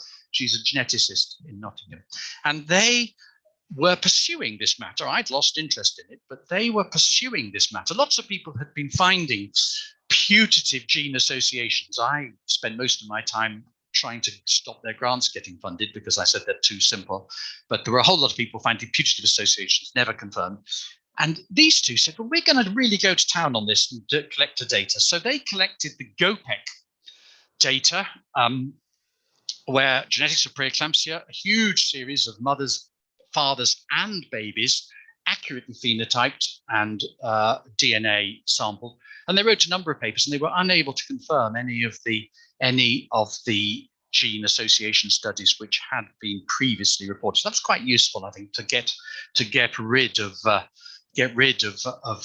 false positive stuff. But they weren't able to find a linkage, or not clearly find a linkage. But what they were doing was accurate phenotyping and large numbers, and that's what you need. Accurate phenotyping, large numbers. And they weren't alone. Alsbach had a few cases, Decode in Iceland had a few, Norway and Finland. And they were, by the standards of the time, they were accurately phenotyped. Here's what they were. They took away the essential hypertension, the diabetes, and those sorts of cases, and looked for proper, blood pressure genuinely raised and genuine proteinuria. And they took these data to the Sanger Institute, and I think everybody knows this paper, but if you don't, it's lucky you came, because this is a very important paper. This is the whole genome sequencing in the accurately phenotyped large series of preeclampsia, and they found a gene. This is not a single gene. There is no question. It's not a single gene. It's a multifactorial condition. But they did find this gene, and it's called RS4769613, and it's a mutation, and it is, because the numbers are so high, look at this here. The chance of this being by chance is 5.4 times 10 to the minus 11. That's how we look for genes. You have to look for genes that way because otherwise you just get so many false positives. No one's interested in p less than 0.05 or even 0.001. It's to be sure that your association is real. And it's not a particularly strong association. It's an odds ratio of 1.2, so 20% increase. But I think that's real, and it's interesting that it's very close to the FLT1 gene, and that's blow me down. That's interesting, isn't it? And so we need more of this. So here I'm going to end now. What is the future? What if you're young and starting out on preeclampsia research? What should you be doing? Well, if you want to look for the cause of preeclampsia in a multifactorial condition, well, number one, you should look at larger cohorts, and number two, you should accurately phenotype. This is only a syndrome, and there's clearly really go to town. And I'm going to tell you about the Born in Bradford 2 cohort, which you may or may not know. Born in Bradford is a big cohort. The children are now about 18 years old, led by the chap on the left there, John Wright. And it has been a tremendously powerful cohort of prospectively collected pregnancies and babies and things. All sorts of stuff has come out of it. And his group are just thinking about starting again, because we do need cohorts about every 20 years in obstetrics. And they're calling it the BABY. I can't remember what it stands for, BABI. And it's going to be piloted, or it's starting in Bradford and Leeds, and it's about to be piloted in Nottingham. And this is going to be a cohort of huge numbers, but the key feature is it's going to be light touch. So people are going to consent early in pregnancy to have all their electronic data, them, their baby, their partner, their children's school exams, their Department of Health, tax things, every blooming thing. They're going to consent for all those data, including all their hospital and all their blood tests and everything. Huge number, and they will consent to that. That's what happens at the beginning. They consent to that, and then they'll be logged in the baby database, and we will then follow them up. Or not me, I'll be dead, but Kate will be following them up and phenotyping them and doing linkage studies and all that sort of stuff. And it's ethical because every year, every participant will be sent an email with a switch to say, are you sure that you're happy that your children's SAT scores are being entered in the database? And they're allowed, if they want to say, I don't take them out, and then we won't use their data. So we're consenting to imagine there's almost no GDPR, right? We could do everything. And I think there will be some tremendous phenotyping because pretty much every preeclamptic gets a pretty accurate blood data. And so that's where I will finish. Thank you for listening to me. Jim, thank you so much. We could listen to you forever. And I'm sorry we haven't got time to do. Can you keep an eye on the chat for us and just see if anyone has got I will. And in the interest of time, we will move on, but I'll pass on to Jenny. Really enjoyed that. Thank you. Yeah, thanks, Jim. We are going to have to move on though. We're a little bit ahead of time, behind time. Sorry. So, but we'll have Richard now, and then we'll still give time for a comfort break and a quick cup of tea. So, big welcome to Professor Richard McManus, who's a professor of primary care in Oxford and a real authority on self-monitoring of blood pressure, both outside of pregnancy and during pregnancy. Thank you very much, Richard. Thanks, Jenny. Can I just check you can see my slides? Yeah, all good. Great. So I'm not quite sure how I follow a pregnant man with COVID, but I will do my best over the next 10 or 15 minutes or so. My plan is to give you an overview of some results from a whole series of different bits of work that we've been doing around self-monitoring of blood pressure during COVID and in the context often of hypertensive pregnancy. I've listed some of the key players here because clearly this isn't all my work. So these are just my disclosures.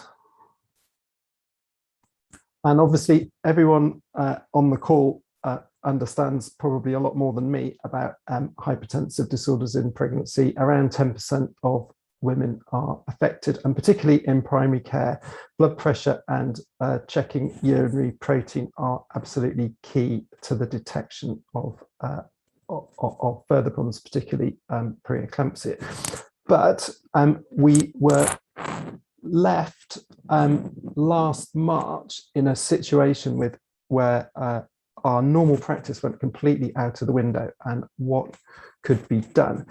Now, guidance from RCOG that was led by several people involved this afternoon was published, and I've got the slide here. Version 1 published on Monday, 30th of March. Now, just to put that in context, if you remember, 2 weeks before that was the first time Boris told us to not go to work unless we needed to, and a week before that was the first lockdown. So this is really extraordinary from the community to, in a week, 2 weeks max, to have got definitive guidance out for people.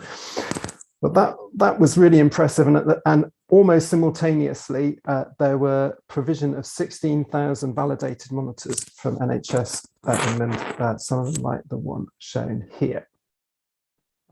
So we were interested in what was actually happening during the pandemic, and I'm going to present sort of three kinds of data. Firstly, data from rapid implementation surveys, including women,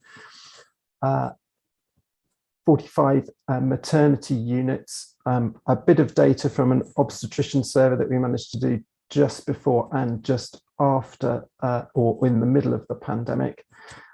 Some more detailed data from sites about what they were doing, looking at just over 600 women who did self-monitoring blood pressure, and then just a few highlights from some detailed telephone interviews.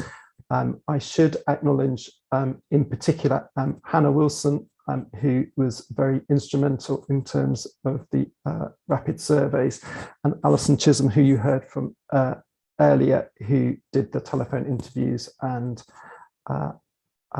whose data that I'm using in this talk. So let's see what was happening in the maternity units. Well, all 127 units who'd asked for blood pressure monitors were contacted. About a third of them responded, 45 units. You'll see this was done December last year to February this year. So any of you with a medium-term memories will remember it was a bit of a nightmare in hospitals at the time. So it's not that surprising that the response rate's relatively low.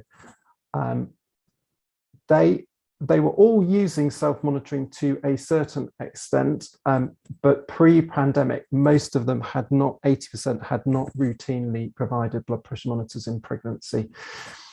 At the time of the response, 90% were using the monitors from NHS England. The three that weren't essentially were doing that age-old NHS thing of getting a new intervention and keeping it in boxes under the desk, and they hadn't quite got around to using it yet. A third were additionally using their own monitors, and I think some of the big centres in London had put in very big purchases. A third also used monitors that the women used, and as I mentioned, all the monitors from NHS England, I'm pleased to say, had been properly validated in pregnancy, and they were either microlife or Omron monitors. The monitors were largely used in hypertension, both in gestational hypertension and preeclampsia, but also chronic hypertension. Some high-risk women were being monitored. In other words, women with at-risk features but not actually hypertensive, and some was used postnatally in women with hypertension. But the monitors were predominantly used for additional monitoring over and above routine care rather than replacing routine care. As you might expect, nearly everyone gave written information, used the kind of thresholds that were in the RCOG advice, and monitor loan agreements were a big thing. As you'll see a bit later, that is a particular problem for units. Interestingly, and I know that several colleagues on the call are also interested in telemonitoring in pregnancy, but only about a third of the sites were using those. About half of that were using Hampton, Asthma and Co's work there. The rest were a mixture of Sensign Florence and the Bump Butts app, which was the one that was done for our trials. Interestingly, around half were also doing self-testing for protein, which links in with Beth's talk earlier. And a third were getting all their women who were doing self-monitoring blood pressure to do protein testing.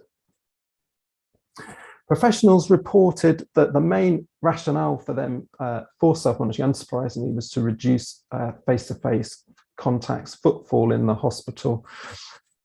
There was also thought about how that might play for women, and we'll hear that what the women thought shortly, potential for cost saving, although I'm not quite sure how that works if you're doing monitoring over and above usual care. There were big issues about the supply, storage and return of blood pressure monitors. Some problems getting started, particularly for those few that I mentioned at the beginning, and managing the care pathway, working out where self-monitoring goes in.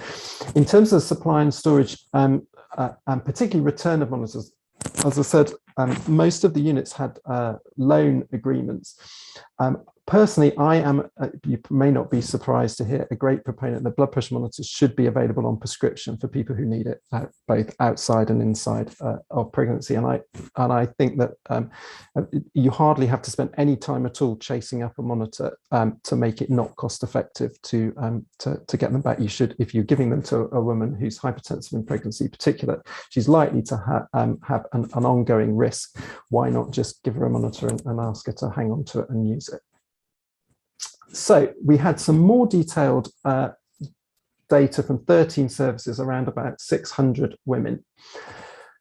And this showed that, the median and mean gestation was sort of late 27, 28 weeks starting. The women were in their early 30s, which fits with using this largely in hypertension. And you'll see that about half were used in maybe 60% were used in hypertension or preeclampsia. The rest were in higher risk women. A whole range of ethnicities used, which reflects the spread of respondents that we had. This is interesting, I think, and is some data from just over 500 women at 6,500 odd contacts, and shows how the breakdown of their visits fitted. So about 1 in 5 of these contacts were telephone consultations, just over half were the scheduled face-to-face visits, and about a quarter were recorded unscheduled visits. So I'd be interested to hear in the chat, particularly if what people think of this. I would suggest that perhaps slightly more contacts could be done using remote care than this looks to have been. In terms of outcomes, as you might expect, caesareans were more common in this group, who are clearly at much higher risk, and this is reflected in the range of gestations. But the median, in terms of delivery, but the median 38 weeks, I guess, is what you'd expect. We also, and I'm just going to very briefly touch on this, separate to that work, surveyed about 250 obstetricians, and we managed to do a survey just before COVID, and we didn't realize that we were doing it just before COVID at the time, obviously, but we then repeated the survey sort of after or during, after the first wave. And what this showed was that of this group of UK obstetricians, only about a third were using self-monitoring before COVID to base their treatment decisions on, but that had pretty much doubled after the first wave. They all did think that home readings had a role to play, but clearly here beforehand they were being much more selective. And I think this reflects something that we've seen in some of the qualitative work, which I'm not going to go into any great detail at this point, some of which Alison talked about earlier this morning, but there is quite a continuum of what healthcare professionals in obstetrics think about self-monitoring, ranging from frank distrust and thinking that some of the readings are not true, to completely using self-monitoring very much on a day-to-day basis. So that is a whistle-stop tour on what the units and obstetricians were thinking. What about the women? Well, just to put this in context, pre-pandemic, we surveyed over 5,000 pregnant women. About 20% of those in general were self-monitoring their blood pressure. About half of those with hypertension were self-monitoring. And this is really important, and it's exactly the same outside of pregnancy. Only half of the women who self-monitor blood pressure let their GP or obstetrician or midwife know that they're doing it. So they're doing this on the quiet. And this is a real opportunity for us just to ask women, have you measured your own blood pressure, to find out if they're doing it, and a potential to make use of those readings. 70% of those who haven't shared their readings are just doing it because they're interested. We did a survey approaching women via the maternity units that I've mentioned in the first half of the talk. Again, this was end of last year, beginning of this year. About 160 odd women responded. So this is a relatively small group. And you'll see of the women responding, about just under half had hypertension, and the remainder were a mixture of those with risk factors and those with normotensive. Range of ethnicities, again, most of them spoke English as their first language. In this group, 71% were monitoring because their healthcare professional had asked them, and I guess that reflects the pandemic. Good proportions felt safe having remote care and able to speak up about safety concerns, even in the context of remote care. But interestingly, while 50% had a mix of face-to-face and remote care, 60% preferred face-to-face care. So we need to remember this in thinking about care pathways. A decent proportion preferred a mix of face-to-face and remote care. So I think that's interesting, particularly given the heterogeneous nature of care during this time. Pros and cons that women put forward: they liked the control and the independence and the insight that measuring their own blood pressure gave, and the convenience, and they had this feeling that they were more accurately able to measure their own blood pressure and identify white coat hypertension, which we heard about before lunch. Nearly half said there was absolutely nothing, no negative in self-monitoring, which I think is really good. There was some uncertainty about what the different thresholds meant, and a relatively few had issues with their kit or their telemonitoring app. 23 women were interviewed in detail by Alison, who you heard from earlier, in the beginning part of this year, and they included a mix of those with gestational chronic and chronic hypertension and those at high risk. This group of women felt confident around self-monitoring, and their experiences were broadly positive, in line with some of the work that Alison presented pre-pandemic. About a third, again, were using telemonitoring. And interestingly, they did complain, and this is something I think as professionals we should think about, that sometimes the goalposts seemed to change and thresholds were sometimes changed, and what they thought they were aiming for suddenly became different. Most, again, used self-monitoring in addition to usual care, which I think it suggests that this group were reasonably representative of the wider group, but they managed to cut down on some extra visits, and some of their routine appointments were done with self-monitoring. They felt that online consultations had a different quality and that they felt that a blend of face-to-face and remote consultations was perhaps best in terms of this group. So in conclusion, we've seen that many maternity units implemented self-monitoring in the face of the pandemic, and this was mostly for additional monitoring for hypertensive or high-risk women. Actually, I was surprised half of the centres were using self-testing of urine in combination, and overall, both professionals and women were pretty positive about this in order to reduce face-to-face and give women more control. There are clearly challenges in terms of implementation, including where self-monitoring fits in existing pathways, how we interpret readings and how we manage monitors.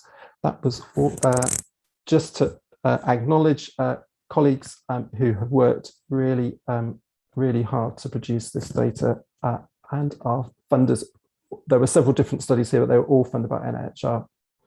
And that was all I was going to say. Thank you very much indeed.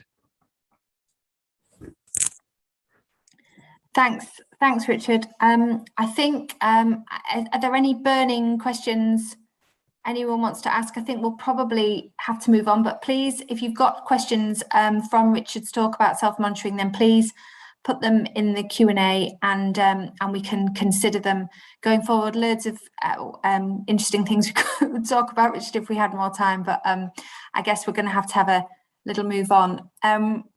So shall we just have a quick, shall we say 5 minutes, just stretch your legs and grab a quick cuppa or whatever, and we will start the video presentation at, what time is it now, 5 past, at 10 past, Marcus, is that all right? At 10 past, and then we'll go straight into the next presentation. So thank you very much to the speakers in this session, and we'll see you in 5 minutes. Sorry, it's a shortened break. Thanks very much.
Hello, my name is Cahit Birdir. I'm the Chief Consultant of Fetal and Perinatal Medicine at the University Hospital of Dresden in Germany.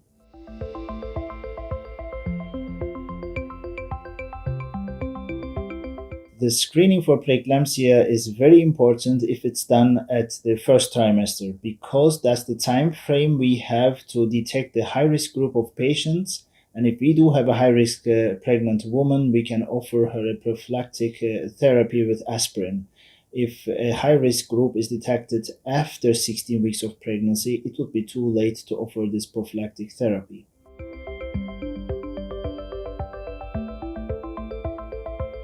We offer preeclampsia screening to every single pregnant woman who come to us to have a first trimester screening. And we do combine the first trimester preeclampsia screening with the screening for chromosomal abnormalities.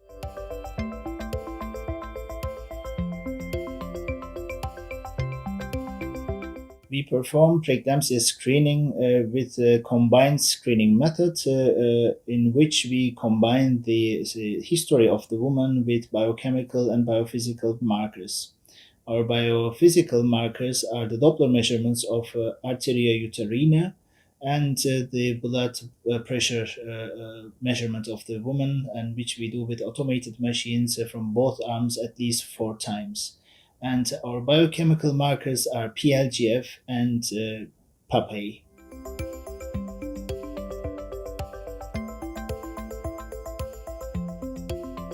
After the screening has been done, if we have a high-risk patient, we offer her a prophylactic therapy with aspirin 150 milligrams once per day until 36 weeks of pregnancy. The same patient comes for an anomaly scan at 20 weeks, and after that, we do see these patients every 4 weeks until they deliver.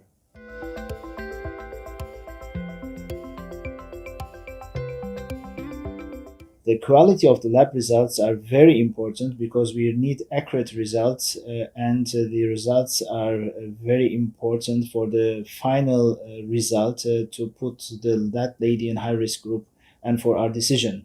That's why we use a Cryptor Gold machine, which is very precise, and we do have our results in around about 40 minutes, which allows us to run an Oscar clinic, which means the patient comes on the day and get her results on the same day. And we do work with independent institutions to check these machines for the accuracy of our results. Please start the preeclampsia screening now for all your patients. Thank you.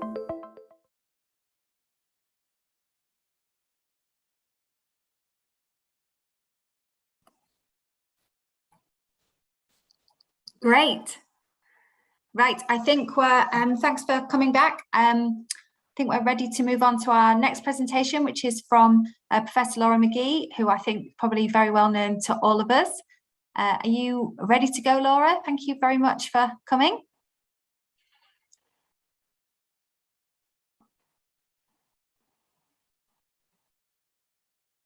Not much Laura doesn't know about blood pressure in pregnancy, so thank you very much for your 10 minutes, Laura. You're on mute. Great, thank you. Well, my talk today is actually about cutoffs, the height, the advisability. So the question that I'd like to try to answer today is, do lower blood pressure thresholds to define hypertension in pregnancy identify more women and babies at risk? And I'm really delighted to have the opportunity to do this, and thanks, Jenny, for the really kind introduction. Now, if I can get my slide to forward, it'll be... There we go. So in terms of background, blood pressure measurement, as we all know, is a marker of antenatal care quality. Lower blood pressure values are associated with with lower cardiovascular risk and higher values with higher cardiovascular risk. And this prompted the American College of Cardiology and the American Heart Association to lower the criteria for abnormal blood pressure in their 2017 guidelines. And so what those numbers look like in brief is that normal was redefined as under 120 over 80, elevated systolic in the 120s with a diastolic still under 80, stage 1 hypertension in the 130s over 80s, and then our traditional stage 2, which I've divided up here because that's how we do it in pregnancy, 140 to 159 over 90 to 109, or severe as 160 over 110 or above. And lower blood pressure cutoffs for hypertension in pregnancy have been associated with adverse pregnancy outcomes, but these criteria have not been adopted in pregnancy anywhere, even in the US, and should they be? And so we aim to study this in a low resource setting. And specifically, we aim to study the association between the blood pressure thresholds and adverse pregnancy outcomes and establish the diagnostic test properties, because of course, measuring blood pressure is a diagnostic test. So these data were published earlier this year. They represent a large body of work by a large group of people, and including Andy and others. And so I present on behalf of all of us. So this is a secondary analysis of data from 22 intervention clusters in the community level interventions for preeclampsia, or CLIP, cluster randomized controlled trials in India, Mozambique, and Pakistan. We included pregnant women aged 15 to 49, a little bit younger in Mozambique, who were identified in their community by trained community health workers who obtained data on blood pressure measurements and outcomes. And we used the cradle device, which of course is validated for use in pregnancy and preeclampsia. The trial was unmasked, and what we looked at was the maximum blood pressure according to ACC-AHA criteria and the relationship with adverse pregnancy outcomes. And we looked at it as the maximum blood pressure category reached across all visits, because that's of course the way we use 140 over 90 at the moment. Our primary outcome was maternal, fetal, or neonatal mortality or morbidity composite. And we looked at the relationships between the blood pressure categories and adverse outcomes, as well as the likelihood ratios. Between November 2014 and February 2017, we had 21,000 women, 6,000 in India, 4,000 in Mozambique, and almost 11,000 in Pakistan, who contributed over 100,000 blood pressure measurements. It's across the 3 CLIP trials. Now, only women with stage 2 hypertension, whether it was non-severe or severe, as a discrete diagnostic category, experienced more adverse outcomes than women with normal blood pressure. And I'll show you the table in a moment.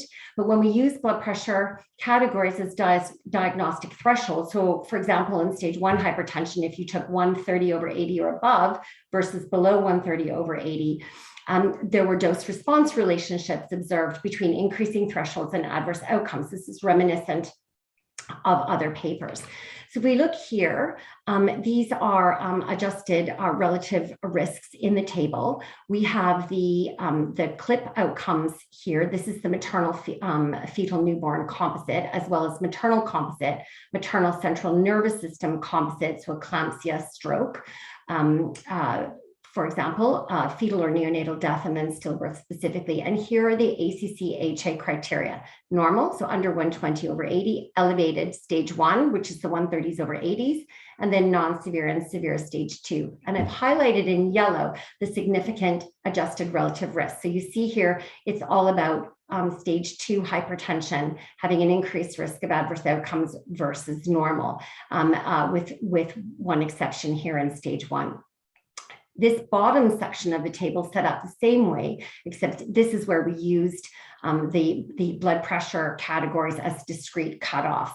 And here you see here that for stage 1 hypertension, there was an increase in adverse outcomes in around the 1 to 1.5 adjusted relative risk, non-severe stage 2, 1.5-ish to 2, and then severe stage 2 above 2 and beyond. But what about the diagnostic test properties? Well, the likelihood ratios were informative only for severe stage 2 hypertension and maternal central nervous system events and perinatal death, and particularly stillbirth. So let me show you the table. So this one is set up slightly differently. Here you see in pink the sections with the same adverse outcomes that we looked at in the previous table.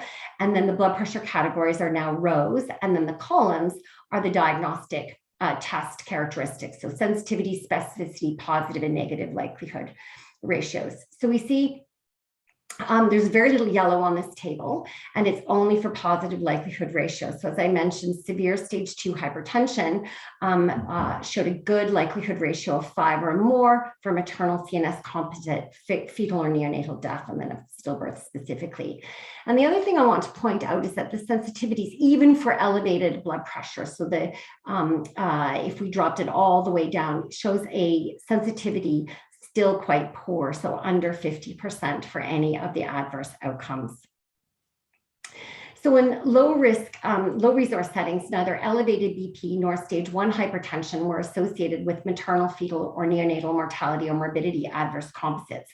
Only the threshold for severe stage 2 met the diagnostic test performance standards, and it emphasizes the importance of this outcome as something worthy of avoidance and not just a bigger blood pressure. And that current diagnostic thresholds for hypertension in pregnancy at the moment, I don't think should be changed. We don't have evidence to do that.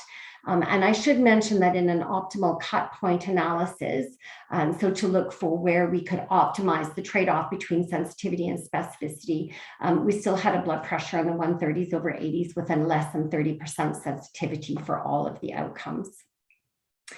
So where to from here? Well, over the last 2 years, many studies have examined the relationship between these cutoffs and adverse outcomes, with many significant relationships demonstrated. But what we need are the diagnostic test properties to know whether having a blood pressure above a certain value or below a certain value can give us reassurance that we can act on with a good negative likelihood ratio, or should appropriately worry us so that we change place of care, surveillance, or timing of birth based on a good positive likelihood ratio.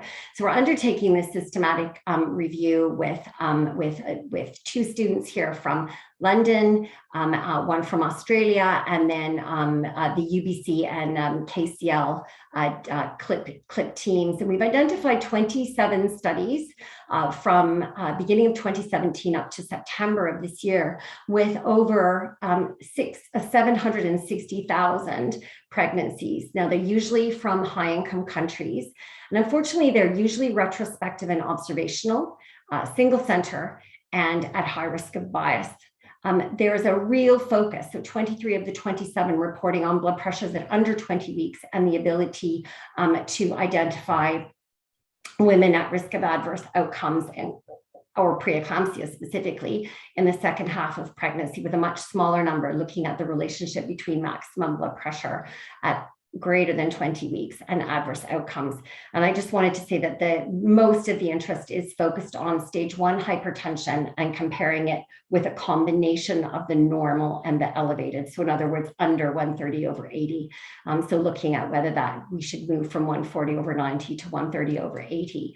And so we'll be putting these together to see if they look the same as the CLIP data, and hopefully be able to report back in the future. But for now, I think we should just hold tight.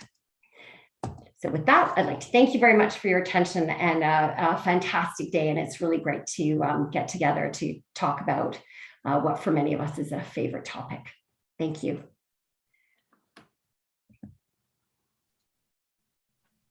Thank you very much, Laura. I can't see any specific questions in the chat. Once again, if people want to consider any questions, they've got any questions for Laura, then please do put them in the Q&A. But we'll, in the interest of rapid fire information sharing, we'll move on to our next speaker. Lisa, how are you? Yes, you are all ready to go. I am ready. Is that looking like it should be looking? It's looking brilliant, yes. Brilliant. So very welcome to Lisa, who's been chairing this morning's session. So very nice to hear your presentation, Lisa. Thank you. Brilliant. Thank you, Jenny, and thank you all for inviting me. I'm taking a bit of a step away from the tight focus on preeclampsia in this next presentation, but I hope you see that it's intrinsically linked to the way we think about shaping antenatal care pathways and what learnings we can take from the way that care has been provided during the COVID-19 pandemic. So I'm going to be talking about some work that we have been doing at this institute, the Healthcare Improvement Studies Institute based in Cambridge, trying to understand what good looks like for remote antenatal care. And as you'll know, I've worked closely with Richard McManus and Lucy Chappell on self-monitoring of blood pressure in pregnancy for a number of years. So this study has given us an opportunity to look at scale at how remote care that has been tested out gently in trials for a number of years now, how that actually looks at in scale. So as this audience will know better than anyone, high quality antenatal care is absolutely essential for the health of mother and baby. And in the UK, antenatal care is accessed by over 700,000 women every year. Richard touched already on the rapid provision and rethinking of care pathways in the early part of March last year. And the Royal Colleges responded with this very rapidly produced guideline on dealing with the infection and the ways that care might be provided without seeing women face to face. So this included recommendations for antenatal appointments to take place remotely via telephone or video link wherever possible. And while this rapid shift was a perfectly rational and reasonable response to the imperatives of the pandemic, as we come to try and think about the learning, we have to reflect on both what we've learned within the pandemic, but also what we knew beforehand. So remote antenatal care was being experimented with and explored before the pandemic, but a rapid review that we undertook at the beginning of this study demonstrated that there was a relatively thin evidence base for providing whole care pathways remotely. So studies examining the use of remote technologies had shown promising results, but were not conclusive. And they tended to focus on isolated components of the care pathway. So for example, as I've touched on already, self-monitoring of blood pressure, or in gestational diabetes, monitoring of glucose levels. And crucially, the populations included in those studies tended not to represent those who on average we know experience worse maternity outcomes. So many of the studies might be a single center study or only looking at generally more affluent sections of the population. So what do we know about how actually care was provided during the first wave of the pandemic? I've put up here a couple of papers that I know this audience will be familiar with because there are many co-authors listening. And this is a snapshot of what we know about care provided in the first 6 months or so. And obviously the pandemic has continued, and these remote provisions have continued in the subsequent 18 months. So a survey of over 80 obstetric units conducted in the summer of 2020 reported that almost 90% of available antenatal appointments were being conducted remotely, and patterns of attendance to antenatal care were also reduced at the same time. And this study by Professor Khalil and colleagues indicated that there was a 19% fall in triage attendance. So care provision did change really significantly. And so this provided an opportunity for lasting scale at stage, not just reporting what care was looking like during the pandemic, but also what learning we might take forward when the pandemic is finally behind us. And this builds on studies that have been conducted by colleagues at this institute before, looking at positive deviance. There's a study that many of you will be familiar with that's looked at the features of a safe maternity unit, starting with a study of Southmead Hospital in Bristol, and then building to this paper that was published at the beginning of last year that identifies the 7 features of safety in maternity units. And we wanted to take a similar positive deviance approach and develop enduring learning for remote antenatal care through the pandemic, after the pandemic. So the background is that personalised and safe antenatal care has a key role in ensuring safe outcomes. And the remote consultations, although they have potential, have up-to-date relatively scant evidence to underpin what good looks like. So our aims were to characterise stakeholders' views as to what works well and why in remote antenatal care, and co-produce consensus on what good looks like, and develop enduring learning for remote antenatal care, for care provided outside of pandemic conditions. So the stakeholders, we've defined these very broadly. So of course, we wanted to speak to women, pregnant people and birth partners. We also wanted to make sure we heard from health professionals, the broad range of health professionals who are providing maternity care. We also wanted to hear from managers who were involved in rethinking these care pathways during the pandemic, and also spoke to system level stakeholders. So we conducted a rapid review of the literature, and then have so far conducted 2 stages of this study, an online survey followed by in-depth interviews conducted over the telephone or through a video platform in the autumn of last year. And we are planning a final stage of the study, which will be run in the early part of 2022, which will be a discrete choice experiment, a preference study to really understand the appetite amongst this group of stakeholders for various components of remote care going forward. The study was primarily run through this institute's online research platform called Discovery.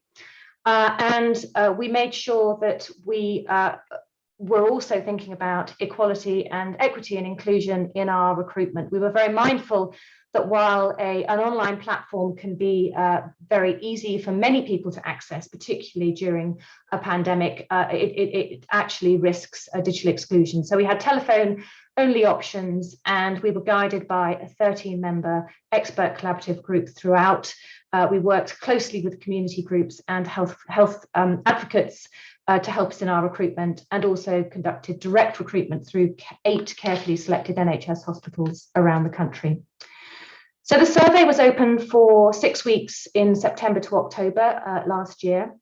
And in total, we got 143 responses, 75 from those who were pregnant or had been recently pregnant, 54 from healthcare professionals, and 14 from system level, from managers and system level stakeholders. And that survey included a free text box so that we could capture at scale people's experiences of receiving and providing remote antenatal care. We also used the responses to these survey to sample for our interviews. But before I move on to those, just to give you a flavour of where we heard from people from the survey, we had a really good spread across the UK and Wales and Scotland. Sadly, no one from Northern Ireland, for women and birth partners, and also a really good spread for healthcare professionals across England, Scotland and Wales. So the interviews, we conducted these either online or, as I've mentioned, over the telephone between September and December of last year. And we were able to develop a really, really good broad sample. So we interviewed 47 women and birth partners, 31 healthcare professionals, and 14 managers and system level stakeholders. So what have we heard? I'm first going to tell you what we heard from the healthcare professionals, managers and system level stakeholders based on our analysis of the free text responses to the survey in the interviews. And they told us that there was lots that worked really well in remote antenatal care. They responded that they told us that it was flexible, it allowed them to manage their clinical pressures with other demands of the service. They particularly liked that remote antenatal care appointments allowed them to bridge between face-to-face appointments, and they felt that those appointments could be more streamlined over the telephone. Remote antenatal care clinics could be more efficient. And they also felt, referencing in particular things like self-monitoring of blood pressure, they felt that remote consultations had the potential to further empower women to be involved in their pregnancy. But they also had several concerns about what was not working well in remote care. A theme that came up both from healthcare professionals, and I'll mention it when we talk about women's experiences, was that they were concerned that women felt isolated and abandoned when they were receiving their care remotely. There was concerns that remote antenatal care could impact significantly on the development of care relationships and challenge the buildings of rapport. And importantly, that remote consultations had the potential to amplify inequalities. And I'll come back to this a little bit more in a couple of minutes. They also raised several practical and IT barriers, so challenges around access to documentation and various electronic healthcare record systems not speaking to each other. And there were various IT and literacy and hardware issues that they raised. And what did we hear from women and their birth partners? Well, again, there was lots that they liked about remote antenatal care. They felt it was safe in terms of being able to reduce their exposure to COVID, which was obviously a significant concern during the last couple of years. They also liked that it, in many settings, supported partners to be included in their care at a time when, for much of last year, partners were often not allowed into hospitals. And they liked that it was convenient. This is the most significant finding, that it's easier to fit around work and childcare. They didn't need to take time off or arrange for any extra childcare provision. But they also reflected that there was lots that didn't work for them. This feeling of isolation and the not being able to be honest about how you're feeling over the phone or video. Challenges around being able to raise mental health issues when they didn't feel that they had very long on the telephone or a video consultation.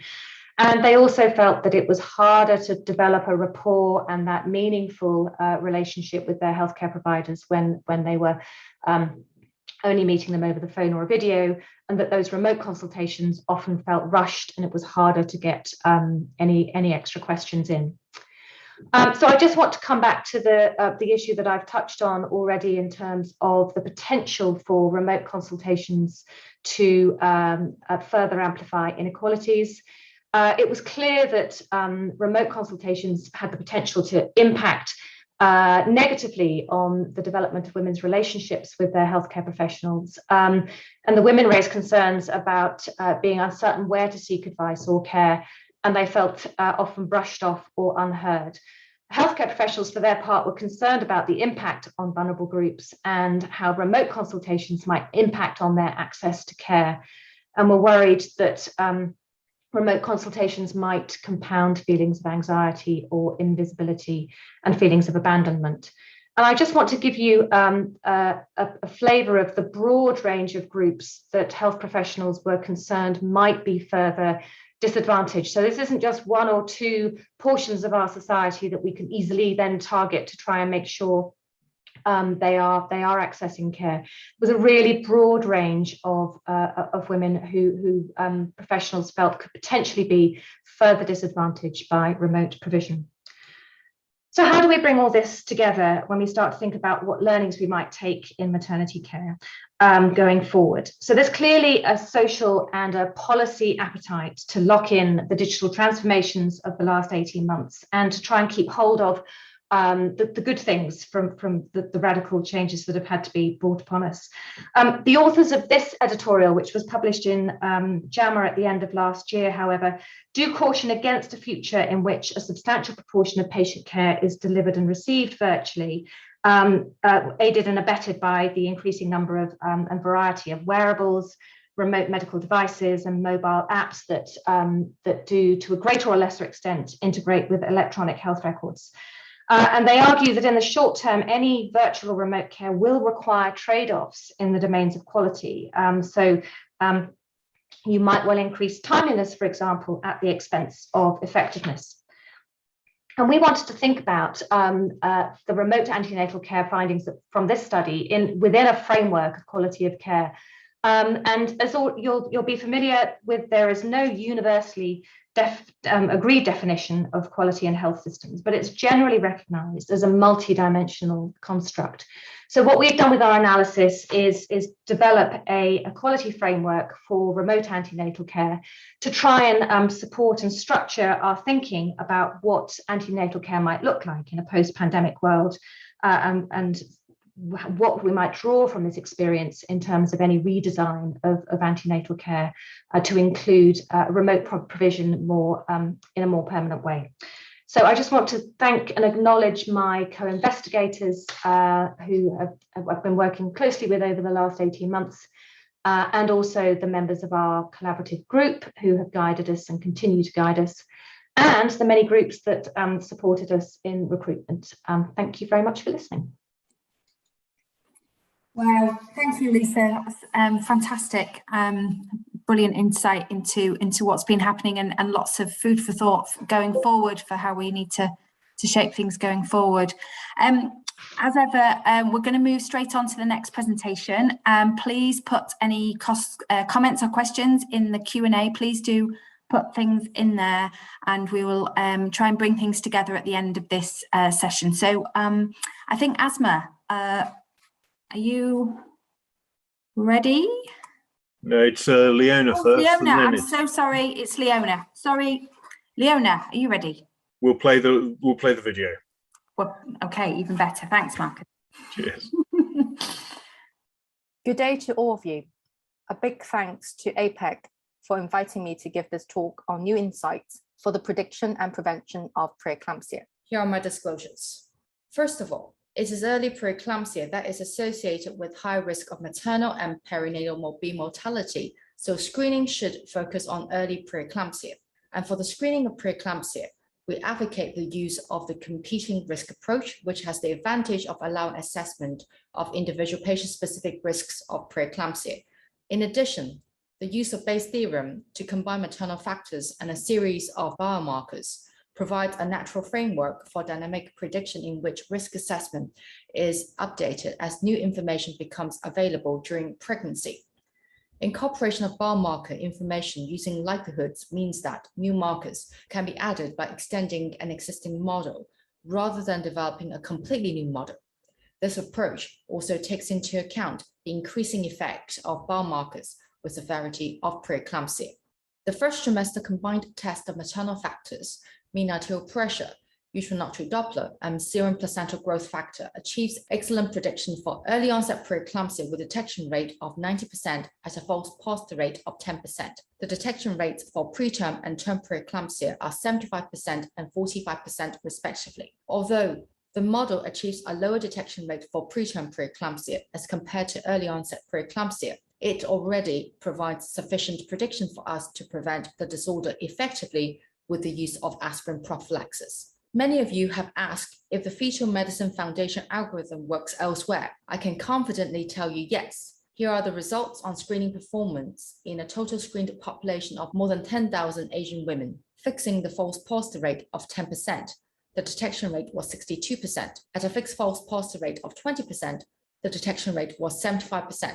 Now let's take a look at the data from the Fetal Medicine Foundation, fixing a risk cutoff of 1 in 100. There are clear differences in the performance of screening between different racial groups. In East Asians, the false positive rate was 11% with a detection rate of 50%. The graph in the middle schematically compares the results between the Fetal Medicine Foundation and my cohort, and the results are comparable, as you can see. We were also interested to find out how the NICE and ACOG approaches to screening would perform in Asia. Very clearly, you can see that the Fetal Medicine Foundation triple test is superior to the ACOG and NICE recommendations in predicting preterm preeclampsia. In clinical medicine, number needed to screen is a tool for measuring screening benefit. According to the ASPRE data, the numbers needed to screen to prevent one case of all preterm and early preeclampsia are 143, 250, and 400 respectively. The number needed to screen for preventing one case of preterm preeclampsia is equivalent to the number needed to screen for the prevention of one case of early onset neonatal GBS infection through universal screening at 35 to 37 weeks of gestation. Can we prevent preeclampsia?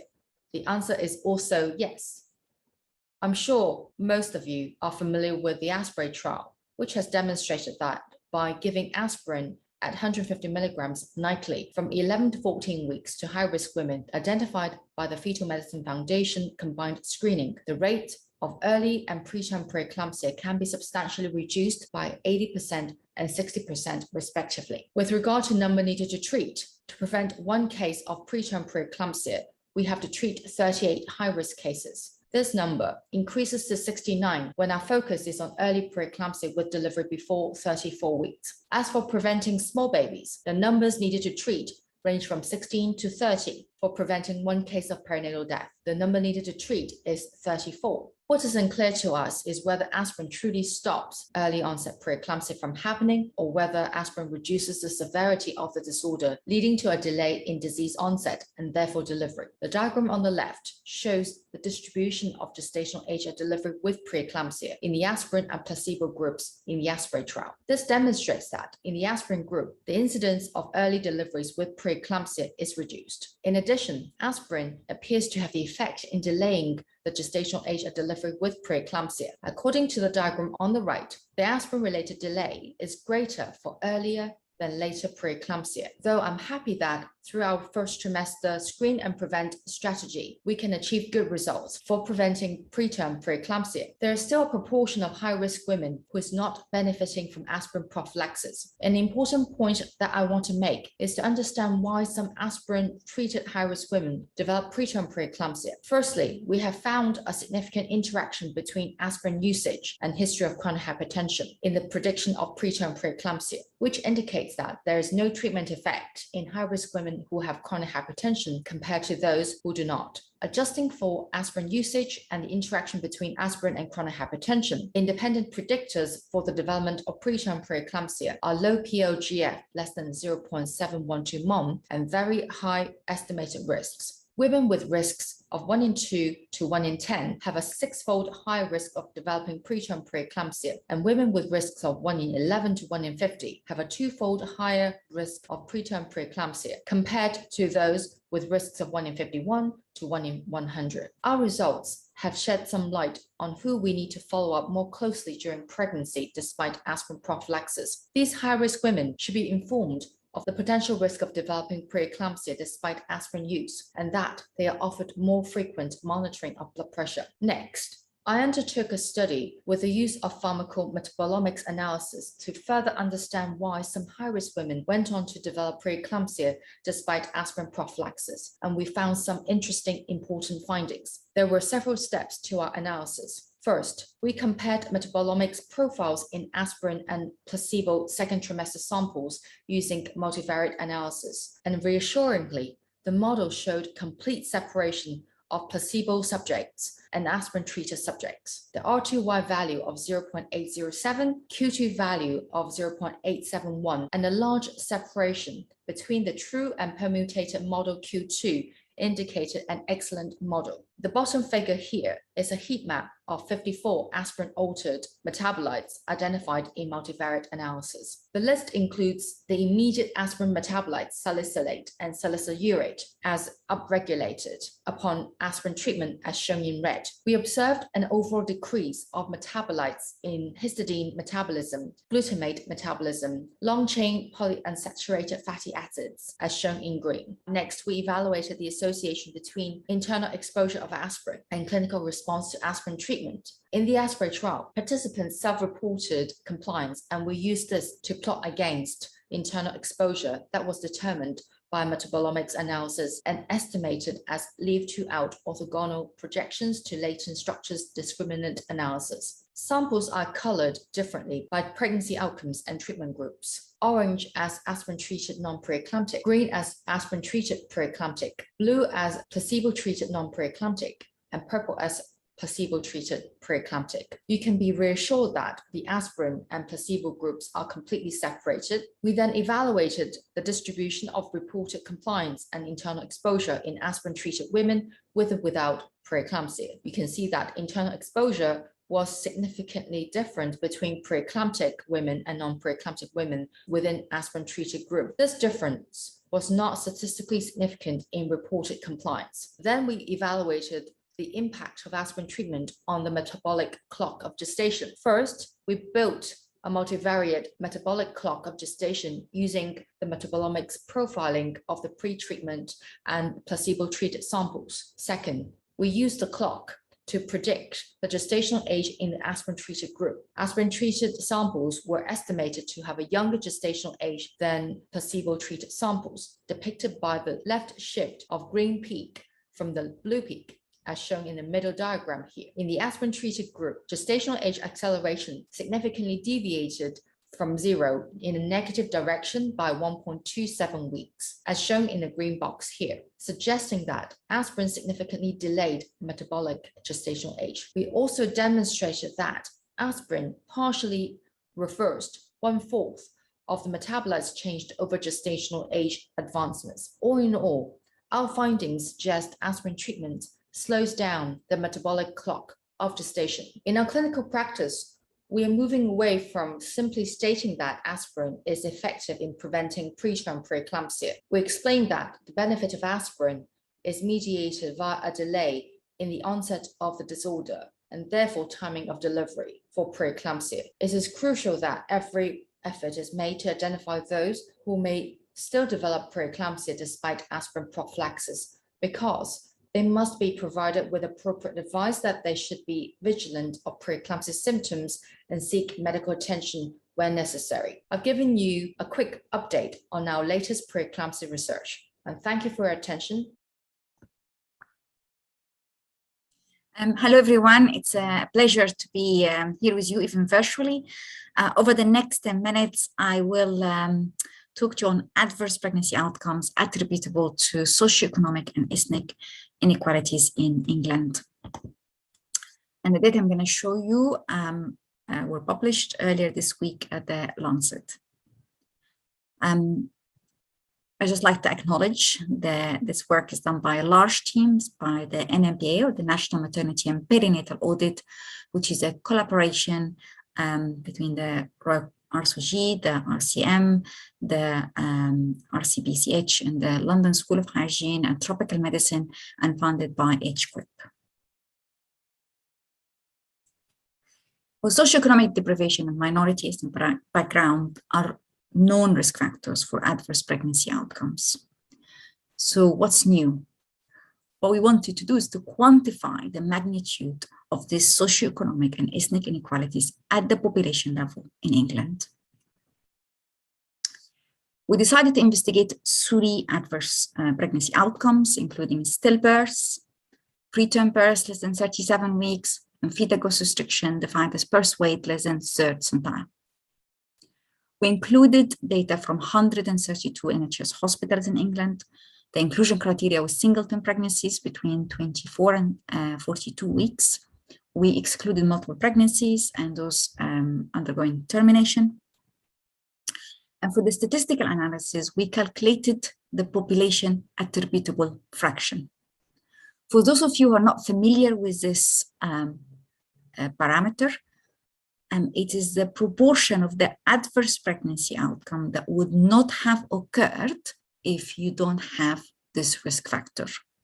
So, for example, if you look at socioeconomic deprivation, you would say, what is the proportion of stillbirths that would not have occurred if all pregnant women are in the least deprived group? Because of the potential confounders, so for example, let's say the woman from deprived background, maybe they have more risk factors, and therefore they're more likely to have adverse pregnancy outcomes. In order to adjust for these potential confounders, we use regression analysis to adjust for risk factors. So for example, in order to study ethnic minorities, we adjusted for the socioeconomic background and as well as maternal risk factors known to be associated with adverse pregnancy outcome, like smoking, like body mass index. And also the same for socioeconomic deprivation, we also adjusted for ethnic minority and maternal risk factors.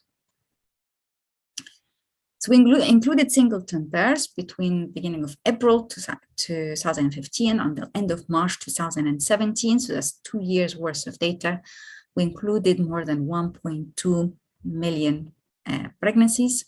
And after we applied the exclusion criteria, we had more than 1.1 million pregnancies. In this cohort, we had the rate of stillbirths was 4 per thousand, is what consistent what you expect in the UK.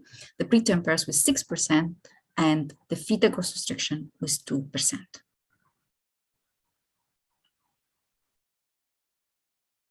What about the ethnic distribution of pregnant women in England? Well, if you look at this pie chart, and the blue is white or Caucasian, and the red is South Asian, the black is a part of the pie chart. You see that about 3/4 of pregnant women in England are Caucasian, about 12% are South Asian, and 5% are Black or Afro-Caribbean. What about the socioeconomic distribution? And in order to investigate socioeconomic background, we use the IMD scores. And there are 5 quintiles from 1 to 5, and 1 is the least deprived, and 5 is the most deprived.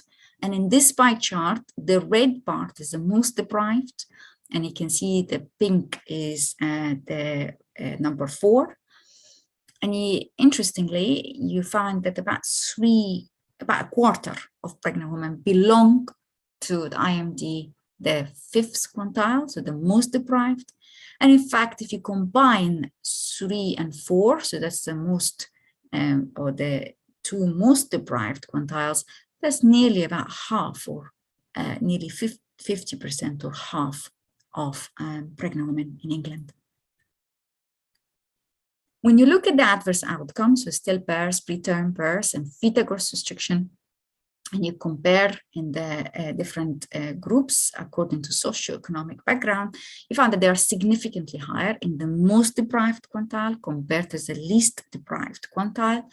But it's not just that. In fact, if you look at the 5 quintiles or the 5 groups, you find almost that the dose-response relationship in each adverse pregnancy outcome, whether it's stillbirth, preterm birth, or fetal growth restriction.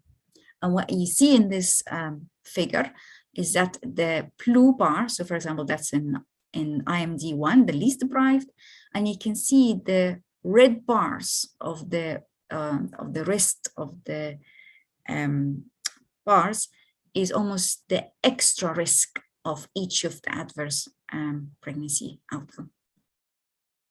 What about ethnic inequalities according to, so again, if you look at the 4 major groups, so that's Caucasian, South Asian, Black, and mixed or others, and you would see that the stillbirth rate was higher in ethnic minorities, particularly in Black women. The preterm birth, again, was higher, and also fetal growth restriction was significantly higher, particularly in women from South Asian background. A common question, is it women from ethnic minorities have higher risk of adverse pregnancy outcome? Is it because of the ethnicity? Is it because of the color of my skin? Or is it because I have other risk factors that are associated with my ethnicity? And in order to address this question, we used regression and we adjusted for these potential confounders. So for example, if you look at here the socioeconomic deprivation and you look at the population attributable fraction, you find that, or we saw that the socioeconomic deprivation contributed about 24% of stillbirths, to 19% of preterm births, and such 1% of fetal growth restriction. When we adjusted for ethnicity and for other maternal risk factors, including BMI and smoking, you found that the population attributable fraction was lower, which means that the contribution of socioeconomic deprivation to these adverse pregnancy outcomes is partially mediated through the ethnic background as well as maternal risk factors. What about ethnicity? So that's on the right-hand side, and you see that ethnic minorities or ethnic inequalities contributed to 12% of stillbirths, 1% of preterm births, and 17% of fetal growth restriction. But interestingly, when you adjust for socioeconomic background as well as maternal risk factors such as BMI and smoking, there was little impact on the population attributable fraction. What about group-specific attributable fraction? So combining both the ethnic and socioeconomic inequalities. For stillbirths, and don't worry, I'm not going to take you through all of these numbers, but the findings are quite striking. We found that 64%, so nearly 2/3 of stillbirths in the most deprived Black women would not have occurred if they had the same risk as white women in the most affluent group. What about fetal growth restriction? Again, striking finding. We found that 72%, so nearly 3/4 of fetal growth restriction in the most deprived Asian women would not have occurred if they had the same risk as white women in the most affluent group. So these findings demonstrate clearly that socioeconomic and ethnic inequalities contributed to a substantial proportion of the adverse pregnancy outcomes we investigated in the study, the stillbirths, preterm births, and fetal growth restriction. We found that the largest inequalities were seen in Black and South Asian women in the most socioeconomically deprived quintile. And what we really need is to target or prevention, target the entire population as well as the specific minority ethnic groups at high risk of adverse pregnancy outcomes, to address risk factors and wider determinants of health. And my final message is that to some extent, we need to stop admiring the problem and try to tackle it and do something about it. The obvious question, what should we do? And what we really need is to have a concerted efforts to get the multidisciplinary effort in order to tackle the socioeconomic and ethnic inequalities. We need, as clinicians, so midwives and obstetricians, to work with public health professionals, with the politicians, with the policymakers, in order to try to address these inequalities. I'm gonna stop here. I'll thank you for your attention, and I'm happy to take any questions.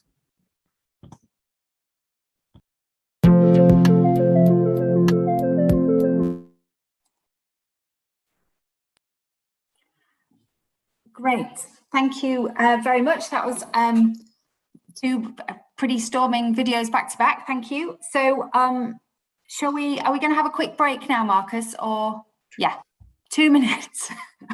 Okay, guys, you've got 2 minutes. Quick, stretch your legs, comfort break, and then we'll get back to the next session where we're going to do some more debate and discussion. So, thank you very much. Can throw the music on. Yeah.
Yeah.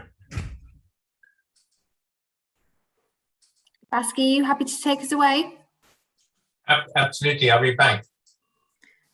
Well, welcome back, everybody. I'm very grateful to Marcus and APEC for organising this session, and not quite sure why they've asked me to chair it. I seem to be the least important person here. I'd like to introduce my co-panelists.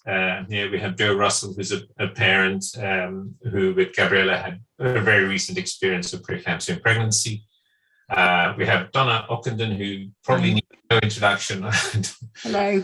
Of the Independent Maternity Review, and Prof. Louise Kenny, who's probably known to most of you as one of the most preeminent researchers in preeclampsia.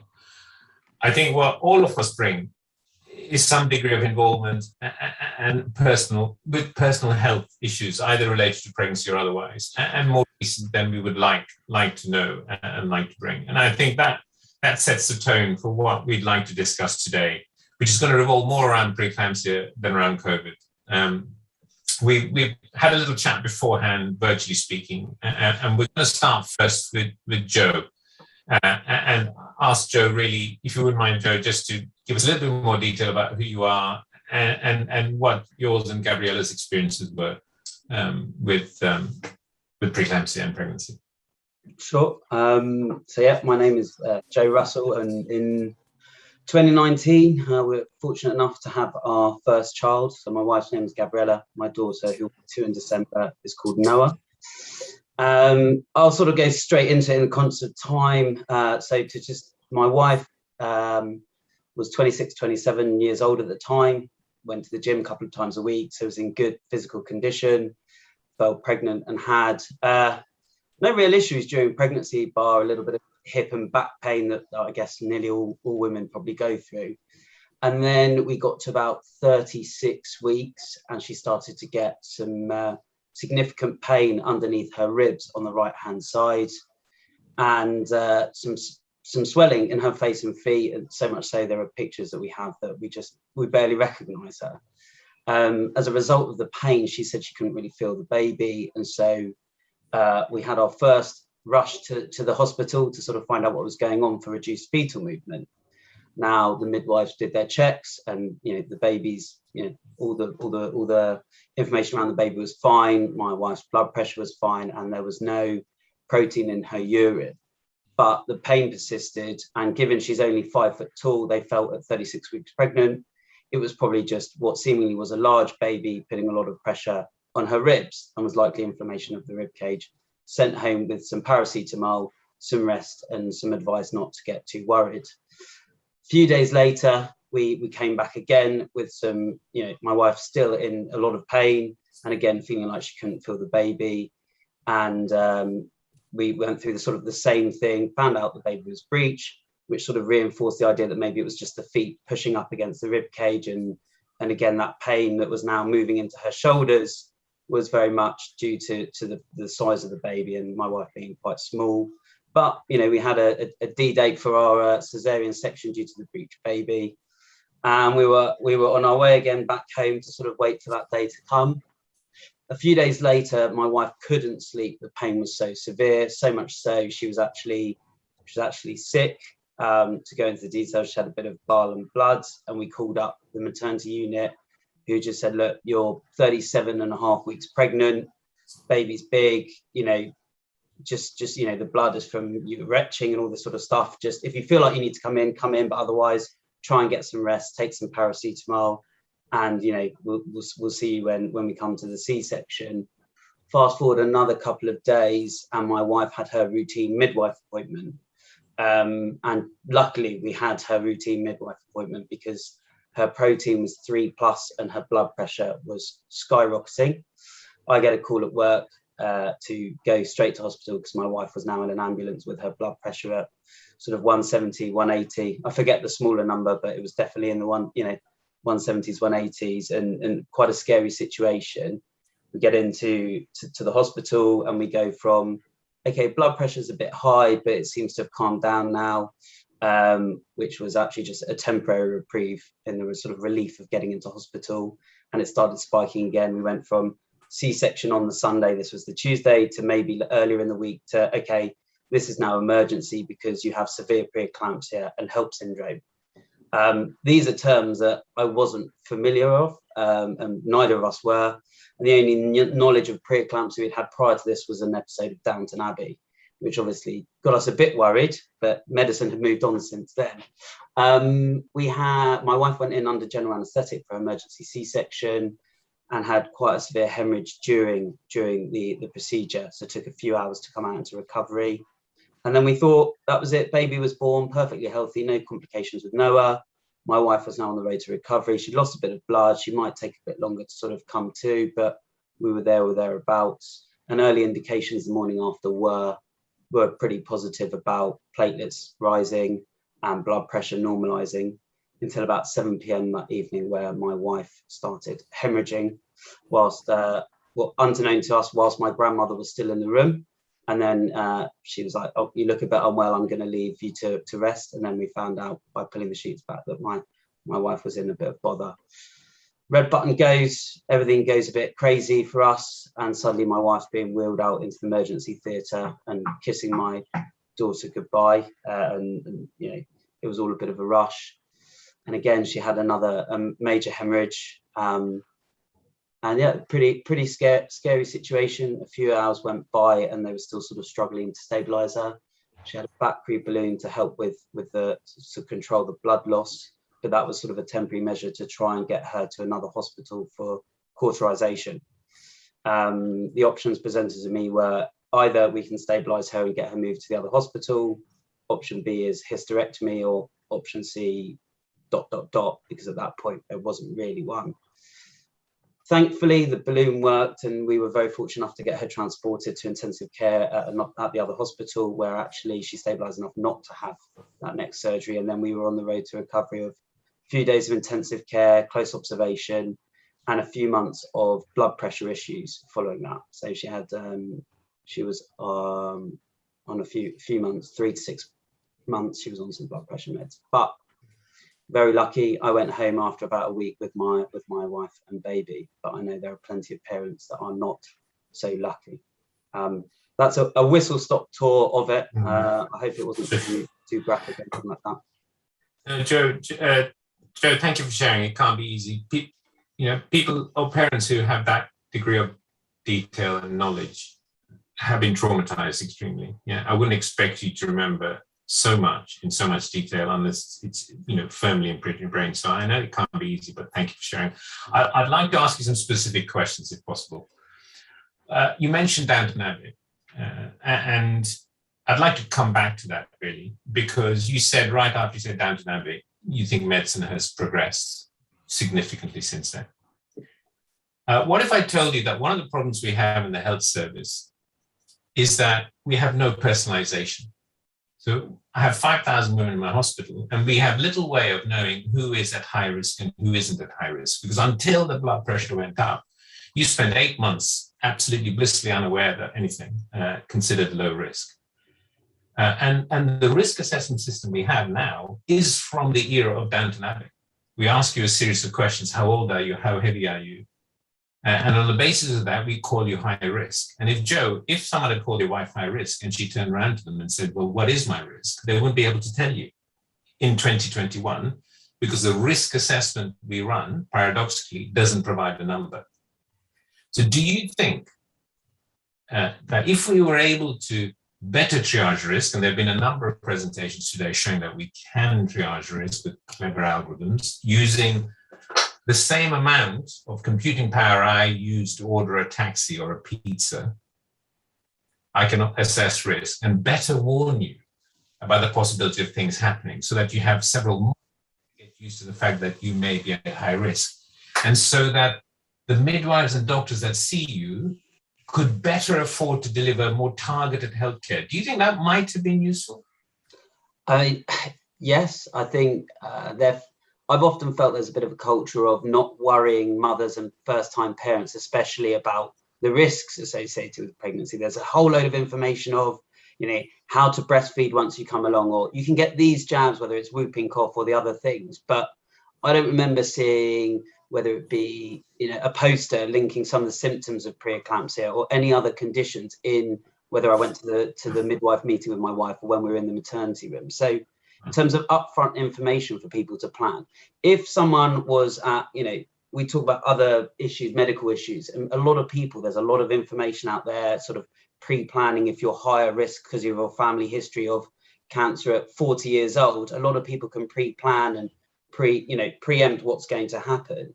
But with pregnancy, it doesn't seem to be that. It's sort of like, you go out there, you self-refer, you then have your routine midwives appointments. If you follow, as you said, the categories of maybe over 35, 36, if you have certain other conditions, then you might be filtered into high risk. But there are other things that aren't determined. And I don't think parents, certainly first-time parents, educate themselves enough, because it's nice to think of the Hollywood style pregnancy and birth that we sort of all dream of, but most people will never really have. That's very useful. And I don't wish to use the term fob-dog, but when you went first with high blood pressure, because they see 5,000 women like you, like your wife, like Gabriella, with the sort of borderline blood pressure and symptoms, they kind of treat everyone as a low risk, you're going to be okay.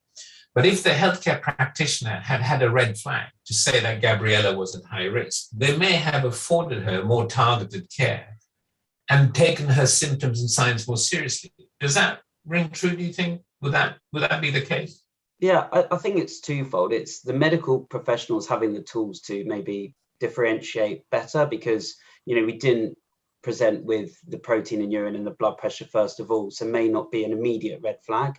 But as parents, firstly, I would rather always know all the information and try and be able to, I wasn't able to advocate for my wife appropriately because I was ignorant to some of the risks and didn't know some of the other symptoms. And therefore the gap in knowledge from both the parents and I guess the medical professionals that we saw, we sort of came across as a little bit nervy first-time parents, you know, and sort of not able to challenge the diagnosis. And there was, because of that, error carried forward between the 3 visits and phone calls that we had, because someone made a call first of all without running a blood test or, you know, doing some other checks. And therefore, because we said, oh, we saw a midwife, they said it was this.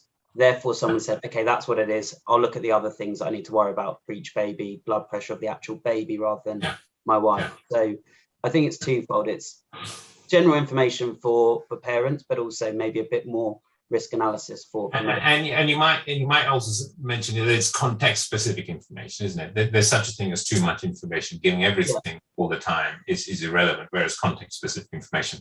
I'm going to move on, and very thankfully Louise and Donna have been quiet, because it's not fair game to ask you lots of questions other than ones we prepared you for. But now I'm just going to go on to Louise, and Donna, please interject as you feel appropriate. Louise, working like you, I'm not quite an academic like you, I'm a clinician that dabbles, but, you know, we are exposed to high levels of academia, really good science, and we're aware of what can be done. And what is becoming more and more apparent when listening to stories like Joe tells us is the gulf between what we actually do and the sort of things we listen to in presentations today, which says that if you introduce a simple algorithm in the first trimester, you can halve the number of women you call high risk, so reduce anxiety, whilst at the same time double the accuracy of prediction for preeclampsia. Is that a fair statement, or do you think that the sort of studies that come out saying that we have good risk assessment are overstated? I think it's so I think it's both, actually. I think it's a fair statement to say that there is a massive gap between what science can currently deliver medically and where we are with preeclampsia. I mean, to use the Downton Abbey analogy again, there's actually ancient hieroglyphics in the Valley of the Kings that depict a woman seizing and delivering a stillborn baby as a result of what was recognised then as a pregnancy-specific condition. So this is a condition that's been around since the time of Hippocrates, and yet we still write at the first line of every paper we ever write, Baski, is we're not really sure about the etiology of preeclampsia, but we've got a vague idea. And that, as a woman and as a medic and as an academic, I found immensely frustrating. And that, I don't want to labour the point too much because I'm sure it's been covered elsewhere today, but that's partly because it only affects women. I do think there is, a very much a gendered aspect to research funding, and that's why I welcome the Women's Health Initiative to partly address that. And I also think it's because obstetrics is a Cinderella discipline. It was when Archie Cochrane thus labelled us, and I think it still is, in terms of the amount of R&D we pulled out. All that said, there's been a massive amount of research activity in this area in recent decades. And I think we are catching up, not as quickly as I would like, and certainly not as quickly as the patients I serve would like, but we are catching up. I do think there's an issue with reproducibility with some of the studies that we wish would be translated faster into clinical practice. And that's not unique to our specialty. The reproducibility crisis is, completely across medical research at the moment. But I welcome the day, and it can't come soon enough, when we do introduce personalised medicine into the clinic. I mean, APEC funded research only 10 years ago, which showed that actually even just clinical risk factors can help improve stratification of antenatal care. But it's still, to my knowledge, certainly not done in the clinics that I've worked in to the degree that it could be. And that is a source of huge frustration. I think there are two important points here you made. One is the issue of reproducibility, and that's brought out quite often. Now, the algorithms, so two things. One is, are we letting perfection get in the way of progress, Louise? Okay, we have a system which is as old as Downton Abbey for asking about and personalizing care. How old are you? How heavy are you? Yeah, it's a bit like if you go back a year, we said everyone over the age of 70 is at risk of COVID.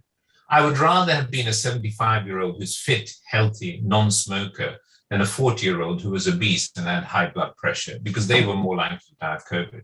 And what we don't do is integrate the risks. Just simple algorithms that integrate the risks. You don't have to have uterine artery Doppler or any other sophisticated testing. Just integrating the risks would have improved the ability for Joe and Gabriella to know that they were at high risk, number one, for the staff dealing with them to be aware that they were a high-risk couple and then therefore treat them separately.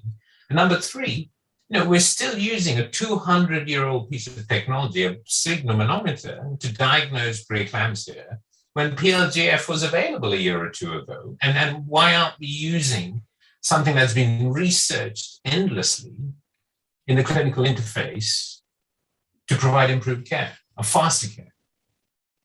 Yeah, I mean, there's no doubt that for a significant number of women with preeclampsia, the rapid access to a PLGF assessment would improve diagnostic accuracy and help streamline care. Again, I think that there is a downside to that, and the downside is that it doesn't pick up everyone, and there will be a significant minority of women who still get sick. So it's not a magic bullet, but it would advance care. And I absolutely agree, Baski, that if the pandemic has taught us anything, it's taught us that we shouldn't let perfection be the enemy of good. We have, they may not be as good as we would like, they may not be as good as they should be, but they're not bad. And actually, if they can improve outcomes for mums and babies, there's a very ethically compelling argument to not delay any further in terms of introducing it. Exactly. Of course, that brings with it, a whole health economic argument, and we haven't got time to get into that today. But certainly, absolutely. So the issue is, we are, to a certain extent, as academics, you and I, Louise, so perfectionist about what we want to achieve that what we do is that we have an entire country running on Downton Abbey risk assessment. And here we are in a NASA spaceship saying we want to go from Downton Abbey to NASA without saying, okay, well, there must be a middle ground somewhere where we can improve the care without having it perfect. But we're failing to do that simply because we have aspirations to go to the moon. And it must be a pragmatic medium ground where we say it's not perfect, but it's a downside better than what Joe and Gabriella had to face. And we need to get that middle step. That's the stepping stone to going to the moon. And we mustn't stand in that way. I mean, that's the kind of argument I'd like to make. Yes, we may not be reproducible, but there are endless studies showing that screening using an algorithm is superior, 3 to 4 times superior than what we have. It produces a numerical risk, so parents and healthcare practitioners can triage women effectively, some degree of personalization as opposed to what we have now, which is a lottery. And then when women are seen subsequently, it's certainly red flags health practitioners to take women more or less seriously, depending on their a priori risks, which have been judged accurately. Yeah, and I think the safety net for that, Baski, obviously, is that if we triage and women are found to be at a higher risk than their a prior risk as they walk into the clinic with their Downton Abbey assessment, then they get triaged to more intensive care.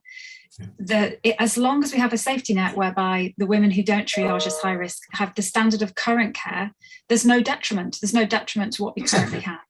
Exactly. And I'll say one other thing before, we must include Donna here, one other thing before we go, is that we introduced, in one site, and now we have 5 sites in the UK which are running a first trimester risk algorithm. Guess what? When we tried to cost it, we ended up saving money, not actually costing money. There was an implementation change. We had to spend some time and effort to change the way in which we did things. But because we halved the number of women we were calling high risk, we had to do less scans later. So we did 1,500 less scans in our service. And we could focus the resources we had on a smaller group of women who were twice as likely to develop the disorder. So actually what we did was we produced a more efficient system where we liberated resources that were now more able and more available to people like Joe and Gabriella, and not the current system where we're hardly keeping our noses above water, that we can't see the faults in the system or have time to think about changing or improving. This is not just about being right or wrong about diagnosis, right? It's also about making what limited resources we have and using it more efficiently. Yeah, no, I totally agree. Fantastic. We're going to cut. Well, please to me, because Donna, I think Louise and I may not agree about what is a good test and what is a bad test. I'm sure we won't, but we both agree that we can do a lot better than we are doing. We haven't changed risk assessment, and we're very slow to introduce PLGF testing into the workplace, which both would have made a huge difference to Joe and Gabriella's care, and thousands like them every year. But you have more sort of targeted experience about what. So let's say Louise and I wave a magic wand, right? We agree about a screening test. We agree about a triage test. And I'm going to come along. And Donna, is it going to happen? Is it going to change today? Are we? Is the ready to adopt? And can they do? Or what is your experience? So as most of you probably know, I'm leading a multidisciplinary, multi-professional team of circa 80 midwives and doctors. They all work within the NHS. They are in units that stretch from Leeds to Plymouth. So they're all working very part-time for me. And I was just reflecting on the Downton Abbey theme. And I think that I talk to midwives and doctors and parents every single day of the week, 7 days a week, which is a huge honour. So I do hear how it is on the ground. Now, I think we all accept that at the moment, at this current stage of COVID, everyone is exhausted. That's what I hear every day. And my colleagues, some of you who have had, 3 decades plus of service, say that it's never been like this in terms of the workforce pressures that everyone's feeling. However, I think in terms of governance, maternity governance, there are definitely some Downton Abbey issues that need fixing. So I think the first issue is the role of doctors in governance, in leadership. So again, since the start of my career, which goes back to the late 80s, we've been struggling to give doctors enough time so that they can lead their services, lead governance, lead risk management, lead risk assessment. I was in conversation with some doctors recently, and they say, well, yes, I'm the maternity governance lead. This is in a big trust. I get half a PA a week to lead maternity governance. Now in plain English, that's 2 hours a week. Or I get a PA a week, that's 4 hours a week, to be the clinical director. We're talking about major maternity services.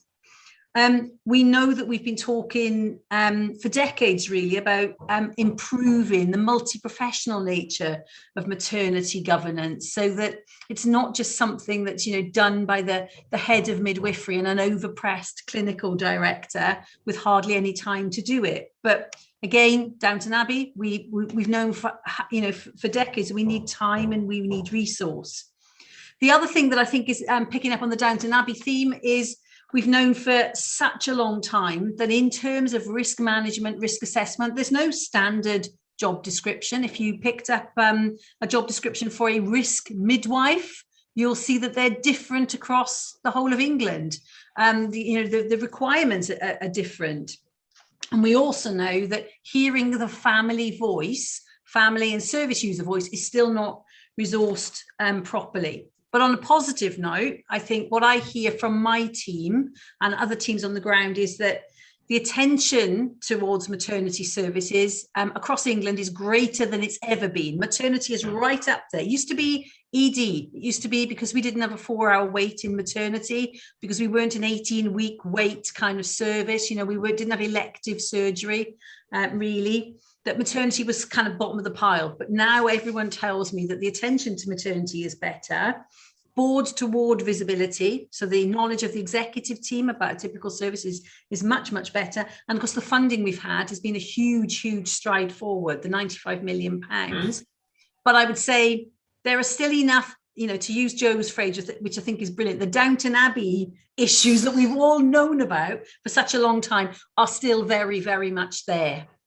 Okay, Donna, thank you. You've highlighted the reactive nature of the NHS, okay, about reviewing governance, looking at risk events, and keeping tabs on that.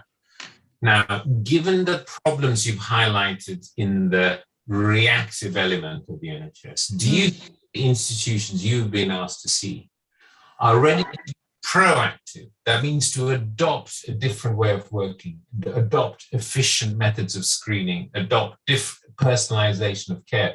Is that too much of an ask? Because that's what people like Joe and Gabriella need. They don't need us to review what has gone wrong over and over, year on year on year. They need us to say, okay, we know this keeps going wrong. What are we going to do to change the system from Downton Abbey halfway to the moon? Do you think that the staff in the hospitals that you see and the leadership that you come across is there yet? I think that there are trusts that are making progress in that direction, but I do think, and it is something that I hear on a daily basis, is that the workforce pressures, you know, the gaps in rotas, you know, the gaps, simply having enough midwives to run a typical labour ward shift. I do think that workforce pressures, and we are making strides towards improving that, but I think that's the biggest issue that I hear from trusts on the ground. So Joe, here's the situation. Joe, we have academics like Louise and I that can't quite agree about whether tests are good enough or not, but kind of agree that we do a lot better because what you're being provided is nowhere near what we can do. Yes, and then we go across to Donna, and Donna says, even if Louise and I agree about what should be done, the NHS is struggling to deliver care as it is now, so much so that it might find it difficult to adopt. So where should our focus be? Should we keep researching more and more and more and finding out amazing things? Or should there be a shift in focus to say, actually, guys, you need to catch up? It's hard because both have a lot of value, but I think once the gap between research and what's actually going on the ground is so big, you have to start bringing the care level up. That, from listening to you guys, I'm obviously not in the profession at all. It's just my own personal experiences. And, you know, when I saw the news piece about these new tests to see if someone has, you know, in the first trimester, be able to see if they've got preeclampsia, I think for Gabriella and I, who may think to the future of another one, for her to be able to have that and ease her fears early on, or hopefully ease her fears early on, will be really helpful. So being able to deliver that across the country to other families like us, or to people who may be aware of preeclampsia and just want that fear quashed early on and to ensure that care, to be able to deliver that, I think would be great. But to Donna's point earlier on about actually care on the ground and the stretched resources, the few days we were in the ward, you could see that whether it was, maybe there were one midwife down, or it just felt that everything was a bit stretched and everything was a bit rushed, which means when risks do happen and things do happen, they're not noticed straight away. They can't be dealt with as comprehensively. And I do think there is an element of focusing on the care today rather than the care of tomorrow, to make sure it's up to speed, to stop things getting worse, noticing them sooner. And, you know, I applaud all of you guys that work in the profession, because I know I can see when I was in there how hard it is. And I wish there was more resources, because I think, you know, one extra midwife in the ward that day could have made a difference in terms of for all the mothers there. because my wife wasn't the only one in there at that time. There were mothers on the general labour wards, another mother in close observation. So I think, yeah, resource definitely needs to focus on today to catch up, I feel, with the research, but that doesn't mean stopping the research. No, okay. No, I agree. I wouldn't go as far as saying stopping research, but perhaps there should be a shift in the focus for catching up. Louise, Joe makes a simple argument. We need more staff, but you and I know that no one's going to wave a magic wand and give you and I extra registrars and extra midwives to work on our shop floor. Isn't there an element here of making our staff work more effectively and efficiently by better triaging women, by reducing false positive rates and improving sensitivity, so that we can make most efficient and effective use? Isn't that a compelling argument? It's a compelling argument, but in the way care is currently configured, I think it would involve a shift of resource out of the community and into hospitals, or vice versa. And my worry is that you've got several different paymasters then arguing about which way round it would go. I do just want to be a little bit provocative.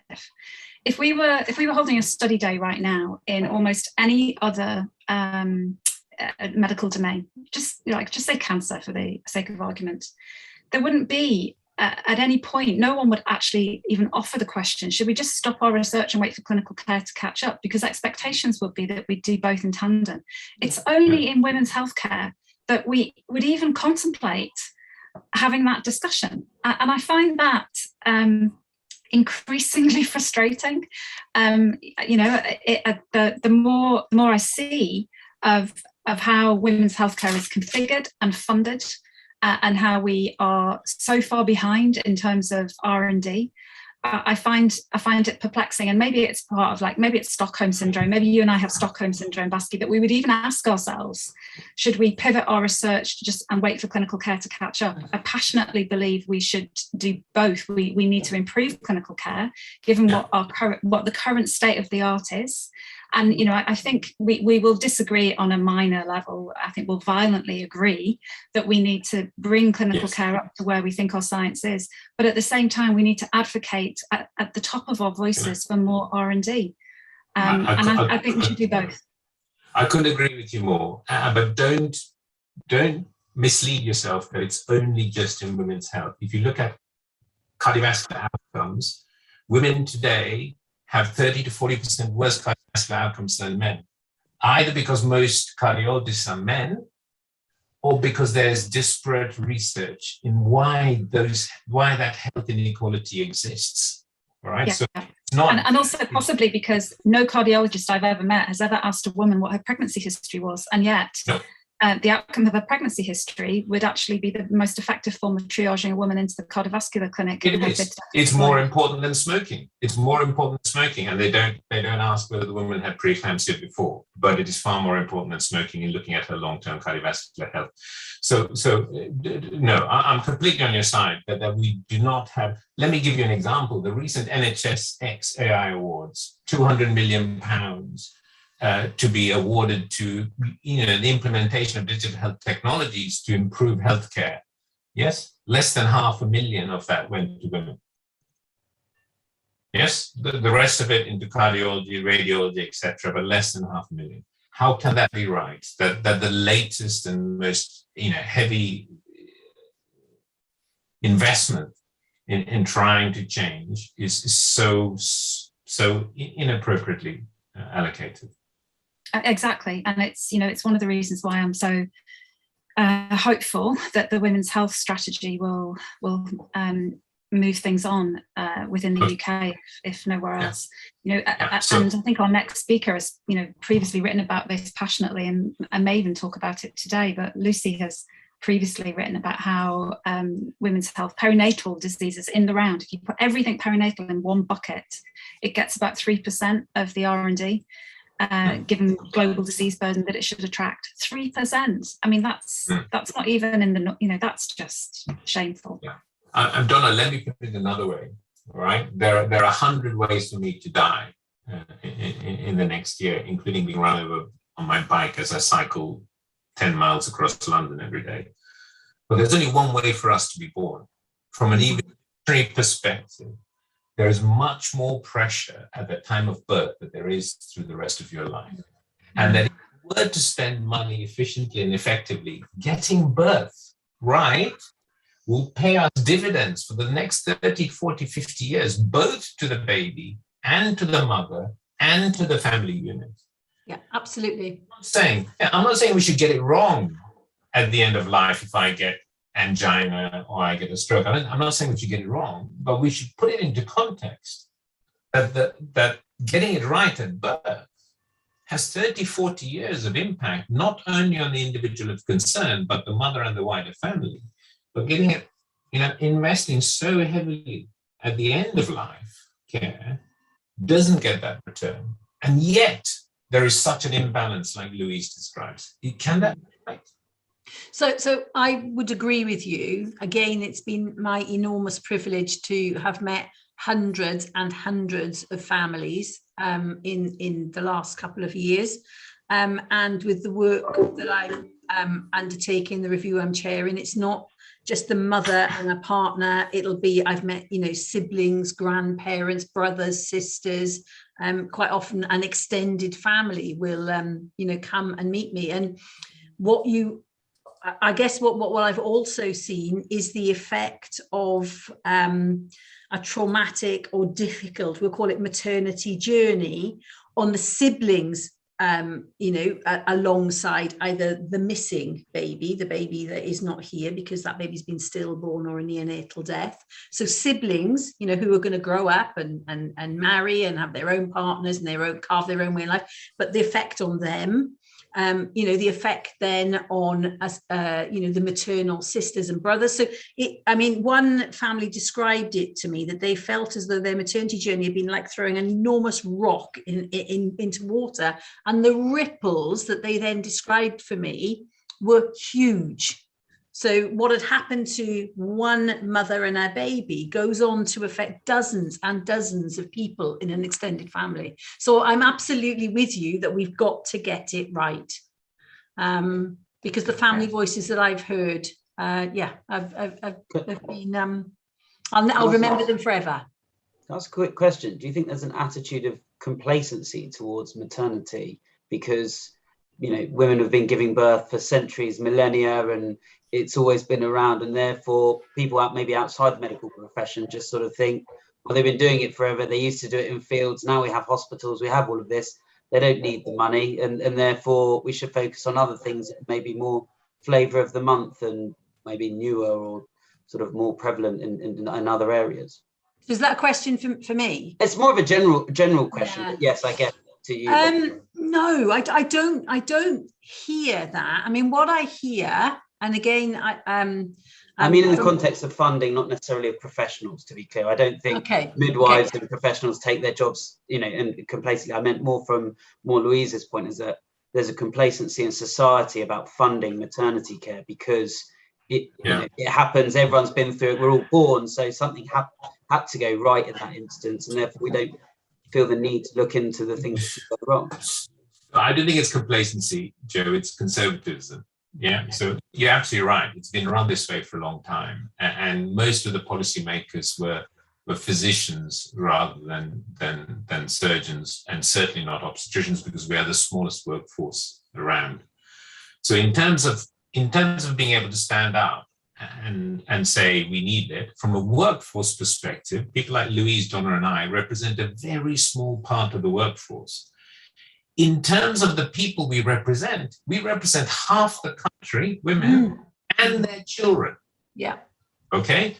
So we have a huge workload with a very small voice, which is why my plea is not to stop research, but perhaps that APEC consider, and we're going to finish off here, perhaps APEC should consider also, taking women to Whitehall, not just staying with women, that the policies and being able to improve care doesn't lie in the test tube alone or in the laboratory alone. It lies throughout the healthcare system. We need to be starting to implement and change healthcare And that includes the workplace and Whitehall as well, because as I say, and as Donna recognizes, I don't think we get the investment because we don't have the voice.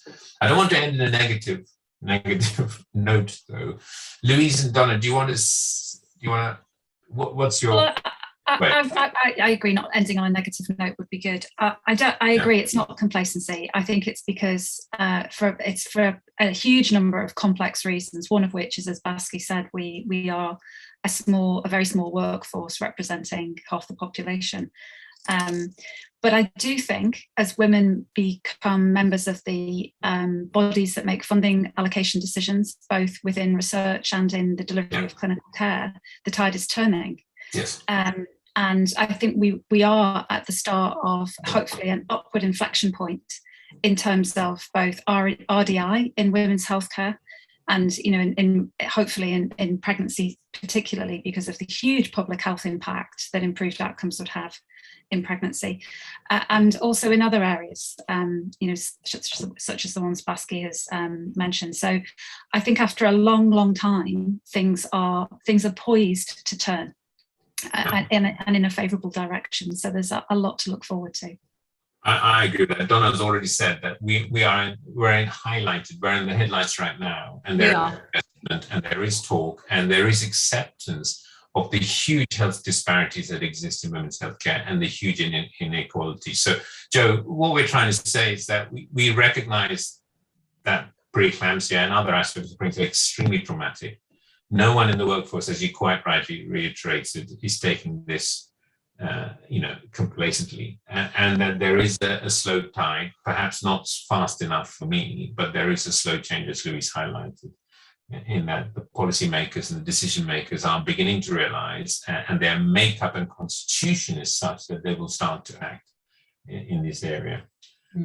Guys, I know that we're going to run out of time. And I'm extremely grateful. Louise, thank you. Donna, I know that you've both been distracted recently, so thank you so much for making the time to come and join us today. And Joe, please, when you go home, thank Gabriella as well for letting you recount her story over and over again. Thank you. Thank you. Thank you all. Thank you. Bye-bye. Bye-bye. Bye.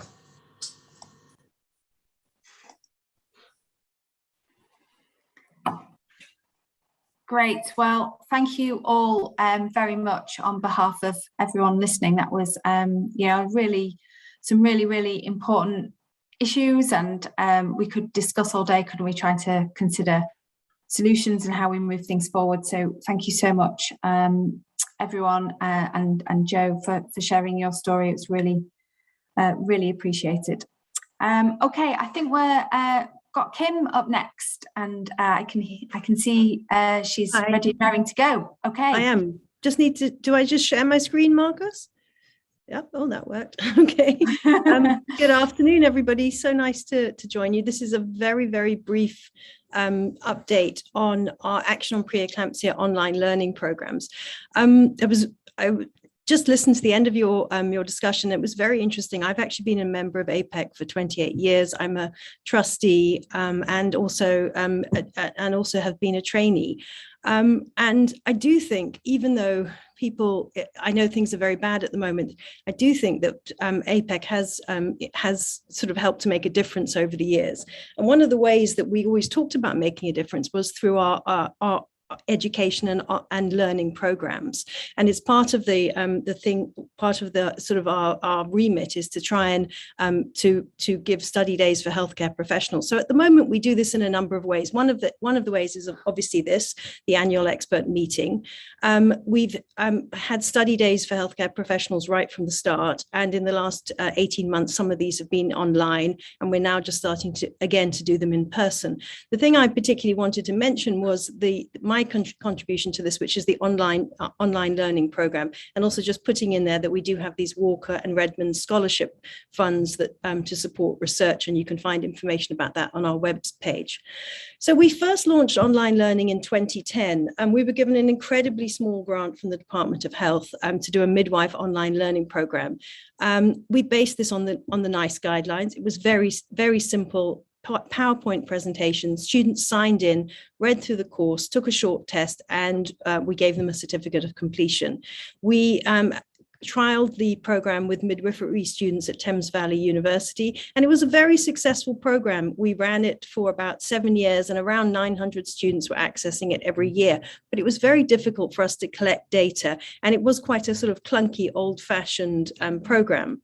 So in 2017, we looked at this, we updated it, we made it a bit more sophisticated, a web-based course, particularly the tests were made easier to do. It was a much easier interface. And then we also obviously updated the latest NICE guidelines, put in the newest Embrace data, and added in PIGF testing. The other thing this new interface helped us to do was collect demographics and data on students, and allowed us to analyze it. One of the big achievements which Marcus managed to do last year was to get the course CPD accreditation.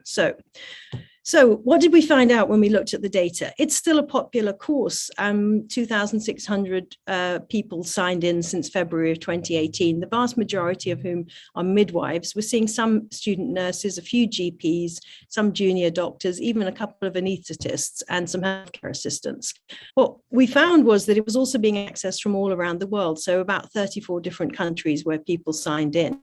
But the other thing that we found is that of all the people who signed in, not everyone was completing the course. So only roughly about 40% were completing it.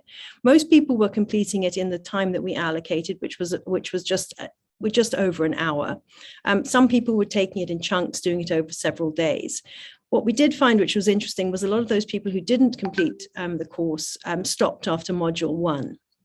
So what next? We went back to the drawing board. We created an online learning committee to talk about how we could improve our online learning.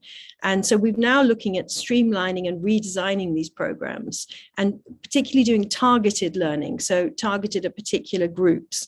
I think what maybe the problem with the new online learning is that it was trying to do too many things for too many people. So we've made some new modules. We're currently looking at bringing in expert lectures, so people can come online and actually be lectured by people who are experts in the field. And this is we're doing through our APEC YouTube. And the most recent thing that we've worked on is hypertensive disorders in general practice. And this module should be ready to launch in the next couple of months. So on the whole, online learning, it started off very small and very simple. We've all actually learned an awful lot from designing the online learning and getting it up and running. The next steps for us are going to be making it more streamlined and trying to try and make it a little bit more web-based and a little bit more interactive. We always need people to help us. We always need funding for this. So if you're interested in contributing, please get in touch with either me or with Marcus. Yes, always want to raise funds for it as well. And point your students in direction of our online learning modules and GPs if you have any who want to do our new GP course. So that's my 5 minutes. Does anyone have any questions? There's a couple of things in the chat. No.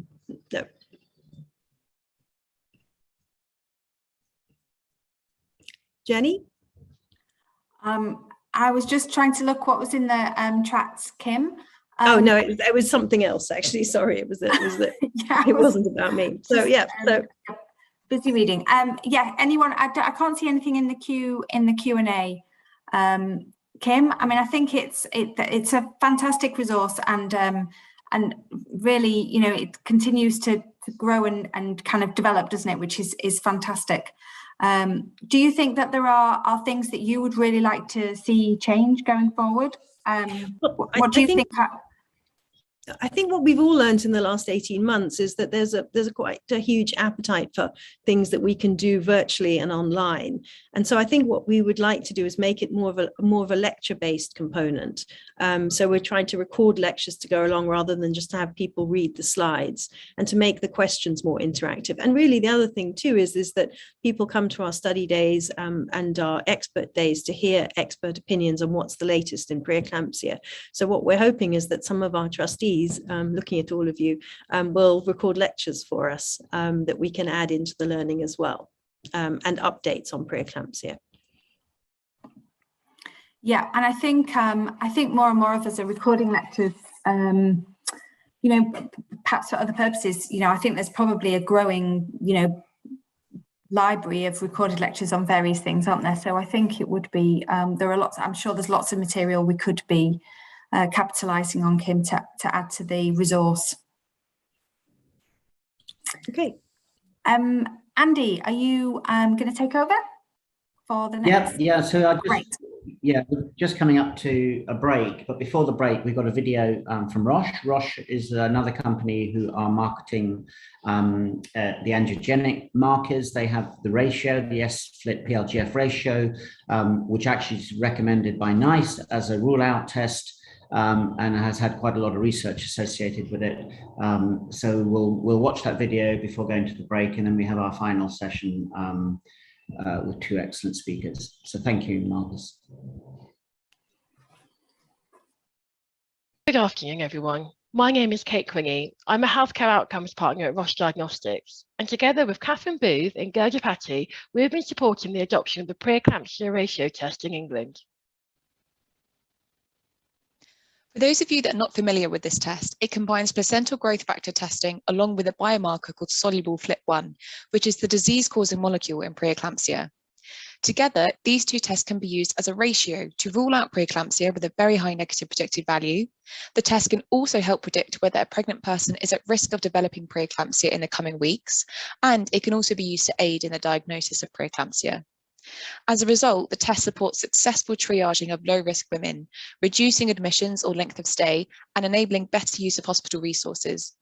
Additionally, it helps to identify patients that are most at risk, adding an additional patient safety element to the preeclampsia pathway.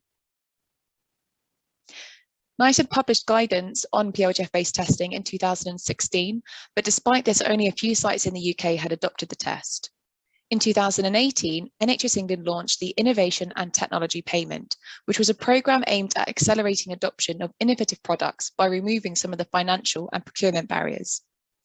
This enabled hospital trusts to start using the test as part of their pathway, using the funding provided by NHS England.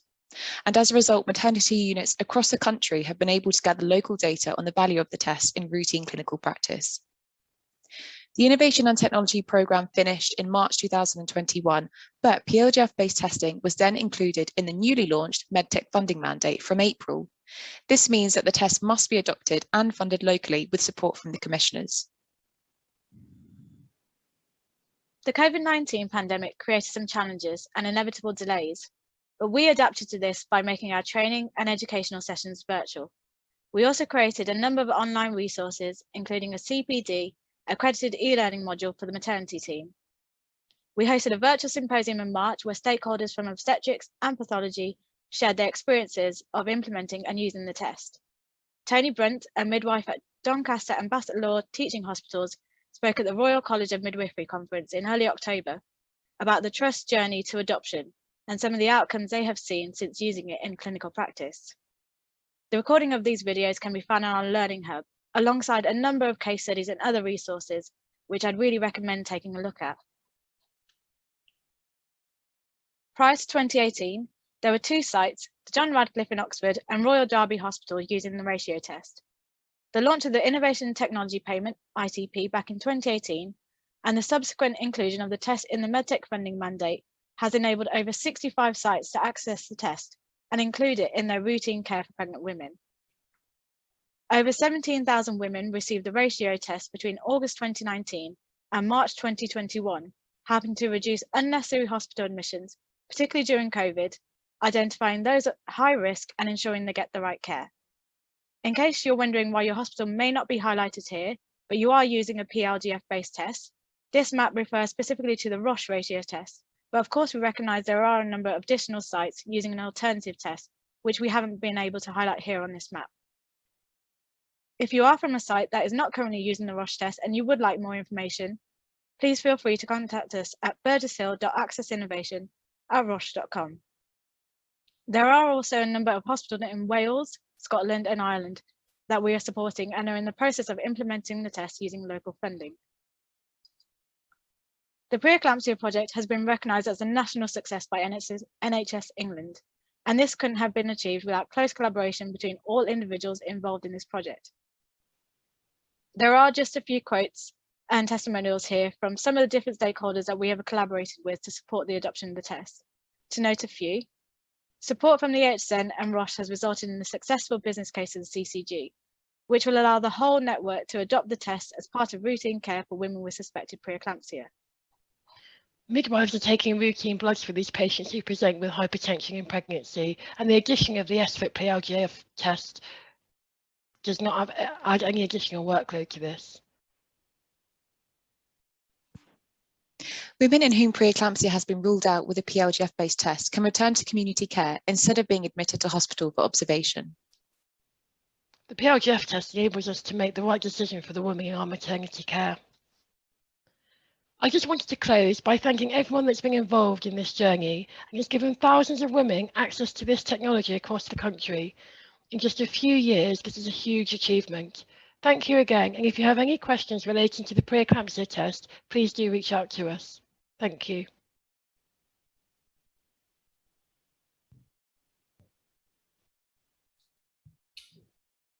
Great, thank you. So I think we're going to have a 5-minute break before moving on to our final speakers. If there's any pressing questions, please do shout now about PLGF that we can discuss. But if not, why don't you have a quick comfort break for 5 minutes, and we'll be back at 5 past for our final session. Thank you. Marcus, please. Sorry if I can just interject there. Thank you very much to everybody who's spoken so far, and a particular thank you to a group of people that we can't see, which is our friends who are watching on YouTube. We're going to have to cut the YouTube chat any minute because we're moving on to a slightly more difficult subject of bereavement, and then the keynote address by Professor Chappell. So thank you very much to all those who have been watching on YouTube. And we really appreciate your being with us today. And we'll see everybody else back at 5 past. Thank you.